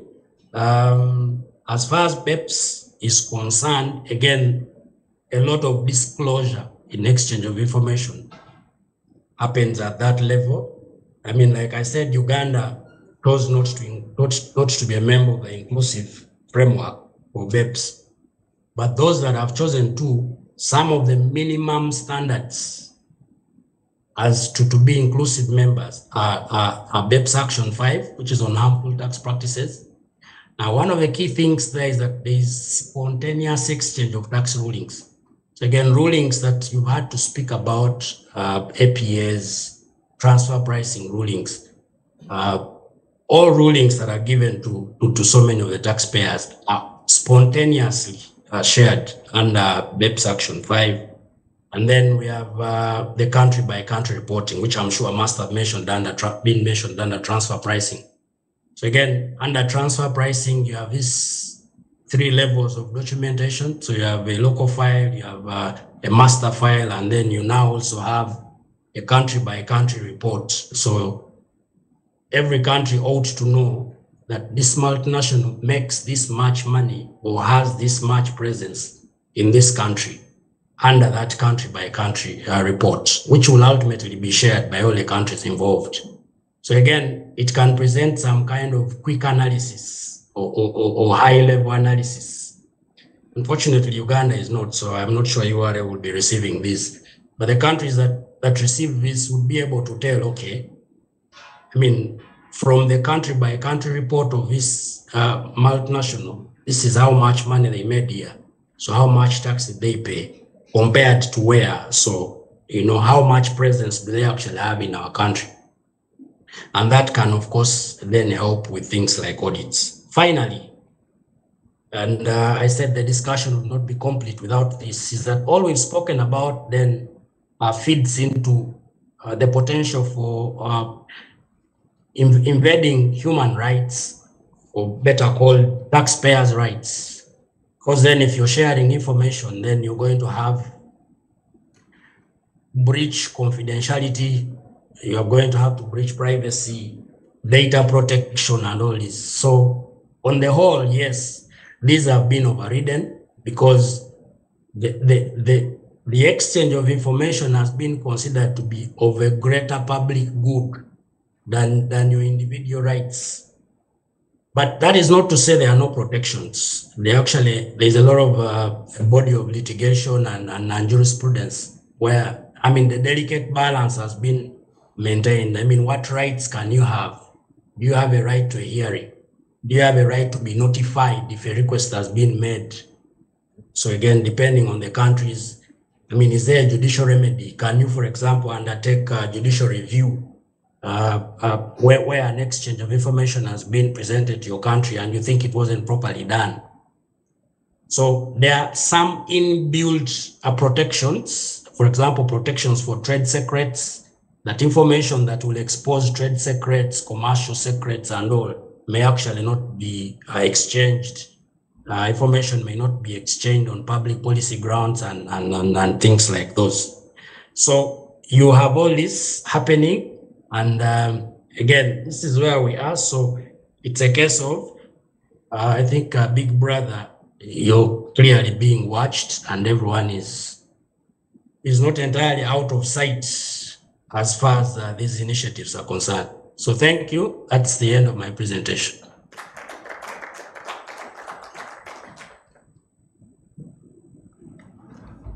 Thank you very much, Edward.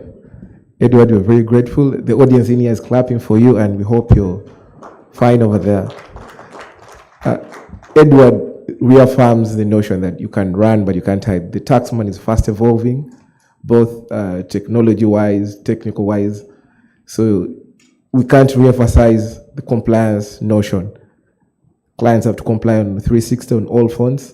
Clients have to keep the books in order because the tax man is coming for you. So gone are the days you could hide, but he reaffirms the notion that you can run, but you can't hide. So let's keep preaching the compliance gospel, but also support our clients so that they can be in check. That made it 2 panelists, 2 lawyers. It's very interesting, at least if you can now veer off. Let's listen to a non-lawyer, the only non-lawyer on the panel. Just to remind you, it's still an all-audit firm panel. These are gentlemen that are trying to decipher and try to break it down for us, international tax broadly. So ladies and gentlemen, our very next panelist is a gentleman, is the Tax and Regulatory Director at BDO East Africa. He heads the tax department in there. But prior to that, this gentleman worked with KPMG, an audit firm. And prior to that, he also had an extensive career at the Uganda Revenue Authority. So he's well blessed to advise clients in all fronts. So please join me in welcoming Mr. John Jett to Sabe. Mr. John Jett will be speaking to us around BEPS. Yeah, what is BEPS and how is Uganda adopting? How complex and how trivial are these snippets in there? So, Mr. John Jett, you're very welcome to share your 2 cents on this.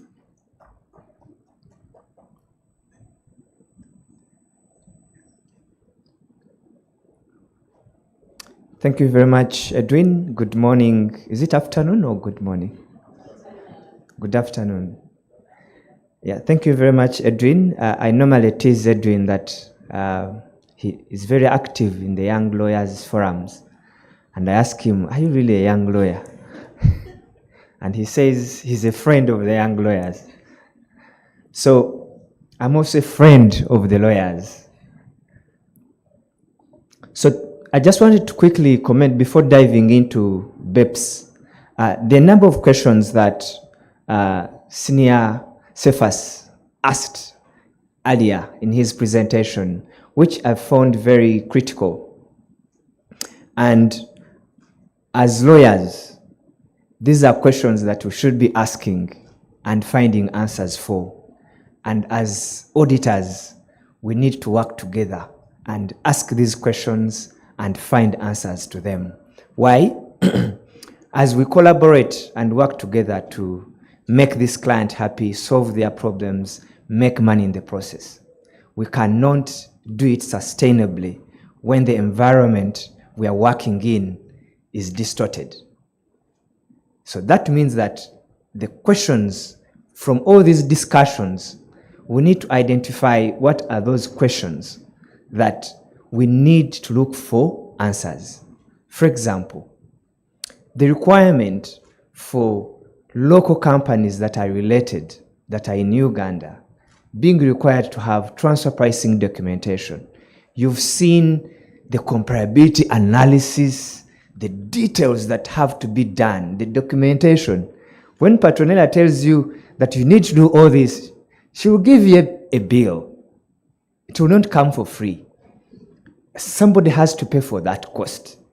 And that means that in terms of the cost of doing business in Uganda is increasing. And all these regulatory things we are talking about mean cost. Of course, as consultants, we are saying these are opportunities for us to make money. But I will tell you that you will not be able to make money for the input you provide when your client can't afford.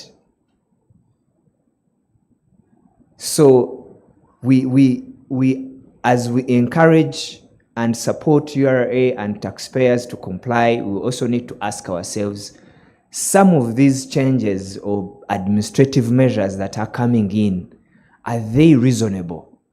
Are they appropriate? Are they best practice? Are they timely? Because you can bring something from US, UK, and you plant it here. But can we afford it? we need to check and see these changes, how are they appropriate for Uganda's local environment. And my request and prayer is we need to work together and ask these questions and look for answers, because you're the lawyers, you're the ones who say, amend this section, award it like this. So I invite you to work with accounting firms like BDO so that we can create change that creates a sustainable environment to do business. Back to BEPS.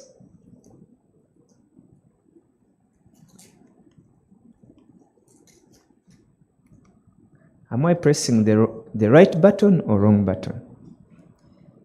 We shall tell from the action. So what is BEPS about?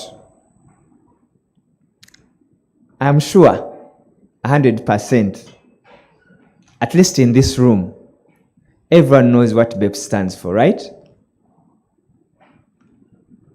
I shouldn't assume.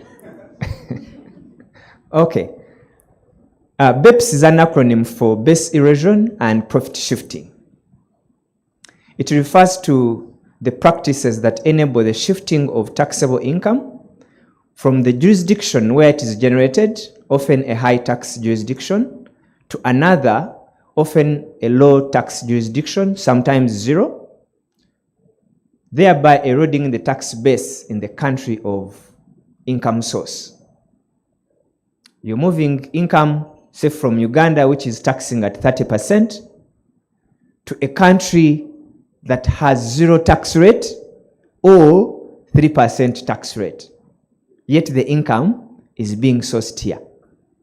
So URA is telling you, no, we need to have this tax paid in Uganda, in the country of source.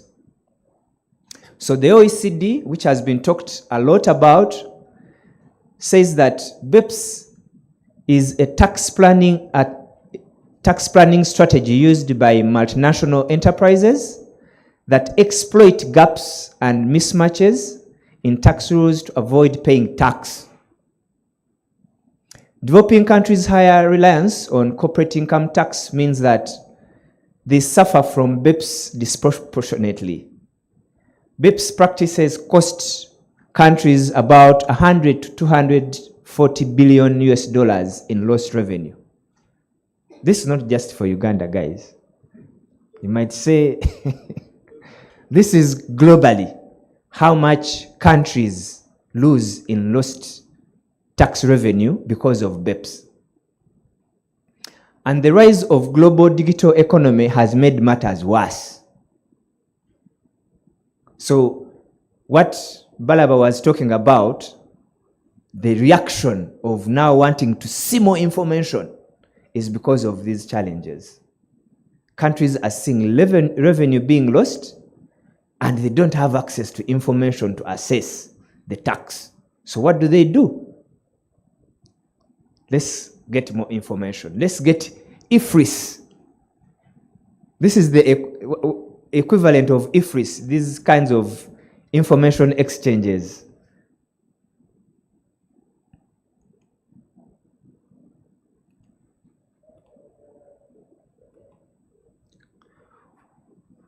Why should we bother about BEPS? Is it just about revenue collection? The answer is no. Of course, governments are interested in addressing BEPS challenges because of lost revenue, but even individual taxpayers suffer. Because not everybody can afford these complex structures that lead to the multinationals not paying tax.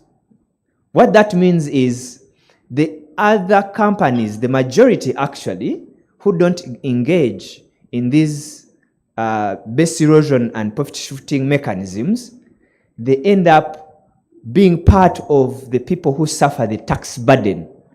Take the example of Uganda. You know very well that many of your clients, URA is on their case. On pay as you earn, income tax, VAT, excise duty, the same taxpayer. Customs, why? because URA has nowhere else to go. Where should they go? It's because there are some people who are doing tax planning strategies and not paying their fair share, and then the majority end up suffering the consequences. So as taxpayers, they're also concerned about base erosion.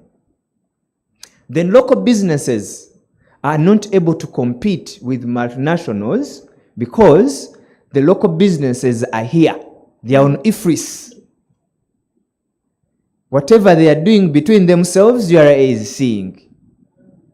But what the multinational is doing with its related entity outside Uganda, URA only sees when there is a withholding tax. But that's all they have. So BEPS is a danger to the growth of the local businesses. And the other aspect is the tax competition by states trying to attract investment. It leads to them creating M&Es coming to their location on account of the tax advantages they provide. And from an economics perspective, you want to attract investment, not just because of tax, but because of the overall economic environment that you provide. An example is Apple's EU tax case, where the EU Commission, the European Union Commission, ordered Apple to pay 13 billion euros plus interest to Ireland in back taxes from 2004 to 2014. $13 billion, rather euros, is not little money. What is Uganda's GDP in dollars?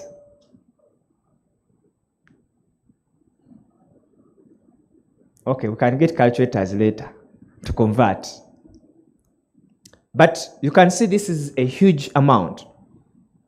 And the EU Commission was saying that if you look at the growth of Ireland as an economy, when it introduced favorable tax regimes for these multinationals, the economy of Ireland grew exponentially.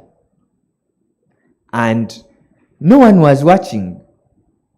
But years later, other EU countries like, come on, why is this happening? Ireland was offering APAs, or advanced price rulings, to these multinationals in a way that allows them to channel income through Ireland without paying tax.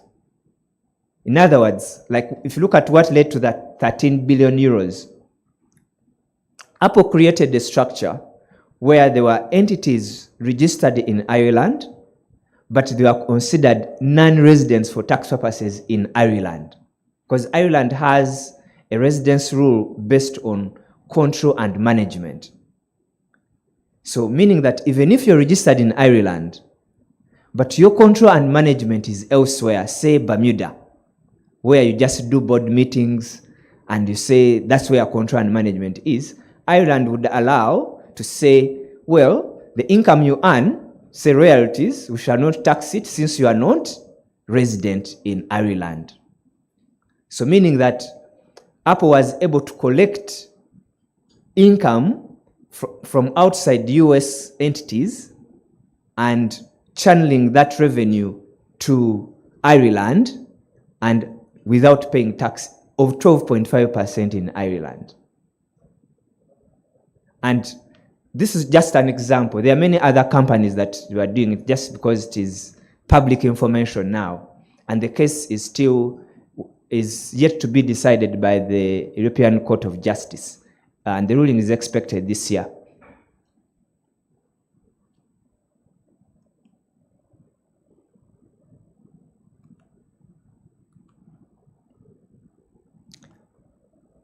So in 2013, the OECD, because of the challenges we are talking about, published an action plan which gives guidelines to countries on how to deal with these mechanisms that multinationals use to not pay tax. So I will not bother you with the details of what the action plan was, but now just know that generally there was a detailed document which was highlighting recommendations on what countries need to do to make sure that they protect their tax base. And what has Uganda done?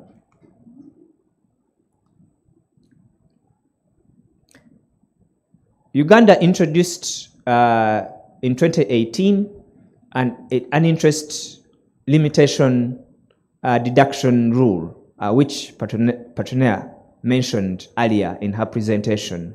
And when you look at that rule, which is based on 30% tax EBITDA, it exempted financial institutions and insurance companies for good reason. But the question is, how is this rule now being applied in Uganda? Implementation, how is it being implemented?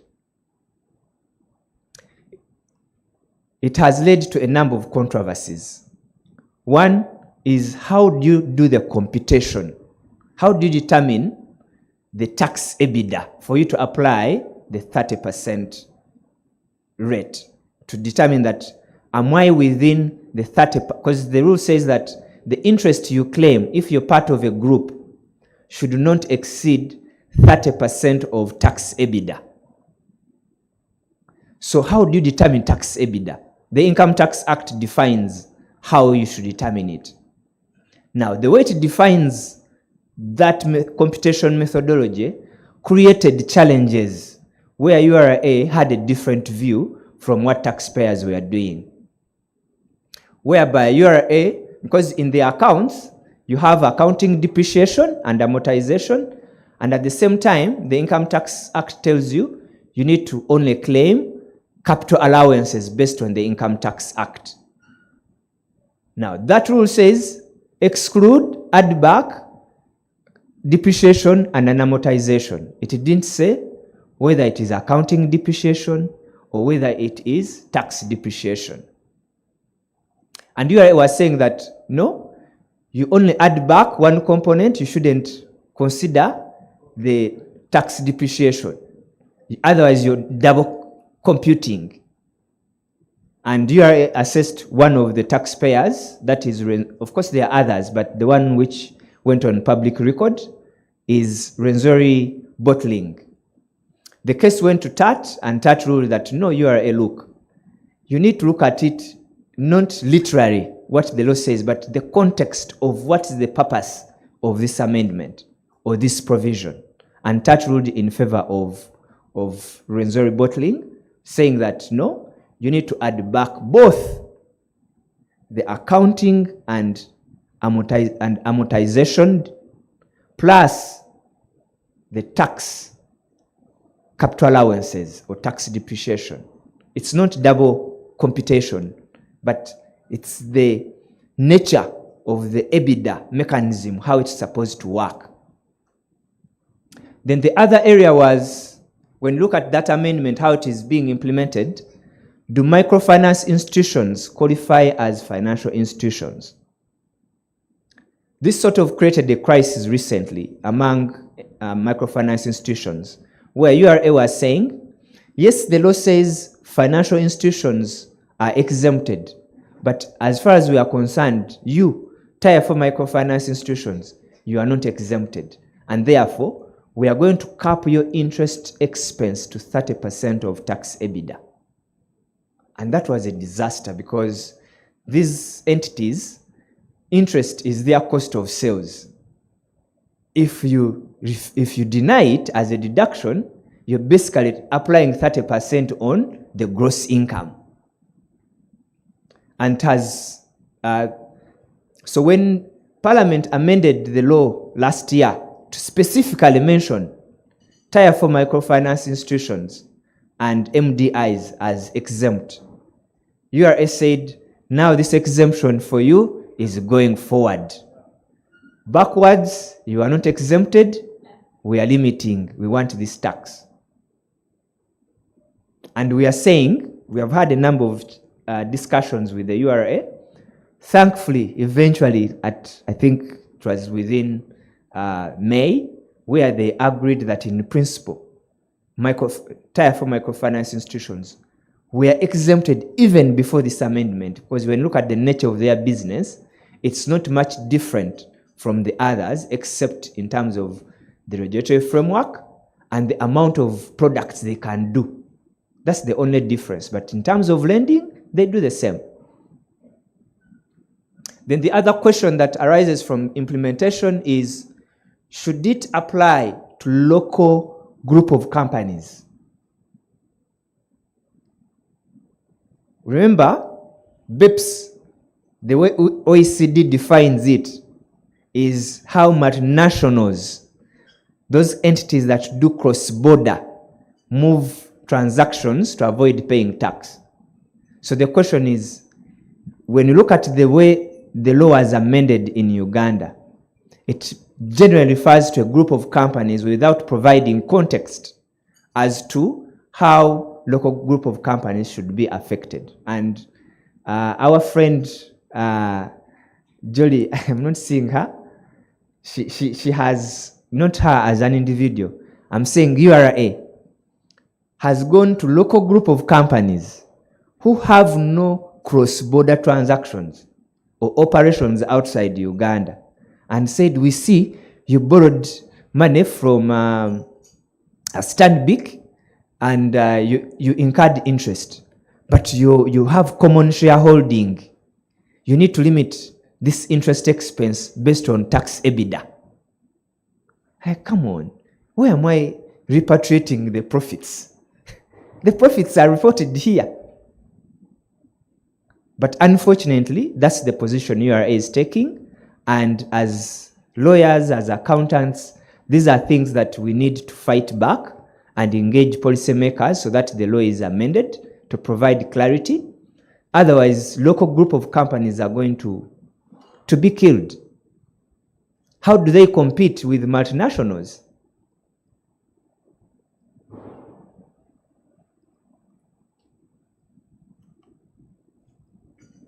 Then the other area in terms of Uganda is alignment of transfer pricing outcomes to value creation. I'll not belabor on this because it was already discussed.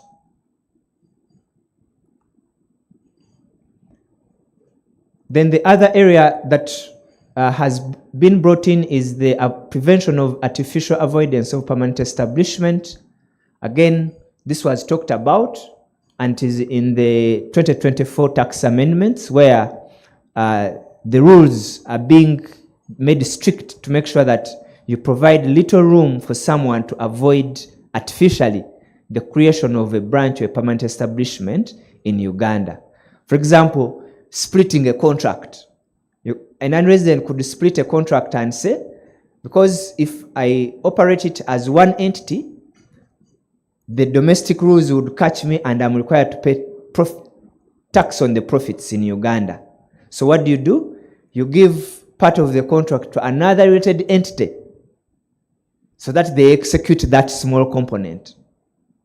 So that in aggregate, when looked at individually, none of them has met the threshold for creating a branch. But now the rules have been tightened in the amendment.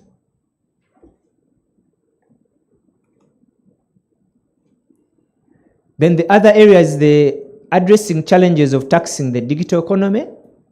VAT was already mentioned that non-residents providing digital services in Uganda, if they meet the registration threshold, they are required to charge VAT, register for VAT, and Jolie is collecting some good money these days. I hope it is increasing.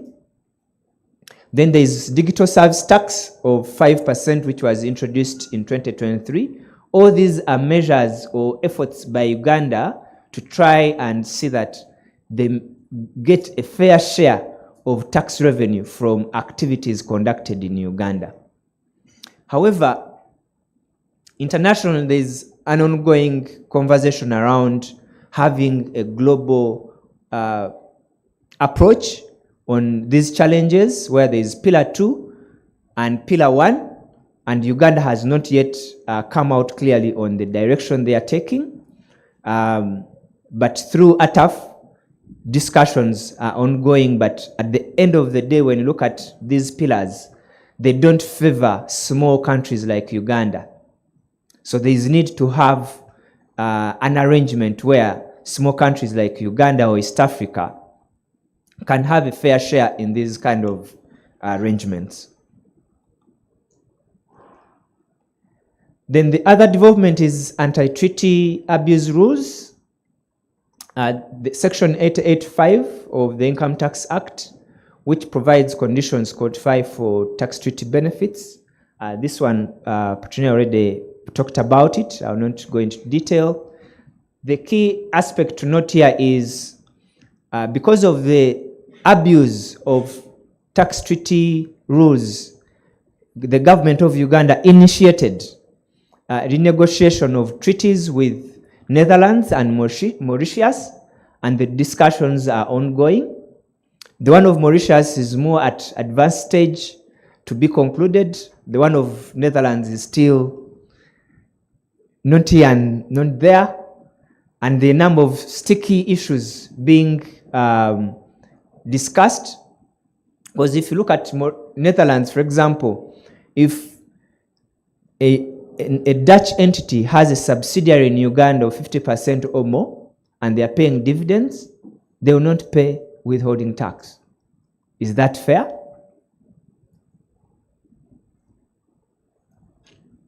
Then within those treaties, the beneficial ownership rule that exists in our current tax treaties or even the domestic law is not strong enough to mitigate treaty abuse. So what Uganda is doing right now is, for new treaties that are being negotiated, they are including limitation of treaty benefits clause and also a general anti-avoidance clause based on the principal purpose test. Now, principal purpose test is if you go into a jurisdiction with which Uganda has a tax treaty, and one of your main purposes to go there is to benefit from the treaty, then you will not benefit from the treaty benefits. And this does not exist in any of the treaties Uganda has, and government is trying to include them in the new treaties. Of course, such a general rule of, if one of your main purposes, who tells you are these investors or business going to tell you, hey, you see, one of our main purposes, we have seen good incentives in setting up in Mauritius or Netherlands? They will not.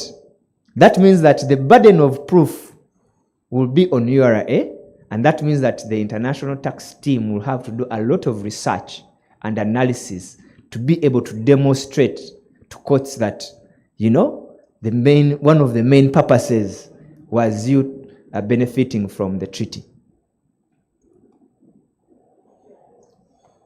Other actions to manage base erosion was the amendment, the introduction of the indirect disposal rule to curb avoidance of capital gains tax via offshore sale of Uganda-based assets. Petunia talked about this. I will not go into detail.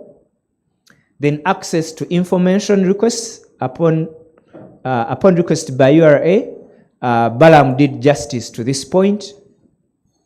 Then automatic exchange of information. Again, Balam also did justice to this. Maybe what I can add is URA is going to collect information from financial institutions or insurance companies in Uganda and send it to its counterparts. But equally, Uganda will also automatically receive information that has been collected on Ugandan residents that have offshore financial investments. So as lawyers, if you have advised one of your clients, or if one of your clients has investments outside Uganda, and that person is a resident in Uganda, going forward, when this is implemented, it means that URA would be able to tell that Solomon, you invested $2 million in South Africa and you are earning income on it. What was the source? Did you declare that income in Uganda? So such questions are likely to come up. So you need to advise your clients accordingly to make sure that they prepare and have answers when that time comes. Then the capacity building of the URA International Tax Unit. What Jolie didn't highlight in terms of capacity building is they have enlisted the services of tax inspectors without borders. Maybe lawyers without borders. Is there such a thing? Yes, so the OECD and the UNDP are supporting developing countries like Uganda because we don't have enough capacity to challenge some of these sophisticated tax planning strategies when it comes to transfer pricing, for example. So you find that if, say, URA has determined that we need to audit this sector, and one of the players identified is X, then they will identify an expert in that sector outside Uganda who is a tax inspector without borders and work with URA auditors from the planning stage, execution, engagement to the end. So in case you're supporting one of your clients and you see someone on the URA team who doesn't appear to be a Ugandan, he could be a tax inspector without borders. Thank you very much.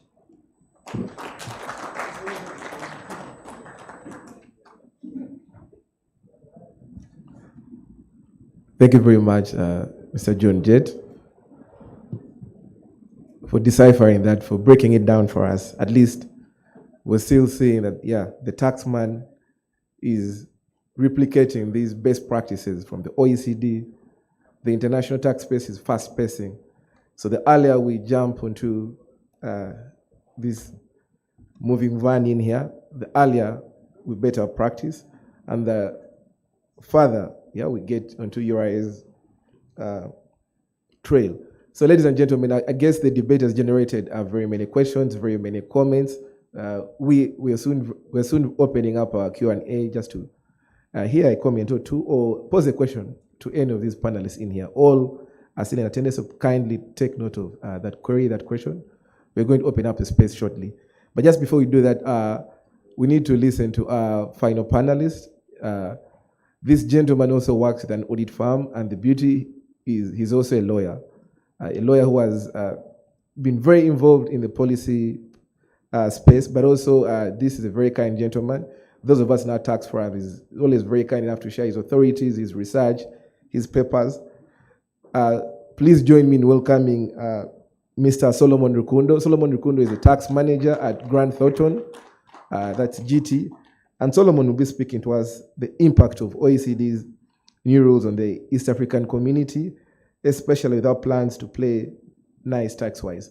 So let him just give us a feel of the region, how we're faring as a region, but also are there any countries faring much better? So Solomon is pleased to share with us. Please join me in welcoming Solomon once again. Thank you.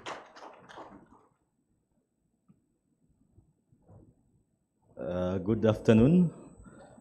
I have the privilege of speaking shortly before lunch. So I will take that into account as I am presenting, I promise. So I'll be strict about time. Yeah, taking you through the impact of the OECD's new rules on the East African community. I hope I get this right.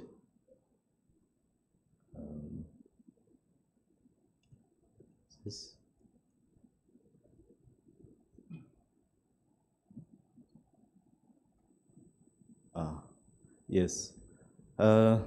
So the first thing to look at are the old rules. The old rules, we have two particular rules that have been at issue in international tax. And the first is the permanent establishment rule. And this one looks at aligning the taxing rights are given on the basis of having some kind of physical presence in the country. So that is when there is an office, a warehouse, a branch, a dependent agent, there must be some kind of physical presence. And that has been a long-standing rule for almost, well, just over a century. And the second is the allocation, profit allocation rule. So the profit allocation rule is linked to the arm's length principle. It's been discussed at length actually, but maybe not in this context exactly. So the arm's length principle and separate entity principle is that if you have a multinational, each entity is going to be treated separately. And that is helpful for transfer pricing purposes. The challenge that poses is that it means, and it also means that the value is going to be, that the profit will be allocated based on where value is created, where the highest value is created. But the challenge with that will mean that when you have an entity like, say, Coca-Cola, where the greater value is likely from the brand rather than from the factory itself, then if the brand is assigned, the ownership of the brand is assigned to an entity that is in a low tax jurisdiction, then there may be, and because the higher value is being created there, most of the profit is going to be assigned there.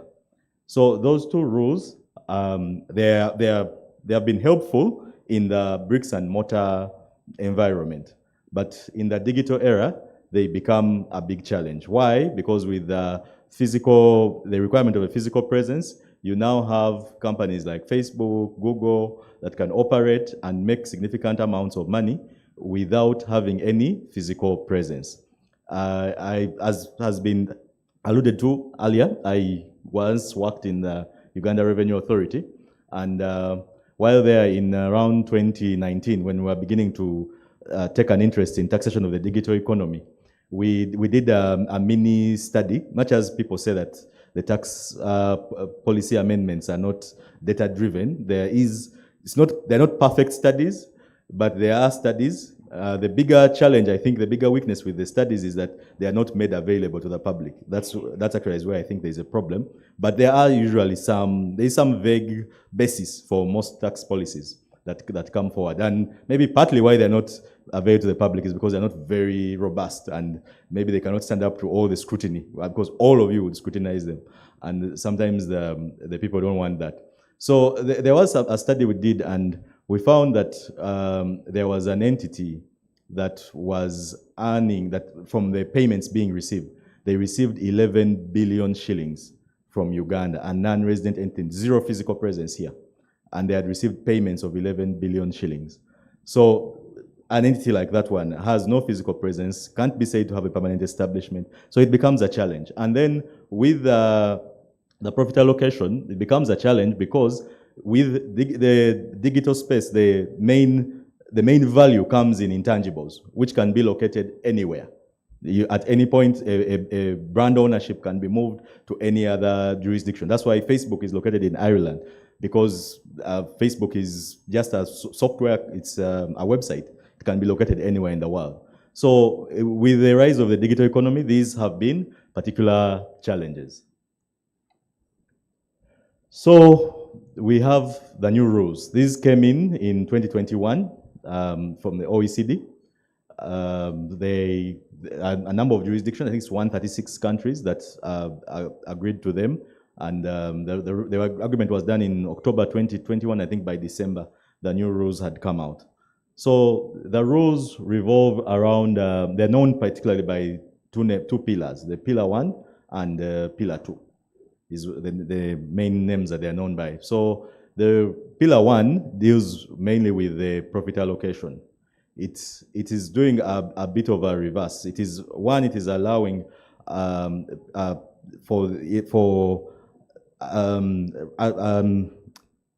taxing rights to be allocated without consideration of permanent establishment in the ordinary sense.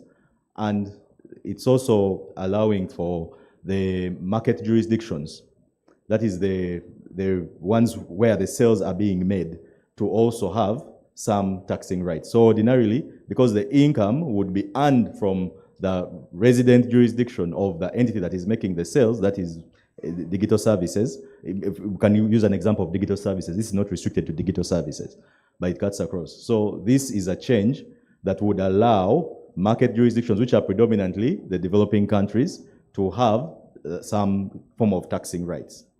So for what might be obvious reasons, if you use that principle and extend it to things like extractives, there will be a challenge, because developing countries are the source jurisdiction for when it comes to things like extractives. So extractives have been excluded from the application of Pillar 1.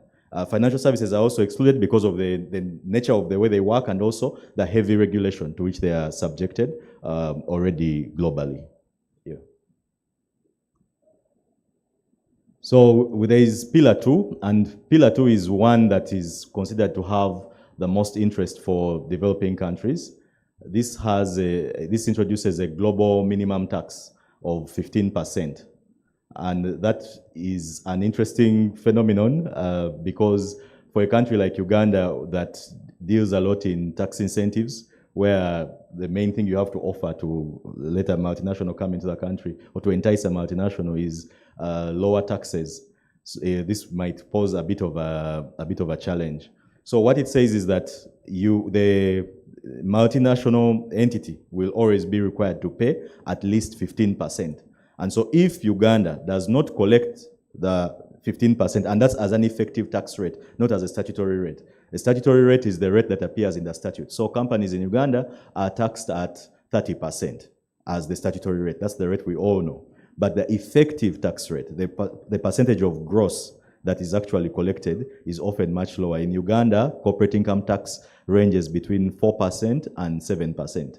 And for some of the much larger entities, as low as 0.5%.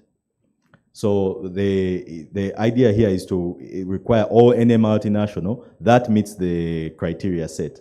The criteria set for Pillar 2 being earning a gross turnover of 750 million euros from its global network. So if it meets those conditions, then it will be subjected to the 15%. So the way the 15% works is first it provides for the inclusive income rule, and that inclusive income rule is giving the first bite to the parent company. So wherever the parent is located, that's the headquarters. Wherever the headquarters is located, they will be the ones to eat up any of the additional 15. If there is a jurisdiction where the 15% has not been paid, that balance will go straight to the parent company. It will be required to pay it. So if you're in Uganda, if as Uganda you give a tax incentive, you're literally just giving away tax. That's the idea here. So and for East Africa, where we've had challenges of various forms of competition, tax competition, this is, if implemented, could have some level of harmonization, where you no longer, the tax incentives may become questionable. Their value, when this is fully implemented around the world, the value of tax incentives will become very, very questionable. So the second rule gives a chance to the source jurisdictions or the country, the market jurisdiction, to be able to get the 15% via a minimum top-up tax. Now, this one would come in play when you have a situation maybe where the jurisdiction of the parent company or the headquarters is not party to the inclusive framework, to this provision, doesn't have a provision requiring the collection of the 15%. If that's the case, then Uganda, for example, would then be able to make the entity pay a top-up. So that means that if the entity is in Uganda, even if it has declared a lower amount, they would then be required to pay up and pay the balance here in Uganda. Yeah.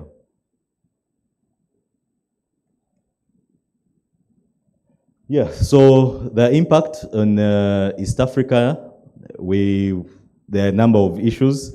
One is to do with the digital service tax. We've had digital service tax introduced in Uganda last year. In Kenya, it's been there since 2021, and in Tanzania, I think since 2022. So there is an impact that digital service tax as part of the inclusive framework under Pillar 1, digital service taxes have to be done away with when you're participating in it.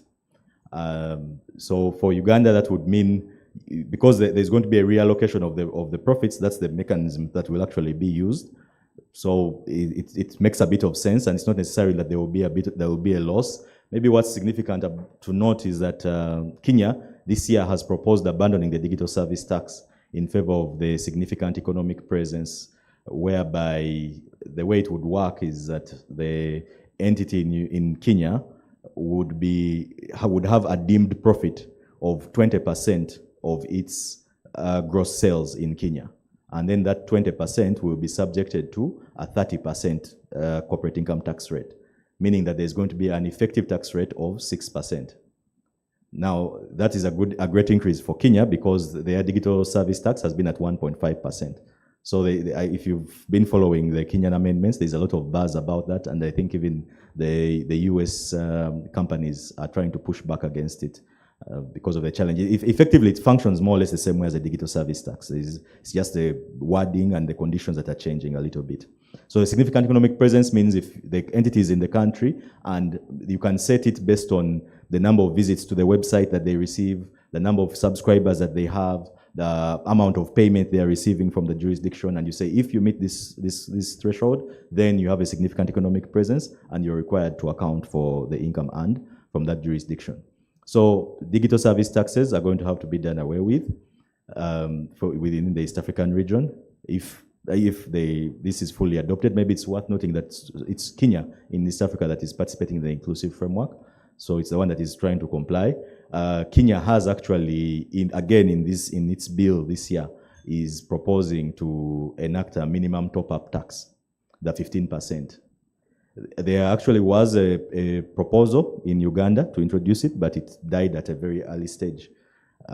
Most likely in Uganda, the trend I tended to see in policy was, if you see another jurisdiction do it, then you feel it can actually be done. So introducing it here without the others doing it first there was hesitation. So there's a detailed policy analysis was actually done on the possibility of introducing it in Uganda, but it was subsequently abandoned for this year at least. So we never know what will happen next year. Then the tax incentives are going to be an issue, because even if you're offering your incentive in Uganda, a 10-year tax holiday, we have Section 21(1) AF in the Income Tax Act that offers a 10-year income tax holiday to a foreign company that is investing at least $10 million in a number of sectors. And that will not be viable anymore because you'll be giving away the tax. You may keep it in the law, but it will not be attracting at least the multinationals that meet those conditions. So it's not like it is totally fatal, but the ones that are meeting the condition of 750 million euros as their gross turnover.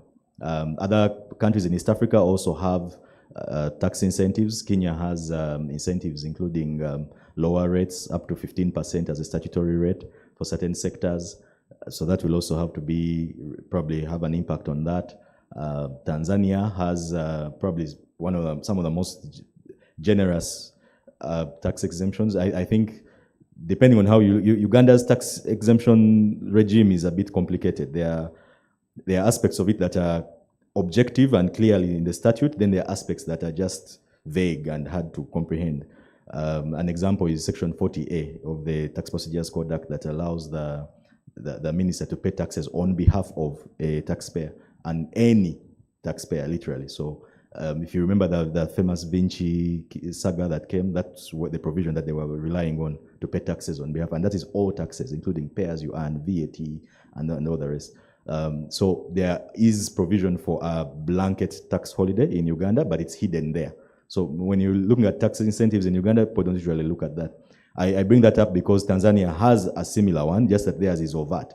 The Minister of Finance in Tanzania can waive any and all taxes for any taxpayer for any amount of time that is chosen with approval of cabinet. So incentives like those ones may no longer be of much value depending on the kind of company that is coming in. And there's also an issue of the complexity of the pillar 1 and pillar 2, the new rules.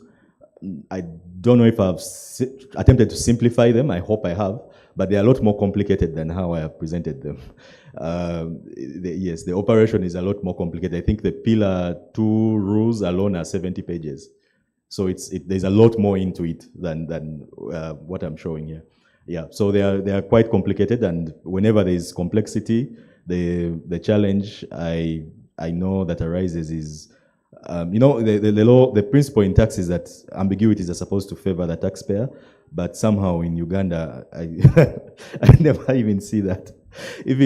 What has shocked me is even in case law. I would understand when it's, you're debating with URA, but even in case law, I've read cases where the TAT says the law is ambiguous and therefore resolves it in favor of the URA. It's quite peculiar. So there will be that challenge that whenever there's any kind of complexity, any kind of whatever uncertainty arises, the tax authority is likely to try and take advantage of it and resolve it against the taxpayer, even when it means creating a very, very hostile environment. In John Jett's presentation, he alluded to the Section 25 interpretation. If you, I don't know if the lawyers understood it fully. Even me, if you from the business and accounting perspective, even it gives me a bit of a hard time. But when you understand it, it makes literally no sense. Some of the interpretations that have come, it's like a declaration of war on the taxpayer. So there can be challenges like that when there are complexities, and so there will be need for capacity building. There will probably be need for workshops and the engagements, and also there would be need for direct clarity coming from the revenue authority. That's been something that's been lacking somewhat. For example, the last practice note that came out of, who knows when the last practice note came out from Uganda Revenue Authority? The last practice note.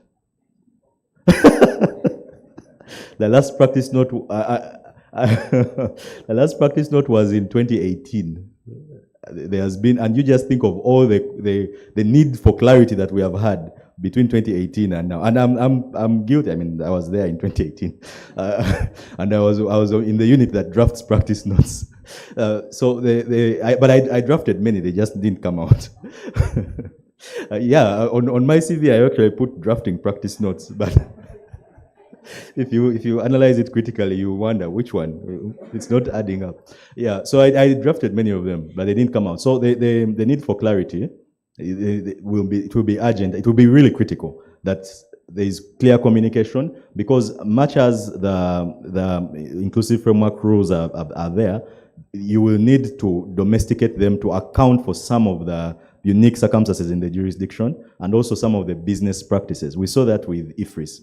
When the way the VAT law is designed is very clear-cut and obvious, and it allows you to think, fine, I can easily digitize it through IFRIS. But then you find the downtown trader is trading in some way that no business guru, no business professor at the university had ever anticipated someone could trade.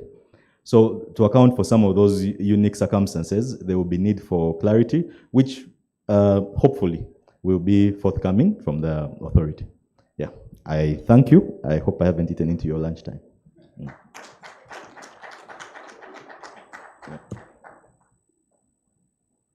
Thank you very much. So that concludes the second session of our presentations. Could we give a very big round of applause for our panelists? So we just want to have a quick Q&A to address some of the questions that some of our attendees here have and some of our members online have. So as we are waiting for those questions, I do have a few questions myself, and for this part of our discussion, I would request our panelists to take up some of our seats. So, Mr. John J. Tusabe, please approach. Mr. Cephas, see you're still around, please do approach. Solomon, please do come back, and Miss Petronella, kindly approach and take a seat.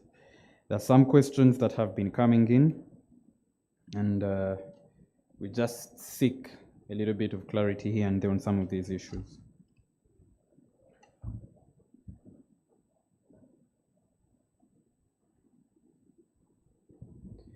Great. So maybe we can just have some of those mics passed around. Great. And maybe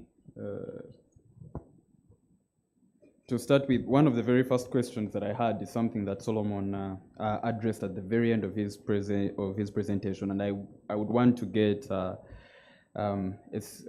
take of the other panelists, especially regarding the ambiguity in some of our laws. And if you have taken notice, over and over again, every other time we have an amendment, you may be led to think that some of these provisions are worded ambiguously, so that it allows for the tax regulator to interpret them widely. For instance, the Section 25 of the Income Tax Act and Section 24 on bad dates, or even the definition of beneficial ownership for purposes of taking advantage of a tax treaty.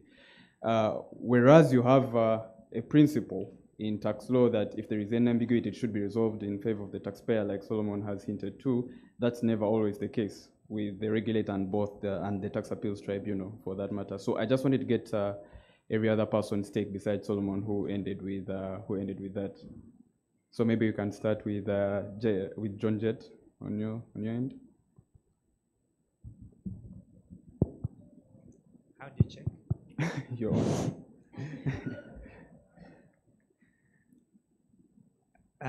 My take is, I think, of course, the responsibility is on the policymakers and tax administrators to make sure that there's clarity in the law. And if there's no clarity, provide that clarity. And from my experience, the interpretation has been moved towards collecting revenue without regard to the purpose or the intention of a particular provision. And for me, that is wrong tax administration. And what that means is the tax administrator needs to kwekuba mu torch. The way things are being done is not sustainable. So my view is, I would say that the Minister of Finance needs to come on board, because if you bring a law which is not clear and you don't provide clarity, and then you're implementing it in a way that is inconsistent with the intention of the provision, then you obviously have unintended consequences of businesses failing. And at the end of the day, everyone loses. So those are my thoughts. And my prayer again is, Council Emma, you need to make sure that you make enough. You remember that president who says, make some noise, make noise. We need to make noise, guys. Okay. Thank you. Luckily enough, Mr. Tony Karunji has replaced Jolly. So we are covered. And I'm reliably informed that he's now in charge of rulings. So I hope he's here on official duty. Having said that, I think there is a deliberate effort by the Ministry of Finance to take us backwards in some of these things in terms of taxpayers' rights. Look at the amendments which were made in the law in respect of private rulings and practice notices. The very period which Solomon is talking about, while there he and his colleagues made amendments to make it optional for URA to give a ruling. So right now you can't be assured of any ruling, and that came at the same time when there was space for agency notices, for taxpayers to be informed about agency notices and there not to be tax in dispute in respect of agency notices. That space was eroded deliberately. So when you see some of these other things and you get a feeling that somebody just wants tax. You look at some of these workshops we get. If you ever call finance and it comes, there must be a different reason why they have come. Look at the law about DTS. They suspended negotiations of DTS, but even that is a secret. They've never come out and say we have suspended. I mean, John Jett was saying there are negotiations. He might be breaching confidential information of government. Where did you get that? They never come out to say anything. So I think there is really a lot about making noise, which we should do, than we are doing. So these so-called ambiguities, they are resolved. You look at the law. Have you ever seen a country, you have seen the explanatory notes in the OECD rules, everything. They explain. All these developed countries make notes to their rules. In the 1960s, the Income Tax Management Act, which was there in the 60s, had a whole big volume explaining each section. Here we are, 40 years later. You just drop one piece, like Solomon said, section 40A is hidden somewhere. Even me, I've never seen it. I don't know, it might be in your volume and not in mine. The only explanation you are interested in is to annually have a retreat for judges and have yourself explaining to them what the law should be. That's not where the space we should be in. If we are activists, we should have transparency, not only in the law, but in the policy.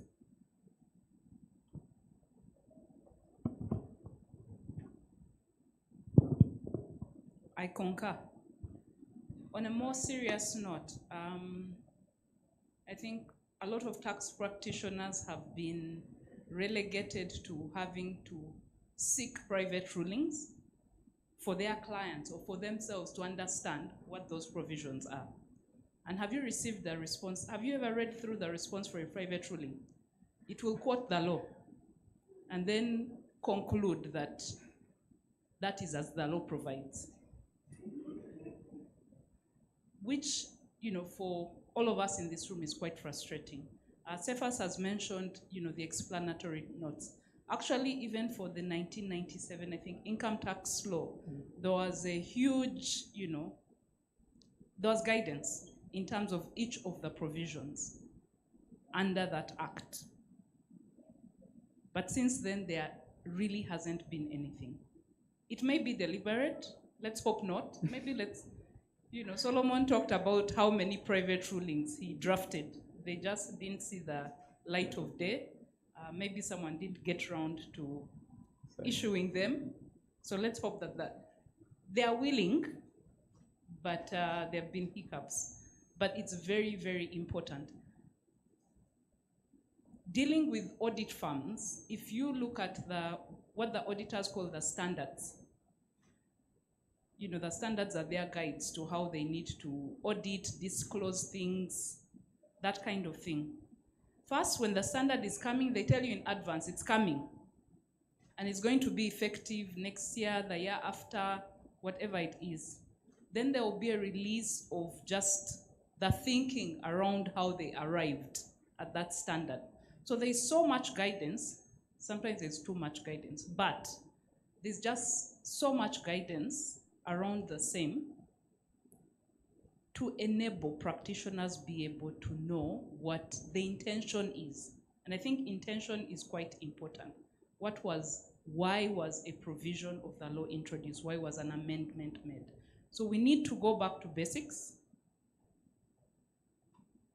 to be able, even as URA tries to, this now it's about enforcement, it's about collection, tax administration, it's about compliance with the law.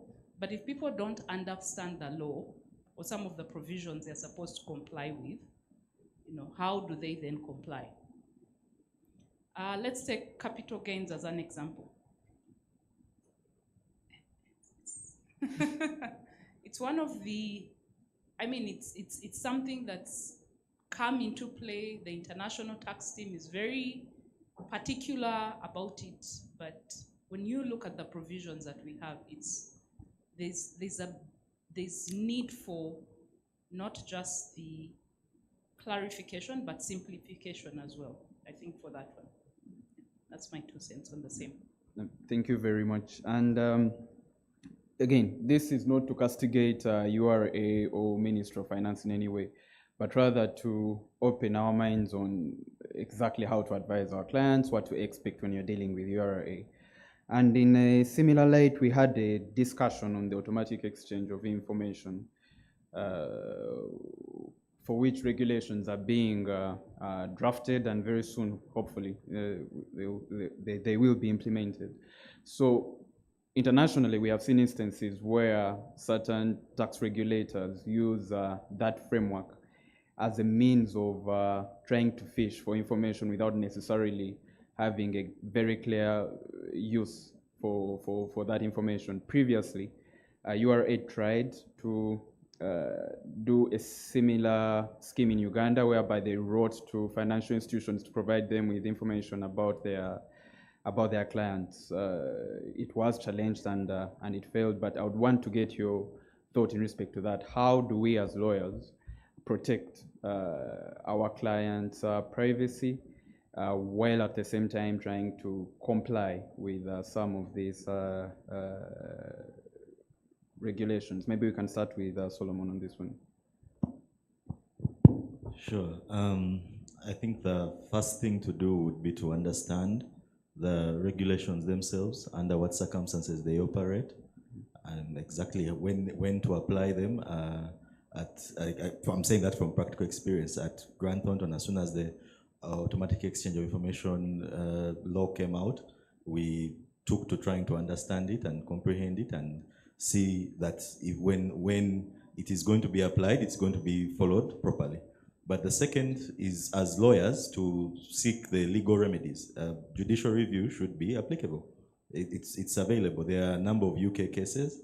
I think I can think of one. I can think of is Daring Brothers, where attempts to use exchange of information was referred to judicial review. Where the challenge, though, sometimes is that the taxpayer, like Uganda's law, does not require the taxpayer to be informed when their information is being given. So there might be a challenge. If you have a way of knowing, well and good. Otherwise, that's it. But taking advantage of remedies that are available, and that's something I would highly encourage to be done by legal practitioners in Uganda. That maybe because, as has been indicated earlier, tax has generally been a space for non-lawyers, so it's been dominated. The concepts like taxpayer rights and have not been overemphasized, but that's something that should be done as much as possible. Lawyers should use the remedies available, and I think judicial review in such a circumstance would apply. Yes. Okay, thank you. For myself, I think the starting point is also from, so even as we understand what these provisions are, what the laws are, we also need to think about, from a general Ugandan context, what are the laws that provide in place that generally provide protection for information. If you look at Europe, the US, you have other laws, outside of what's happening in tax, that are very clear about how information is protected, is used, who should have it when, things of that nature, the right to be, to know what your information is being used for, etc., etc. We need to have a similar framework, so that's what, because right now, outside of maybe the Constitution, where you're saying, are my constitutional rights being affected by the fact that my information is going to just about anyone? If you take that out, what about, laws related to protection of information and how your information is being used? Are we comfortable with what those laws are because in other countries, they will, when you bring a lawsuit or when you say to the revenue authority, I don't think that is how my information should be used. You're using a basis. What's the basis that you're using to try and stop them from sharing information or to try and limit how much information they can share? Thank you. Thank you. First of all, I would be very cautious to use the judicial review approach. We used to use it frequently during the time when you could opt out of the tribunal. Right now, if you have to go through the tribunal and you are mindful of the 30 days, you are taking a deliberate risk. So, but having said that, if you look at the precedents we have, our judiciary is very, very cautious against making, I don't know, the most revolutionary decision they made was that one of protecting information of banks. But even that one, when you read it carefully, it is very nuanced. So when you read the FBPMA case, you read the digital stamps case, the courts will tell you that you have to comply with the law of the country. So we are talking about the law as it is. So the problem to me then comes from at the top level, really. Do the planners really, are they always thinking short term or in limiting the taxpayers' rights? So if they do, we are bound by what they do. What can we do? So it is a bit fatalistic, but I don't think that we have had a lot of progress. We seem to be retrogressing in a way.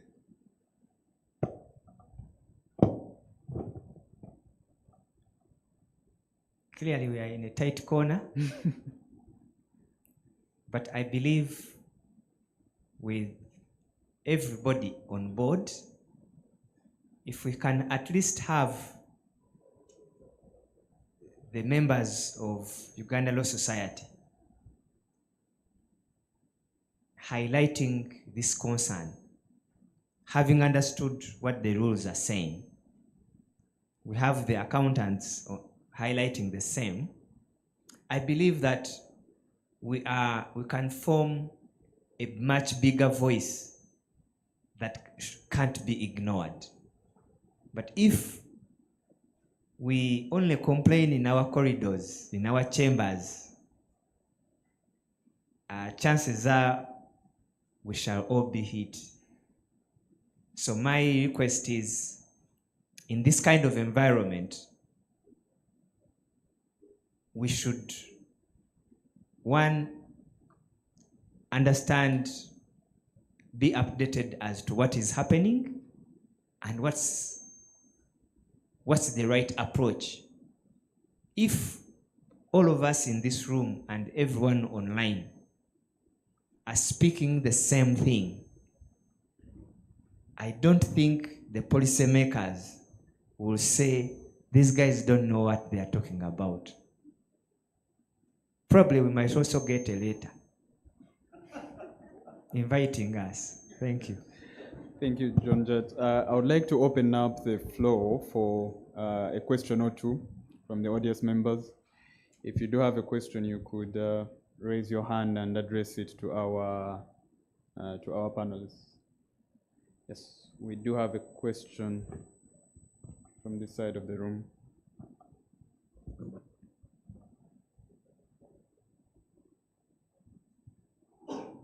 Thank you very much. So I have two questions. The first is maybe directly to Solomon.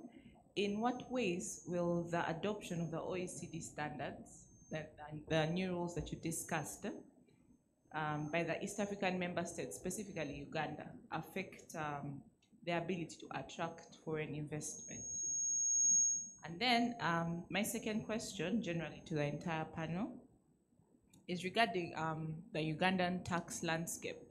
So from my opinion, I believe the Ugandan tax landscape is quite unstable. So every year we are having new amendments. And even before the taxpayers can understand those amendments, there's a new law. For example, let's say rental tax. 1 year it's 20%, and then there's deductions. We had that discussion yesterday. So isn't there a way in which we can have a stable tax policy or a system that say, if you have an investor come in, they can plan 5 years ahead and take advantage of tax planning strategies? Because you have situations where an investor comes into the country this year, let's say, for example, digital service tax, it was not there. Next minute, boom, because there's companies coming in and making profits out of Uganda, which obviously should be taxed ideally, but isn't there a need for some stability for like at least 5 years so that investors can plan and at least allow the economy to thrive? Yeah. Thank you very much. Any other questions? Let's have all of them and they're addressed at once. Yes. If there aren't any others, let's have the panel respond to those and then see what happens. Yes, I think, Solomon, there was a question addressed to you. Yeah. As regards the impact it will have, okay, first, as they are right now, because it is affecting very large, relatively large multinationals, so it's suspect how really impactful they may be, but it's anticipated that there will be some changes, and eventually this may become more or less the norm for international tax as a new way of doing international tax. And when that happens, the question will then be to what extent were tax incentives, because that's the main part which will be affected, to what extent were tax incentives attracting investors? And that has always been a debatable question. All the studies you read on that, there are 50% of them say there is some impact.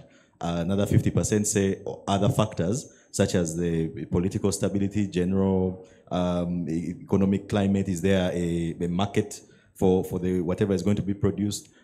To what the extent to which those other factors will matter, it may be it's an empirical question. It's a real factual question, whether or not tax is a main driver of investment. And if it isn't, then there will be little impact. But if it is, then there will be. My thinking is that it isn't as much an impact, as much a factor in investment. That is, in the sense of that you need to give a total tax exemption. In fact, my thinking has always been that a rational investor, when you find an unusually generous tax regime, you may want to panic a little, because that means, what is the normal tax regime like if they need to give you this to attract you? There must be a big problem in the normal tax regime. So I think for the investments that are long-term and long-lasting, tax has not really been a major factor for that kind of investment. To your second question, I think it is feasible to have, I think there are two aspects to it, to the amendments that happen every year.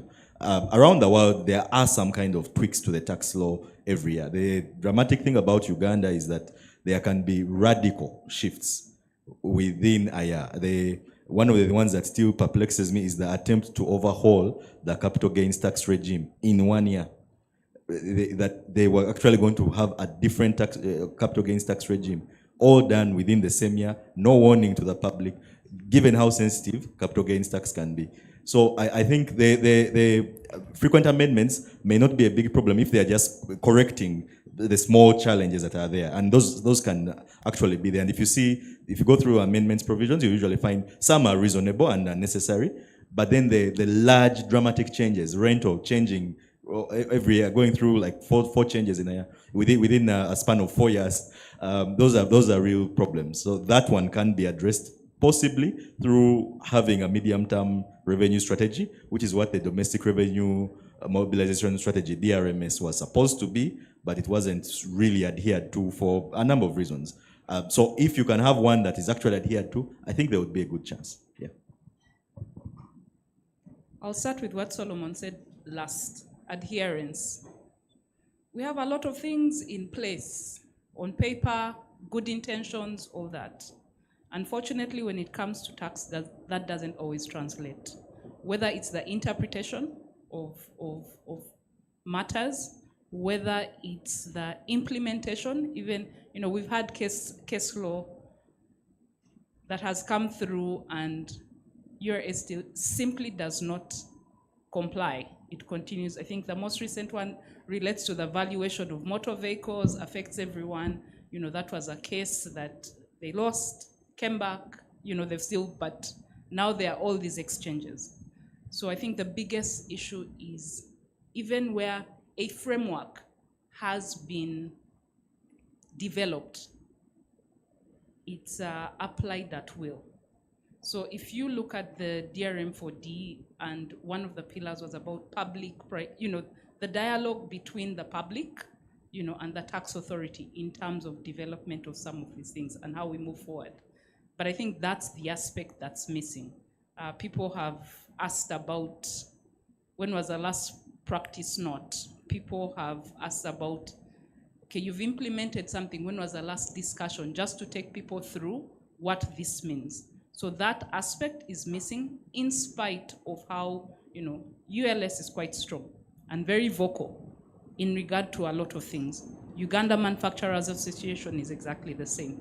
If you take CASITA, pick any organization, I think people have voiced their concerns in terms of tax policy or simply, tax as a whole. At some point in time, and maybe then goes higher up, I don't know, but yes, there is need for tax policy to guide what happens in terms of the changes. I think everyone understands and appreciates that. It's just finding that middle ground or being that trigger that will actually make that happen. So maybe the question is, how do we get the policymakers to adhere and conform to what they've set themselves in terms of what should actually be happening in the development of tax policy? Thank you. Should I use yours? Must be better. I guess each of you has read the things about stamp duty. Is it called the tax alert? Does you already do tax alerts? There is something which came out this week. It is basically saying everything you have ever written down, employment contracts, whatever, pay stamp duty. And everybody is everybody is asking everybody. Nobody really knows what that's supposed to be. So URS went through its archives and said, we haven't tackled stamp duty enough. And they are now, whatever is in that document, you wonder, because first of all, let's look at the law of stamp duty. It says an agreement is everything. Even a conversation is dutiable. Marriage agreements, whatnot. There must be some common sense somewhere, really. But without going too much into this, I request that when we finish this symposium today, URS allocates the money, which is enough to do a supplement in each of the pages, vocaling our biggest concerns from here. We have people who are very good draftsperson. We coin out something. If we put it in a ULS newsletter, it means it's just for lawyers. Let's get a pull out in New Vision, in Monitor. This doctor here can be part of that. I know he'll write very well. We have very many concerns. If they end here, all these things we have ranted about, we shall have done a disservice to ourselves. That's my proposal. My take is, having myself been at URA, I left URA in 2011, so you can estimate my age. So when you look at how URA works, or means of finance passes these amendments, the core or the source of the problem might not necessarily be URA or the tax policy people at means of finance. Why? If you have somebody who is going to wake up and tell you, today, go out. Let's say you're doing a business, you have sales team. Go out and make 10 sales. Yet, ordinarily, you know in the market it is tough to make 10 sales. The best you believe you can do is 3 or 4. You'll find that naturally somebody might end up doing things that they know that are not right, but they have to do them to meet the targets. So I think we also need to engage other government agencies like Parliament and the wider means of finance in terms of how we plan for the economy. Where do we put our money that we collect? And how do we set the amount of money we spend and on what? Because the moment that side is on free fall, like anything goes, and then at the end of the day you go to URA, this is what we expect from you. So definitely people will panic and say, at the moment we can only collect this much, so what do we do? So which provision can we amend? Which exemption can we remove? Which new tax can we introduce? So all those conversations will always be there. The moment the demand side for funds is always shooting up and taking funds anywhere, everywhere. So I think that other side, we need to look at it as well, because that's where the problem is. Because however good the arguments to have a stable tax policy, I believe the people at Means of Finance, they have studied. These are guys with masters in tax, in economic policy. They know economics that works. But they find themselves in the corner that you've been told, order ni order. So what do you do? So these things will always be there, and we need also, as we ask, of course, the policymakers to address them, to push back on the demand side. We also need to speak to the demand side, where they go. Thank you very much. We have one question from the doctor, but we also have a comment online from Edward. Edward, if you can hear us, please go ahead and make your comment. Edward, are you there? Oh, as Edward is coming, yes, just a quick comment, and I hope you can hear me well. Yes, we can. I think on what we've been discussing. So first on the information exchange that you're asking about, fishing expeditions and all. So because most of these things are being developed from elsewhere and from systems where, I mean, rights and all are things that are not necessarily taken for granted. Indeed, most of these things have a lot of inbuilt protections. It's only a question of if they're either not implemented well or they're actually abused.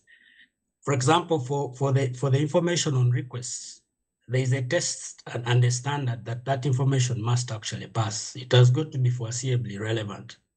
And that has been said not to include fishing expeditions. So you can't obviously say, you know, I want information regarding this person's travel for the last 10 years, or everything to do with your other employees or your other businesses.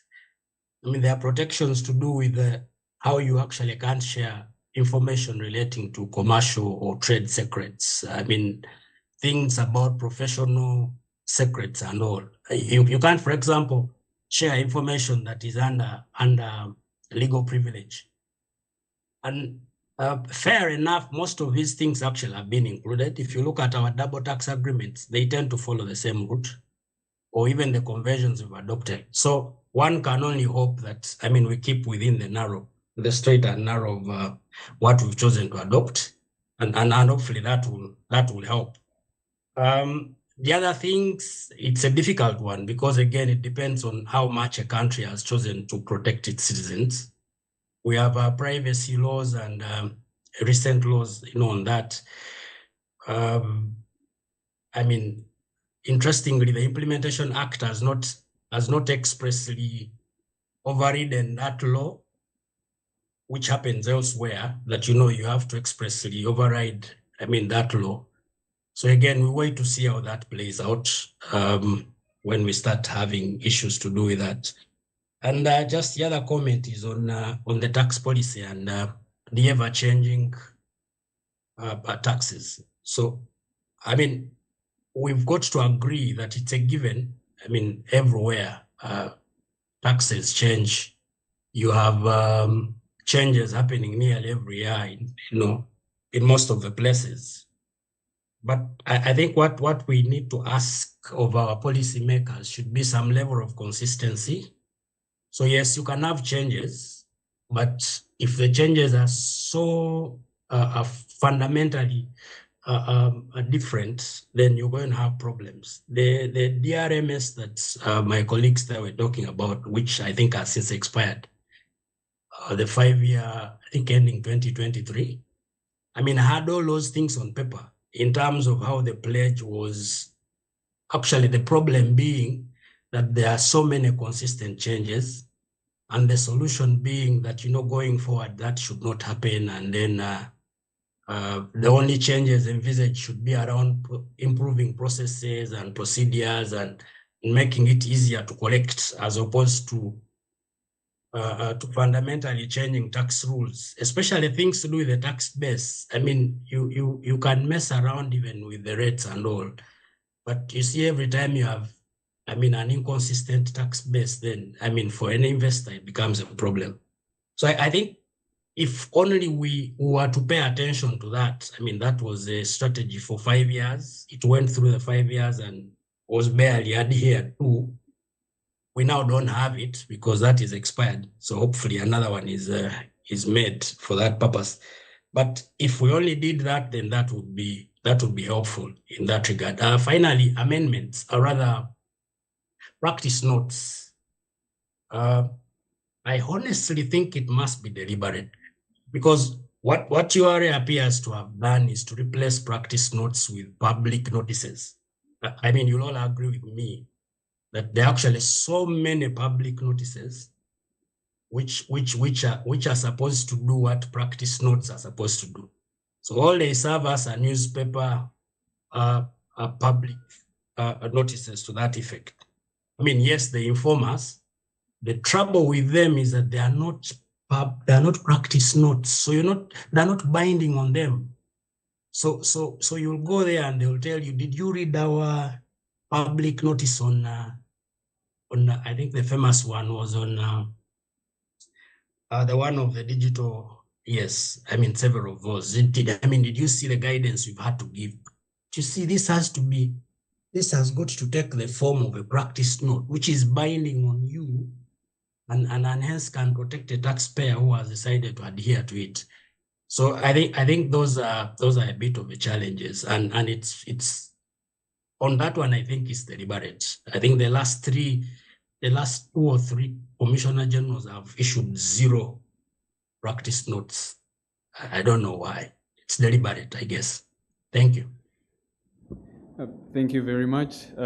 Let's have a final comment from the doctor, and then we close this session. Thank you very much. Mine is just a brief comment. I just wanted to add a small footnote that in all these conversations, as we talk about the OECD and so on and so forth, there's actually also a big animal that is coming up, and that's the UN tax conversion. As you know, many African countries initially, and lower income countries actually, initially, objected to the Pillar 1, Pillar 2, Kenya and Nigeria, although Kenya has now gone back. But because the OECD is dominated by these very rich countries, but the reality of the UN convention is that's likely to have even more countries sign on some of these international tax rules. I just thought I would mention that so that we don't lose sight of it. Thank you. Thank you very much. I will hand over to my colleague to just close out. Ladies and gentlemen, would you give our panelists a hand of applause as we release them? Yes, I come bearing good news again, and that is nothing other than our lunch. It is set and it's ready for us. However, we were supposed to have another session just before the lunch break, and that was the session on tax hassles and triumphs, checking the pulse of tax disputes in Uganda. And just after our lunch, we were set to have one session only, and that is adapting to changing, staying sharp in Uganda's tax terrain. Now, the good news is we are going to use the wisdom of redeeming time, and we'll only have 3 presentations in the afternoon, and we'll have 1 panel, and it's going to be exciting mostly for our colleagues who are online. You don't want to miss the presentation that will be coming from His Worship Solomon Wamai. He's here with us, the Deputy Registrar Tax Appeals Tribunal. We will have a presentation. Mr. Cephas Virungi already pointed out Tony. So we'll have Mr. Tony Kalunji, the Acting Manager Litigation URA, making a presentation. We have, we'll expect Sophia Nampija, who is a Principal Associate at Katende Sempewa, making a presentation. And the way we are going to sandwich the 2 sessions is that we'll have the presenters being joined by Ian Motiwa at a panel discussion. It's going to be exciting because we are talking about disputes. We are going to be talking about how you navigate those. Mr. Bruce Musinguzi of KA had prepared a very good presentation, although he had to leave us early, so we'll have that presentation also run through so that we have the benefit of using the full benefit of day 2 of our tax symposium. Can we break off for lunch with going this in mind?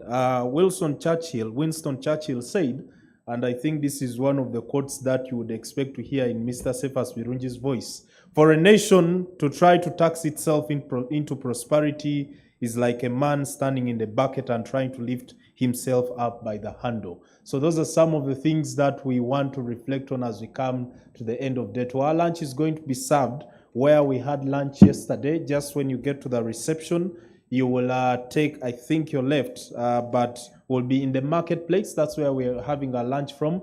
You'll have a coupon available to you. You'll just walk in and have your lunch. And for our online audience, we don't want to leave you without lunch. Music is food for the soul. So you're going to be entertained with just some soothing music, and we'll be back here at 2:40. 2:40 prompt will be starting. So it's Friday and we want to release people early. Otherwise, thank you so much, and we look forward to the last leg of our symposium. Thank you.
has been enhancing tax compliance and legal expertise. So this afternoon, we are going to be delving into presentations that will focus on those tax tussles and triumphs, checking the pulse of tax disputes in Uganda. And like we had just announced prior to breaking off for our lunch, we had indicated that we are going to have the privilege of having presentations and hosting His Worship Solomon Wamai, who is a Deputy Registrar Tax Appeals Tribunal. He's a person who I have known, or we have known, to be passionate about how the tribunal runs, and we are going to be hearing from him about things related to these tax disputes. Sophia Nampija, who is a principal associate at Tende Sempewa Advocates, a tax practitioner as well. We want to hear from people who are doing this on a daily, how you navigate issues of checking the pulse of tax disputes in Uganda. And then, of course, I'll re-echo that this is not my statement. It was Senior Cephas Mirungi who pointed out that, Tony, now that you hear Mr. Tony Kalungi, who is the acting manager, litigation, we usually want to hear the side of the taxman. And after those short presentations, which are really going to be short to give us a bit of more time to engage this panel, you know what afternoons be like. We will have Mr. Ian Mutibwa, quite an inspirational practitioner. One of his areas of practice is tax advisory. And Ian is going to, Mr. Mutibwa is going to be bringing a flavor to the discussion about adapting to changing and staying sharp in Uganda's tax terrain, in line with some of the ethical challenges of tax practice, when tax practice gets tricky. So all that we are going to be hearing this afternoon, we are going to be interacting this afternoon. For the online audience, we want to remind you that you have a Q&A where you can post your question. We have a chat where you can post your comments. We want to capture those. And also, we would want to know what these 2 days have been like for you. So if you're online, you can give us feedback. What the 2 days have been, what the 2 days of the symposium have been like for you. What more would you want us to do? Just as we're breaking off, Mr. Cephas was telling us that probably we need to think of how do we air some of the concerns that we have. You air them out for the entire public to benefit from the same. So let us keep getting those ideas coming in so that it can enable us have some action points taken away from this symposium. Ladies and gentlemen, there is a saying that says that good things end when they are still hot. Our lunch has ended early. The best time we could have used for it. There are people that are still having lunch, but will not wait for them. At least we see that the people online are already here, and we want to respect their time. Our first presentation is coming from the Registrar Tax Appeals Tribunal. The Tax Appeals Tribunal is a statutory body that is set out to adjudicate over tax disputes. So you cannot talk about the pulse of tax disputes in Uganda without hearing from the actual body that adjudicates these disputes. It seems like it's common knowledge until someone is faced with a tax issue and they don't know how do these, how do you even approach the tribunal? Where is it even located? Who sits in the tribunal? How is the administration of the tribunal handled? And how are the decisions of the tribunal, respected, enforced, and so on and so forth? So bringing some of these faces to the symposium is intended to have the participants, to have the audience hear from the people who are running the day-to-day management of these disputes. It's my absolute honor and privilege to invite His Worship, Mr. Solomon Wamai. You're most welcome. Please, we can give him a hand. Thank you very much, my brother Laston. Before I proceed, I want to thank the President Uganda Law Society and his entire team for arranging this program. This is a very, very important forum. Every one of us in this room, outside this room, We pay taxes either directly or indirectly. And I can assure you, I've taken the benefit of hearing presentations of so many people. I came in when Mr. Cephas was about to conclude, discussing aspects of transfer pricing, tax planning structures. I can assure you, my lady here, I've forgotten her name, she made a very wonderful presentation. There's a gentleman there who made a very wonderful presentation about BEPS. But look here, ladies and gentlemen, as practitioners, advisors in the tax industry, at the end of the day, after planning, advising, speaking to your clients, your client will receive an assessment. You like it or not, will advise on tax planning and all those kind of things, but you receive an assessment. What you have to do, as Laston has said, we are into the center of some of these tax dispute resolutions. I'm the Deputy Registrar of the Tribunal. We have handled so many cases. I don't want to take this lightly. This is very important. Mr. Cephas was talking about the transfer pricing. Yesterday, Akunobla Festus was talking about the same. I listened carefully to the presentation by Professor Nwagaba. As I said earlier, that at the end of the day, you'll need a forum that will resolve your dispute. You can put things on paper. So my assignment here today, in the interest of time, I'm going to share with you a few nuggets. How do you triumph as an advocate, as a tax representative, as a tax agent? How do you triumph before the tribunal? The tribunal is a court, as you know.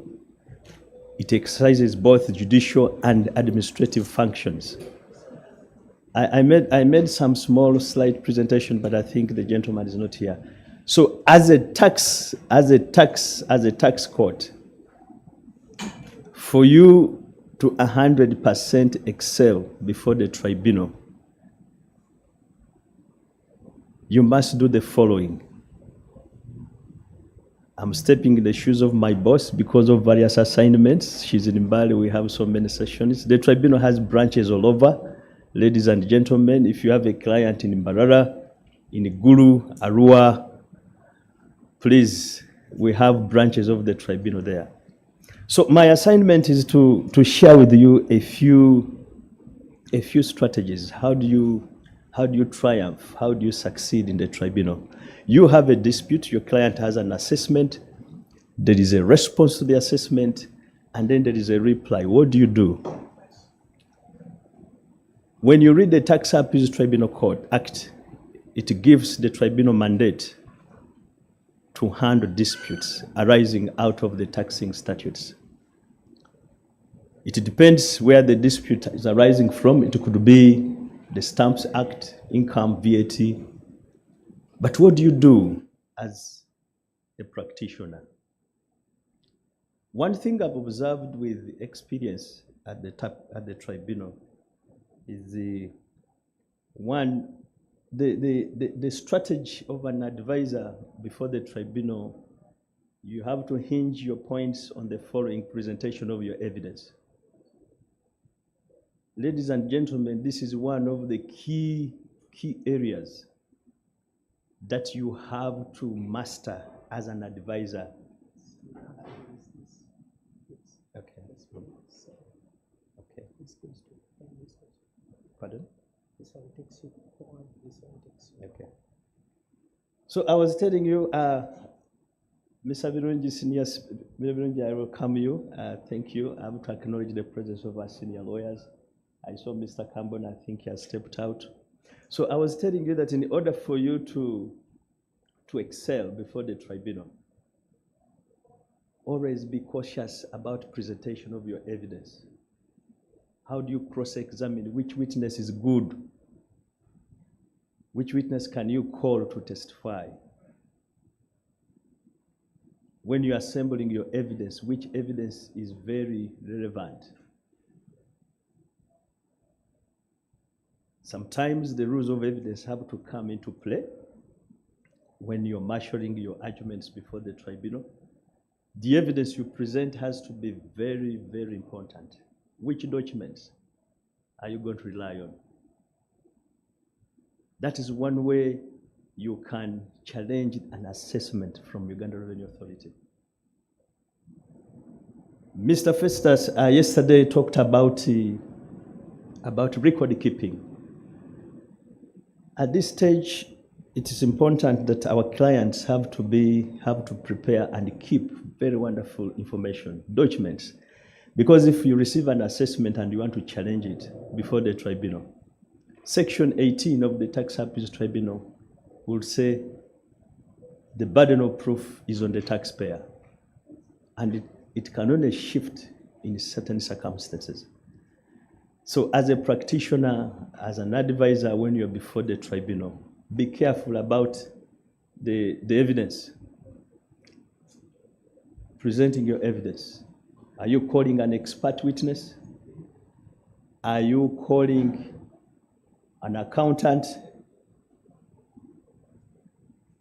And what is he going to tell the tribunal? Does his or her evidence help you to resolve the dispute? So it is very important. You need to look at, I think this one is this one, I don't want to go into this because all of us here, we know this, the administrative functions introduction of the tribunal. It won't really, because this is a converted audience. In the interest of time, I don't want to go into. But one thing about administrative powers, I told you that the tribunal exercises both quasi-judicial and the administrative powers. And administrative powers can be seen when we step into the shoes of the commissioner and the tribunal makes order whether to refer the matter back for reconsideration or to do anything else. And then when it comes to the judicial functions, it can be seen from the rulings the tribunal handles and resolves the case and writes a ruling. And as you can see there, this was, I got this extract from the case of Rabo, where the court said that it's apparent that from the provisions of the Tax Appeals Tribunal Act, the proceedings before the tribunal are treated as judicial proceedings. So I need to go straight to key points, the few nuggets that can help us to yes, the evidence before the tribunal. You see, as practitioners, when it comes to preparing a joint trial bundle, what documents are you putting in the joint trial bundle? The documents that appear in the joint trial bundle should be those key documents that are going to help you resolve a dispute. And the relevance of that document is very important. I have seen so many cases before the tribunal where the party loses a matter because of failure to adduce proper documents, you see. So it is very important that you have to look at that as an advisor and as a witness, as a lawyer. And you also have to look at examination of the witnesses. These days, the tribunal allows witness statements, you as evidence in chief, and then you cross-examine. Now, when it comes to cross-examine, the Evidence Act comes into play. What are you examining on in cross-examination? Are you going to ask each and every question? And if you're to ask those questions, what is the relevance of those questions? Because at the end of the day, the intention should be, how do you secure victory for your client as a tax practitioner? So you need to get questions that are very key. There's also evidence by way of affidavit. The tribunal can also take such evidence. Senior Birungi Cephas and Mr. Tiwa and the others who have been practicing in the tribunal, you know that. What are the averments? Say you are putting an application for extension of time, and you want the tribunal to believe that, yes, this and such a day I was not around, and this delayed me to make a presentation or to file a case before the tribunal. So the averments in the affidavit should be really good evidence, averments that are going to help you to the tribunal to rule in your favor, either to extend time or not to extend time. Not forgetting that applications like extension of time are very, very substantive applications. I always tell people that those applications like extension of time, it goes to the merits of the assessment. Because if it's not allowed, it means the entire application goes. So you have to be very careful when you are choosing which statements or which averments to put in the affidavit.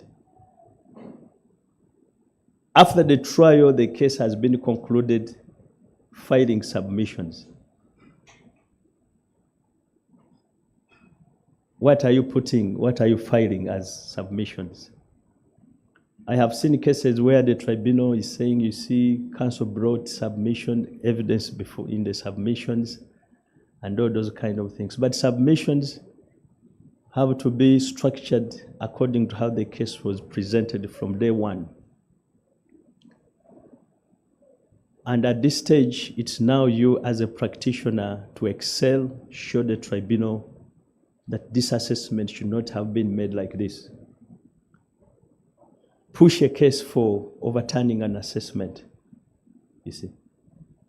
This sounds simple, but we have been discussing yesterday and today about tax planning and the advice to our clients, big, huge companies. But just in case they don't take your advice and the matter goes to court, this looks simple, but they can ably help you if you comply with them for you to secure victory before the tribunal. The things like, I think that this one, I don't have to go into that. This one, I'll leave it out. Before I come to challenges, there is a circular which we issued, I think 2 weeks ago, 3 weeks ago. The tribunal had an engagement with taxpayers. I'm very happy Mr. Birungi was there and many of us were here. Many of us attended through virtual hearing. We issued a circular, and that circular is already out. But one of the key issues in that circular, the tribunal is very open, being a quasi-judicial court, and we want to dispose of disputes as fast as possible.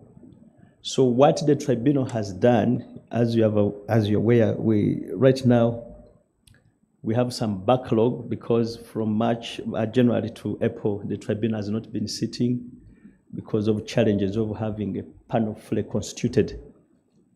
So now, in that circular, there are some of the key guidelines that we put out to our practitioners to follow.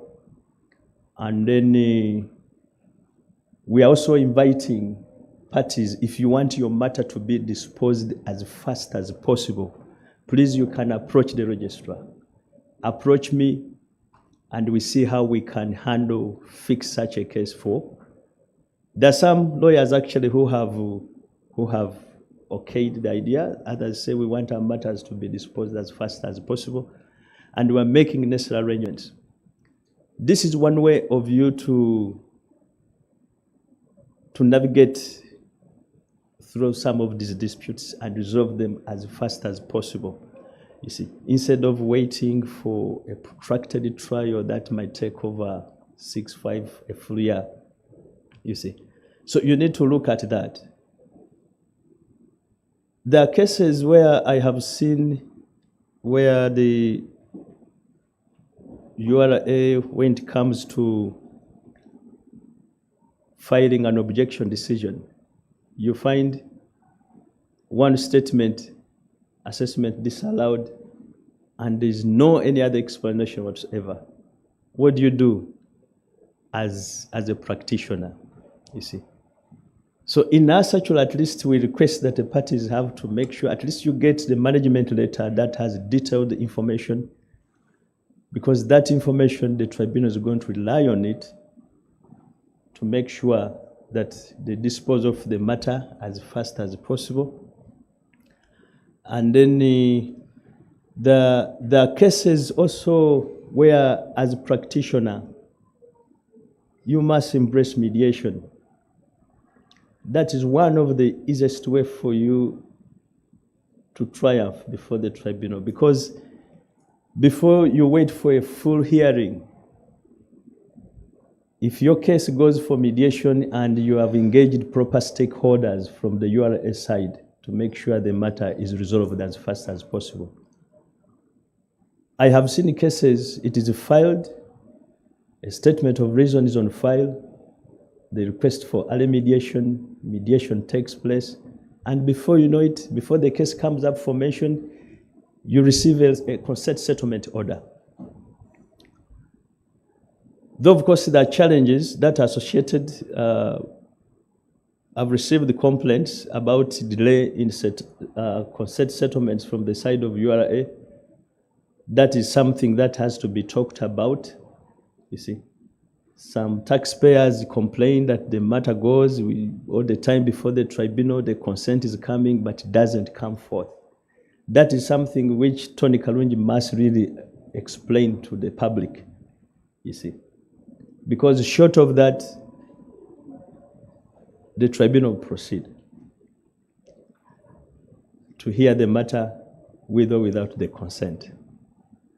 So preparation, knowledge of the tax law and trial procedures, ladies and gentlemen, is very key as an advocate before the tribunal. You need to understand the things.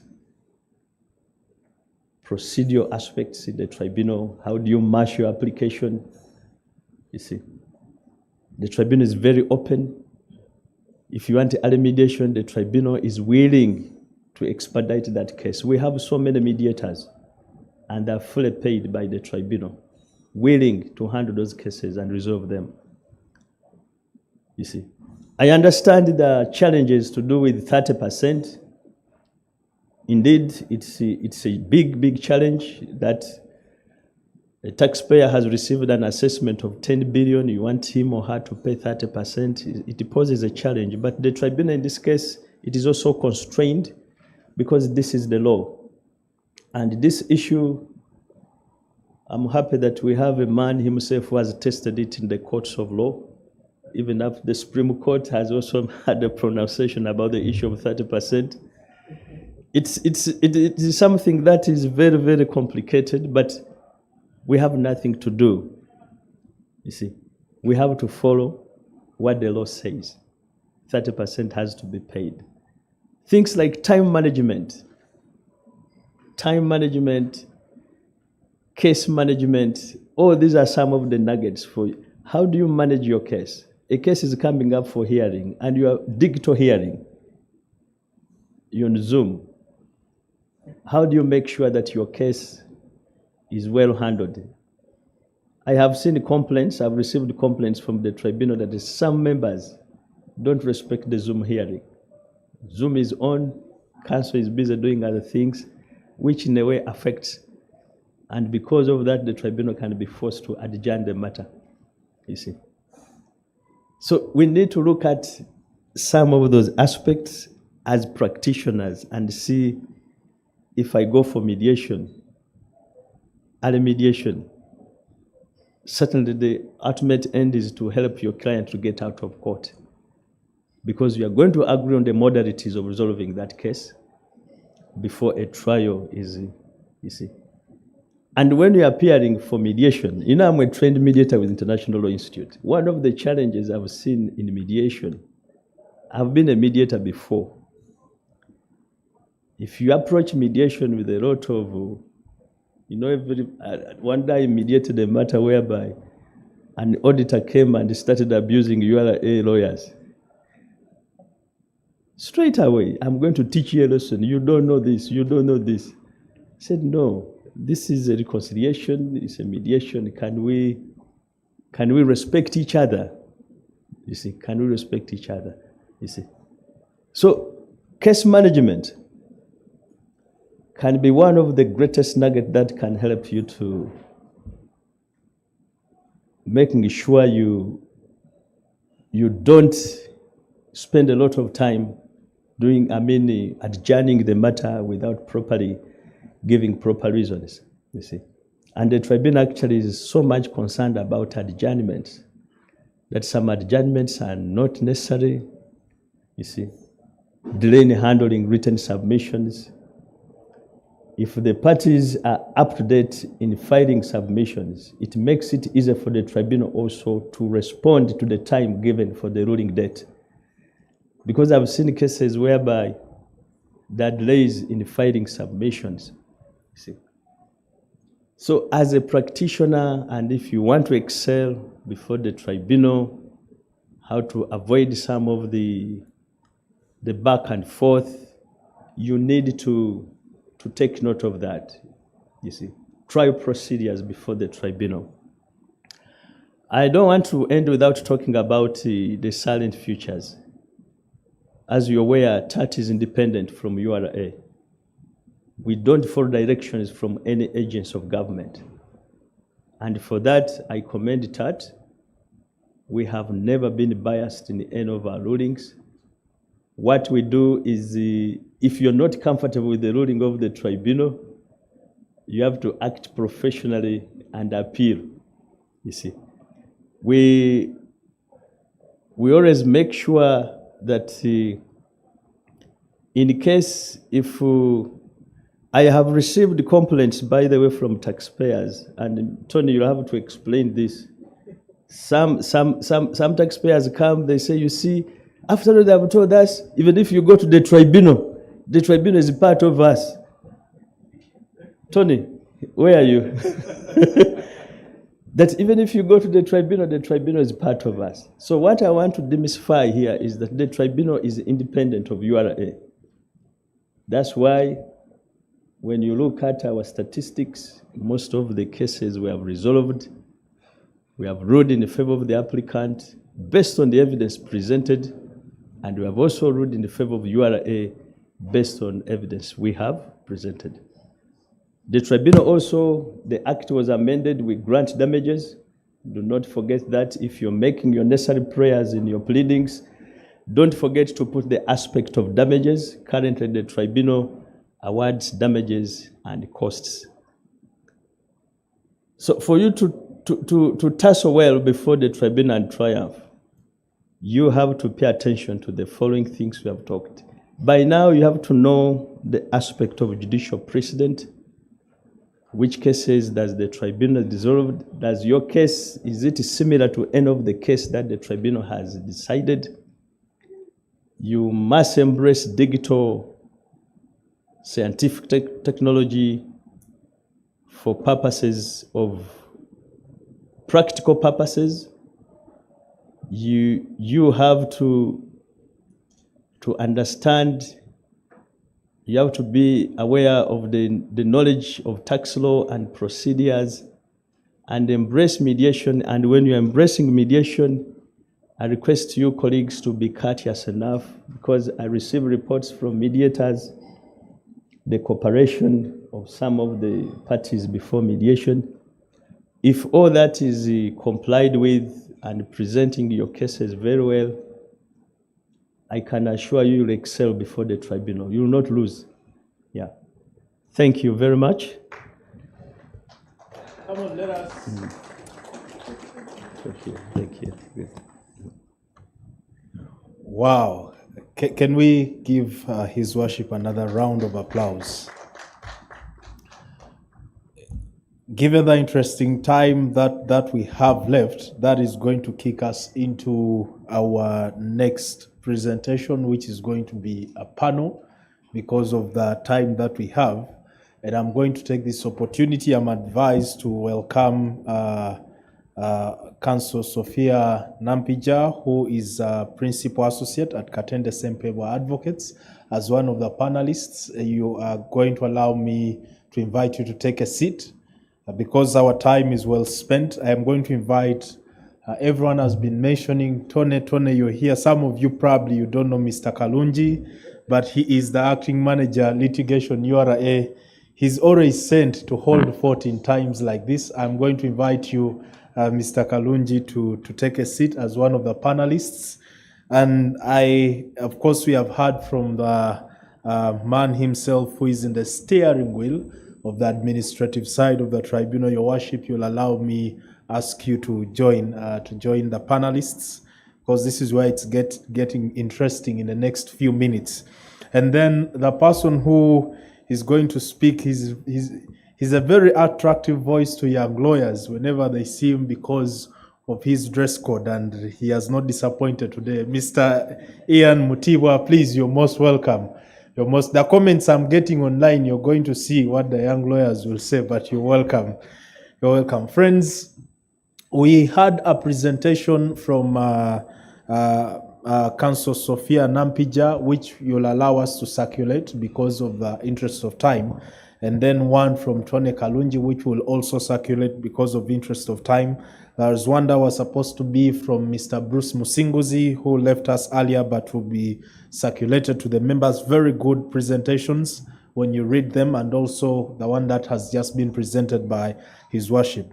But this particular panel is going to be sparked off by Mr. Ian Mutibwa, who at the tail end is going to be taking us through the dynamics of how do you remain ethical, how do you deal with the ethical issues around tax practice. There are things I cannot say on this microphone because I don't have the years of experience that Mr. Cephas has. For him, he can say them, me, I can't say them, but Ian will take us through those. But I'll begin with Counsel Sophia Nampija. We always have cases that are being decided, and His Worship just talked about you ought to be aware of the precedents. You ought to be aware of the decided cases as you're handling tax disputes. I want to loop you in just from there about decided cases, tax disputes, and what cases does any tax practitioner, because part of this symposium is talking about legal expertise. What are those cases, and what do you look out for when you're looking at tax cases as precedents?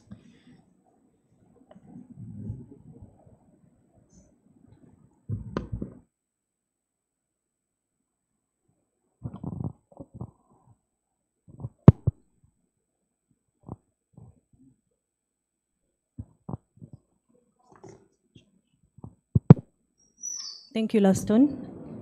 Thank you for having me, ULS. That's exactly what my presentation today was on, recent tax decisions and the decisions that every lawyer attending the symposium should know about. I think some of them, apart from EFRIS, everybody else is talking about testimony. Even the guy on the street now knows about testimony motors. Yes. So if you're a lawyer at this symposium and don't know testimony, then you have a lot of to catch up on. So in terms of cases, I think that have shaped the tax landscape in the last years, we have cases that have really defined the procedural landscape. We have cases that have I'll look at two types of cases, categories of cases. We have the ones that have shaped the procedural landscape, and then we have those that have continued to determine or refine the limits within which URA is supposed to act when, in the pursuit of their objective to manage tax collection. So on the side of procedural, I think the ones that I really want to touch on, the ones that I think everyone needs to know about, the ones on 30%. Is it mandatory? Is it still mandatory? And is it in all cases that you have to pay it? So we have UPMAC, which is an old case. It's a 2010 case, but I think in 2021, we then had Fuel X versus URA, where now the Constitutional Court narrows the requirement to pay 30%. You don't, if you're not challenging quantum, if you're not challenging how much is on that assessment bill, you're not saying that instead of paying 600 million, I should pay 300 million, then there is no requirement for you to pay 30%. And what are some of those cases? We have cases where you have a tax exemption. We have cases where you have there's a waiver that applies to you. You're challenging a practice note.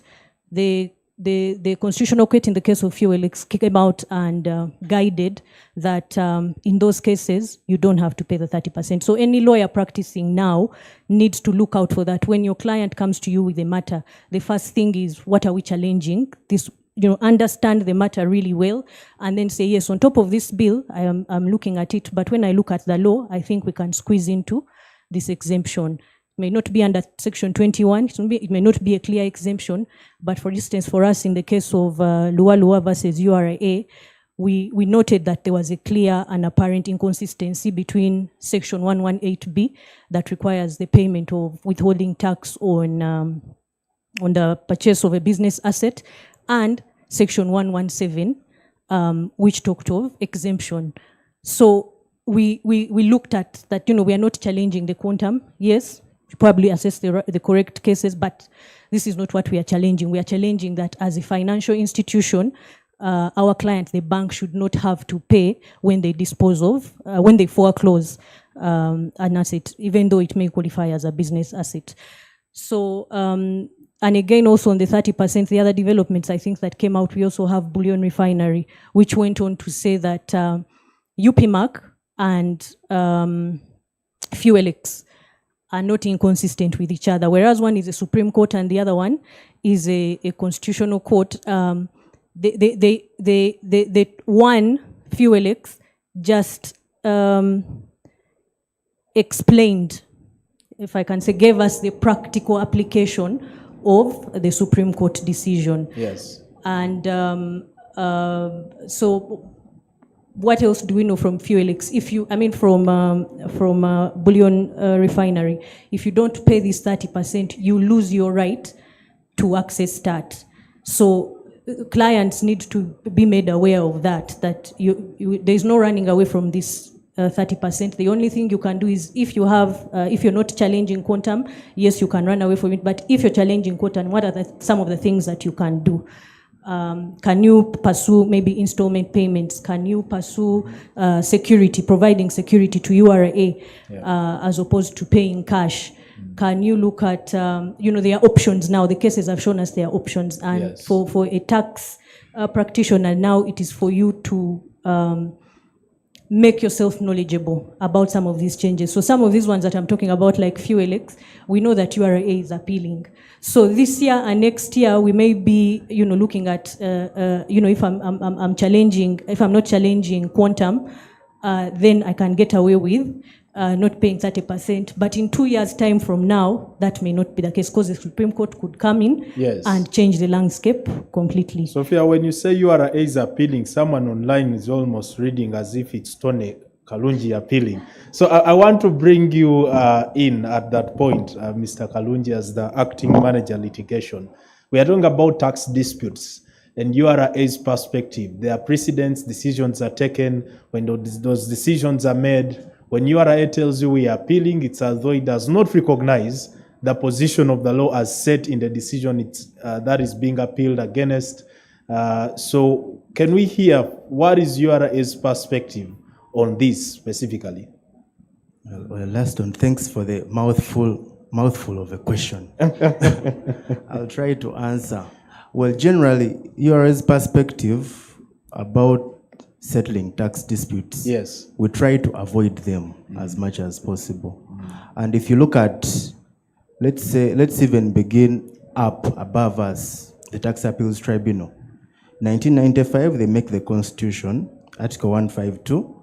They state that Parliament will pass an act to establish a forum for resolving the tax disputes. But it was only in 1997 that comes out, 3 years later. But when you come to URA, who are established, and I saw Senior Oscar here, but you realize that the legal department as it is only came up in 2007, almost 10 years later. So our aim there was not ideally to litigate and resolve, no. So even if you go down and you look at objections, the objections unit as it is came in 2015. But prior to that, the stations were resolving their disputes. So the idea of resolution of tax disputes begins from avoiding them. Yes. And if you look at the provisions of the law that we have, we normally encourage mechanism to avoid. So if you're in advisory, you can begin with compliance itself. If you're handling a transaction, seek for a private ruling they were talking about, or an advance price agreements for those in international sphere. Or if you feel like you've committed something that might result into a criminal dispute, Yes. you can seek for compounding, or you can even approach and request to pay the tax in installments or seek even extension of time. So with those mechanisms, mainly URA's approach is to avoid disputes as much as possible. And even behind our names, because if you look at the objections unit, taxpayers might argue that the name of the unit is when you're objecting. No, but internally, objections means more of to be objective, to be independent. So to us, it is a unit that was set up to be independent, to be objective. Whereas objection also has another thing of your object. So our view is mainly to try to avoid them. But as we know, there is both the carrot and the stick. If you insist, there are other mechanisms whereby we'll litigate before the tax appeals tribunal up to the most appellant court. You Then have there is spoken another well. view of criminal, Yes. which practice I've not seen most people take up, but there is a small class of lawyers who know it, that there is an arm at anti-corruption court, and we almost have an 100% success rate. So there are tax crimes, and you can be prosecuted. So for that, but those are mainly that's what we do. We avoid them. It's only when we can't that we then try to resolve them that way. That is interesting, Tony. When you talk about appealing up to the highest court, it becomes very interesting. And I want to loop in here, Mr. Ian. Sometimes in the tax practice, it gets a bit tricky, and you have to make smart decisions, help clients make smart decisions and principled decisions. What is your advice or takeaway when tax practice gets tricky and there are some ethical dilemmas involved? I was reading your profile as a partner at Signum, and I saw one of your practice areas, which I am aware you've been doing, is tax advisory. Sometimes the client is asking, is it worth to fight? Is there another way we can find another way about another way? So how do you deal with those ethical dilemmas? Thank you, Laston. Fortunately for me, I cut my teeth at a company called KPMG, East Africa. Yes. And one of the values of KPMG is that above all, we act with integrity. I think when you're handling numbers and people's business affairs, if you don't have the integrity, one, to keep confidential information, yes, but two, to give them the right advice, whether they like it or not, then you will not be successful. Most times clients walk into our doors and they have an issue. They have a very big issue. And they want to take on the URA on various things. But when you look through their business or their workings, there are issues with them. They're not complying. Yes. So most times you have to tell them, look, you're not complying, these are your options. I'll give you a case in point. A client came and they had an issue. One of their funders had told them to do an assessment on payment of certain taxes. And they realized they had not paid those taxes. So they come to us saying, help us not to pay this tax. And I told them, we cannot help you not to pay the tax, but we can show you how best you can avoid certain things. So we went into the... Mr. Mtiba, do you still make money when you're telling the client? A lot of it. You are not a lot for your is here. What we told them is that you can go into a voluntary disclosure mechanism where you declare, you waive interest and penalties, and you pay just the tax. And once they took that approach, They had an exposure of about 800 million. They paid about 300 and something. But they were happier. They are staying with us because we gave them that particular mechanism, not saying we can wipe away the 800. So as a tax practitioner, one of the things you need to remember is that you hold people's business. You are as a shareholder, 30% shareholder in every business. So you hold the 30% shareholders' interest in that person's business. We have situations where clients have come to us and their auditors have whistleblown to URA because of a tax planning thing they did for them, which is not working. And what we always advise them is that get good auditors, get people who you trust, who are going to keep your information as confidential as possible. So tax process don't have to be about fighting a URA or telling people you're not going to pay this money. It's about sometimes saying comply, because the best tax planning technique that we always give people is compliance. And compliance means don't pay too much, don't pay too little. Just pay just enough. And right there is where I need, as we are wrapping up, I need to pick your mind on this. I read somewhere where someone said that as a citizen, you have to live within your means so that you can sponsor a government that is not able to spend within its means. And since it's a symposium of compliance and legal expertise, you're telling your client, live within this, whatever is left with you, so that the taxman who is collecting on behalf of government can spend which is spending outside its means.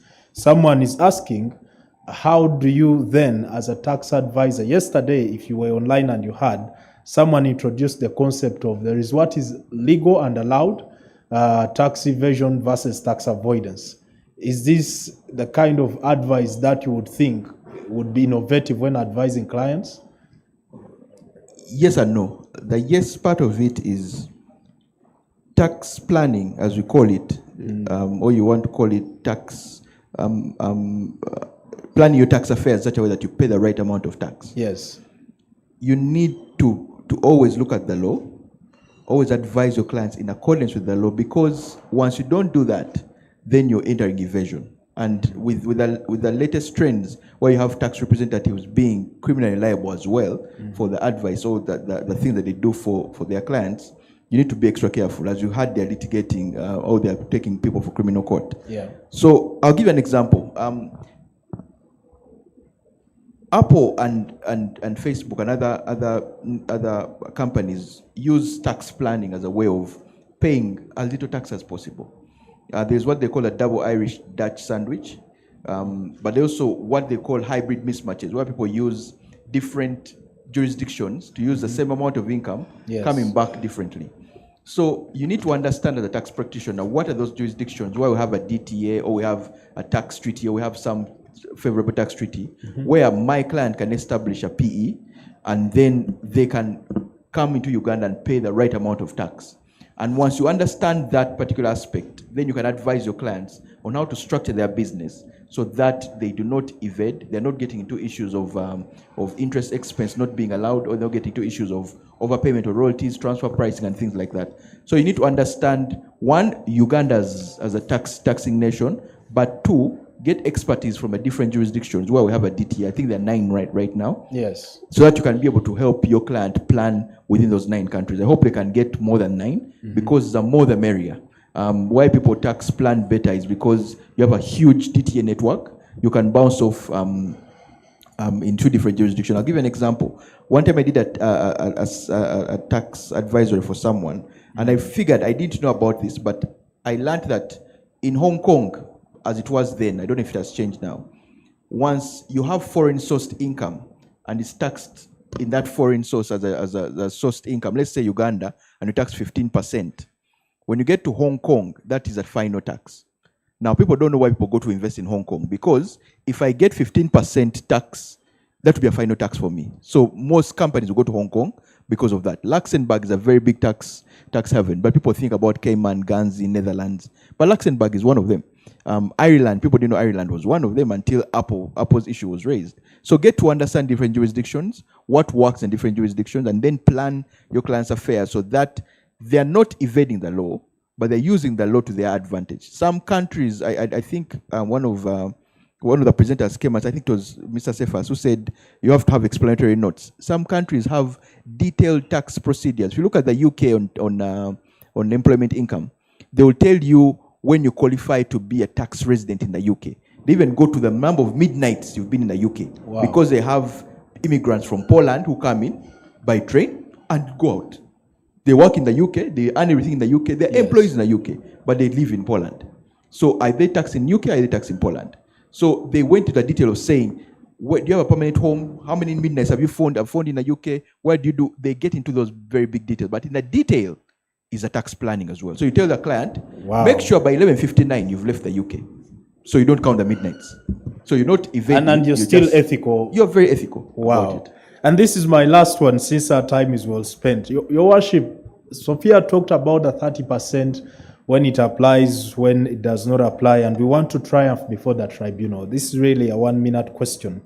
The question is that if we are going to triumph before the tribunal, and in light of the Supreme Court decision that as long as the tax is outstanding, however long the dispute takes, the interest will be accruing, penal interest will be accruing, because the Supreme Court reversed what the Court of Appeal had determined when it was hearing URA versus Airtel. Is it still worth coming before your tribunal to adjudicate tax disputes when interests are growing? In a minute, Your Worship. Thank you very much.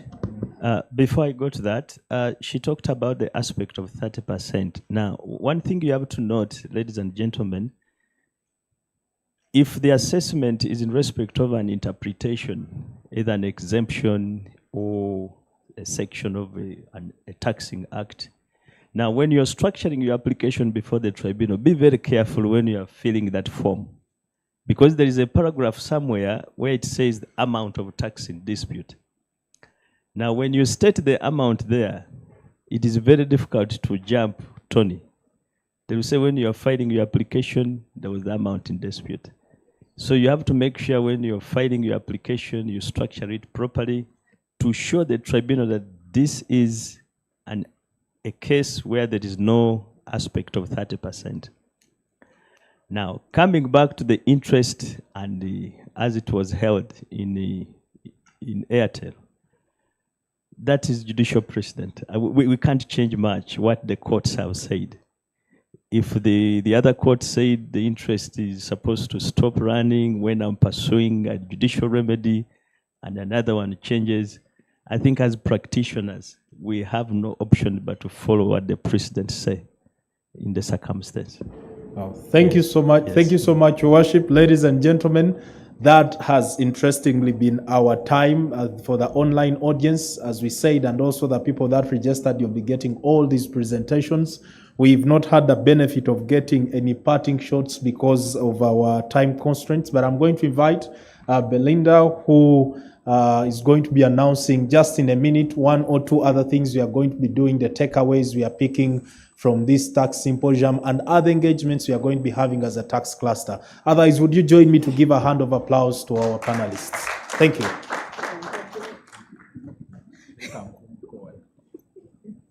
Good afternoon, everyone. We would like to thank you so much for attending this symposium. Thank you to our panelists. Take home. There's been a lot that has been learned. I hope you've learned a lot. Transfer pricing, about land issues, and I hope we can have more engagements. We are planning to have another cluster engagement, more on transfer pricing, but also for some presenters who didn't really present everything today, but we'll let you know in due course. Thank you so much, and have a lovely day.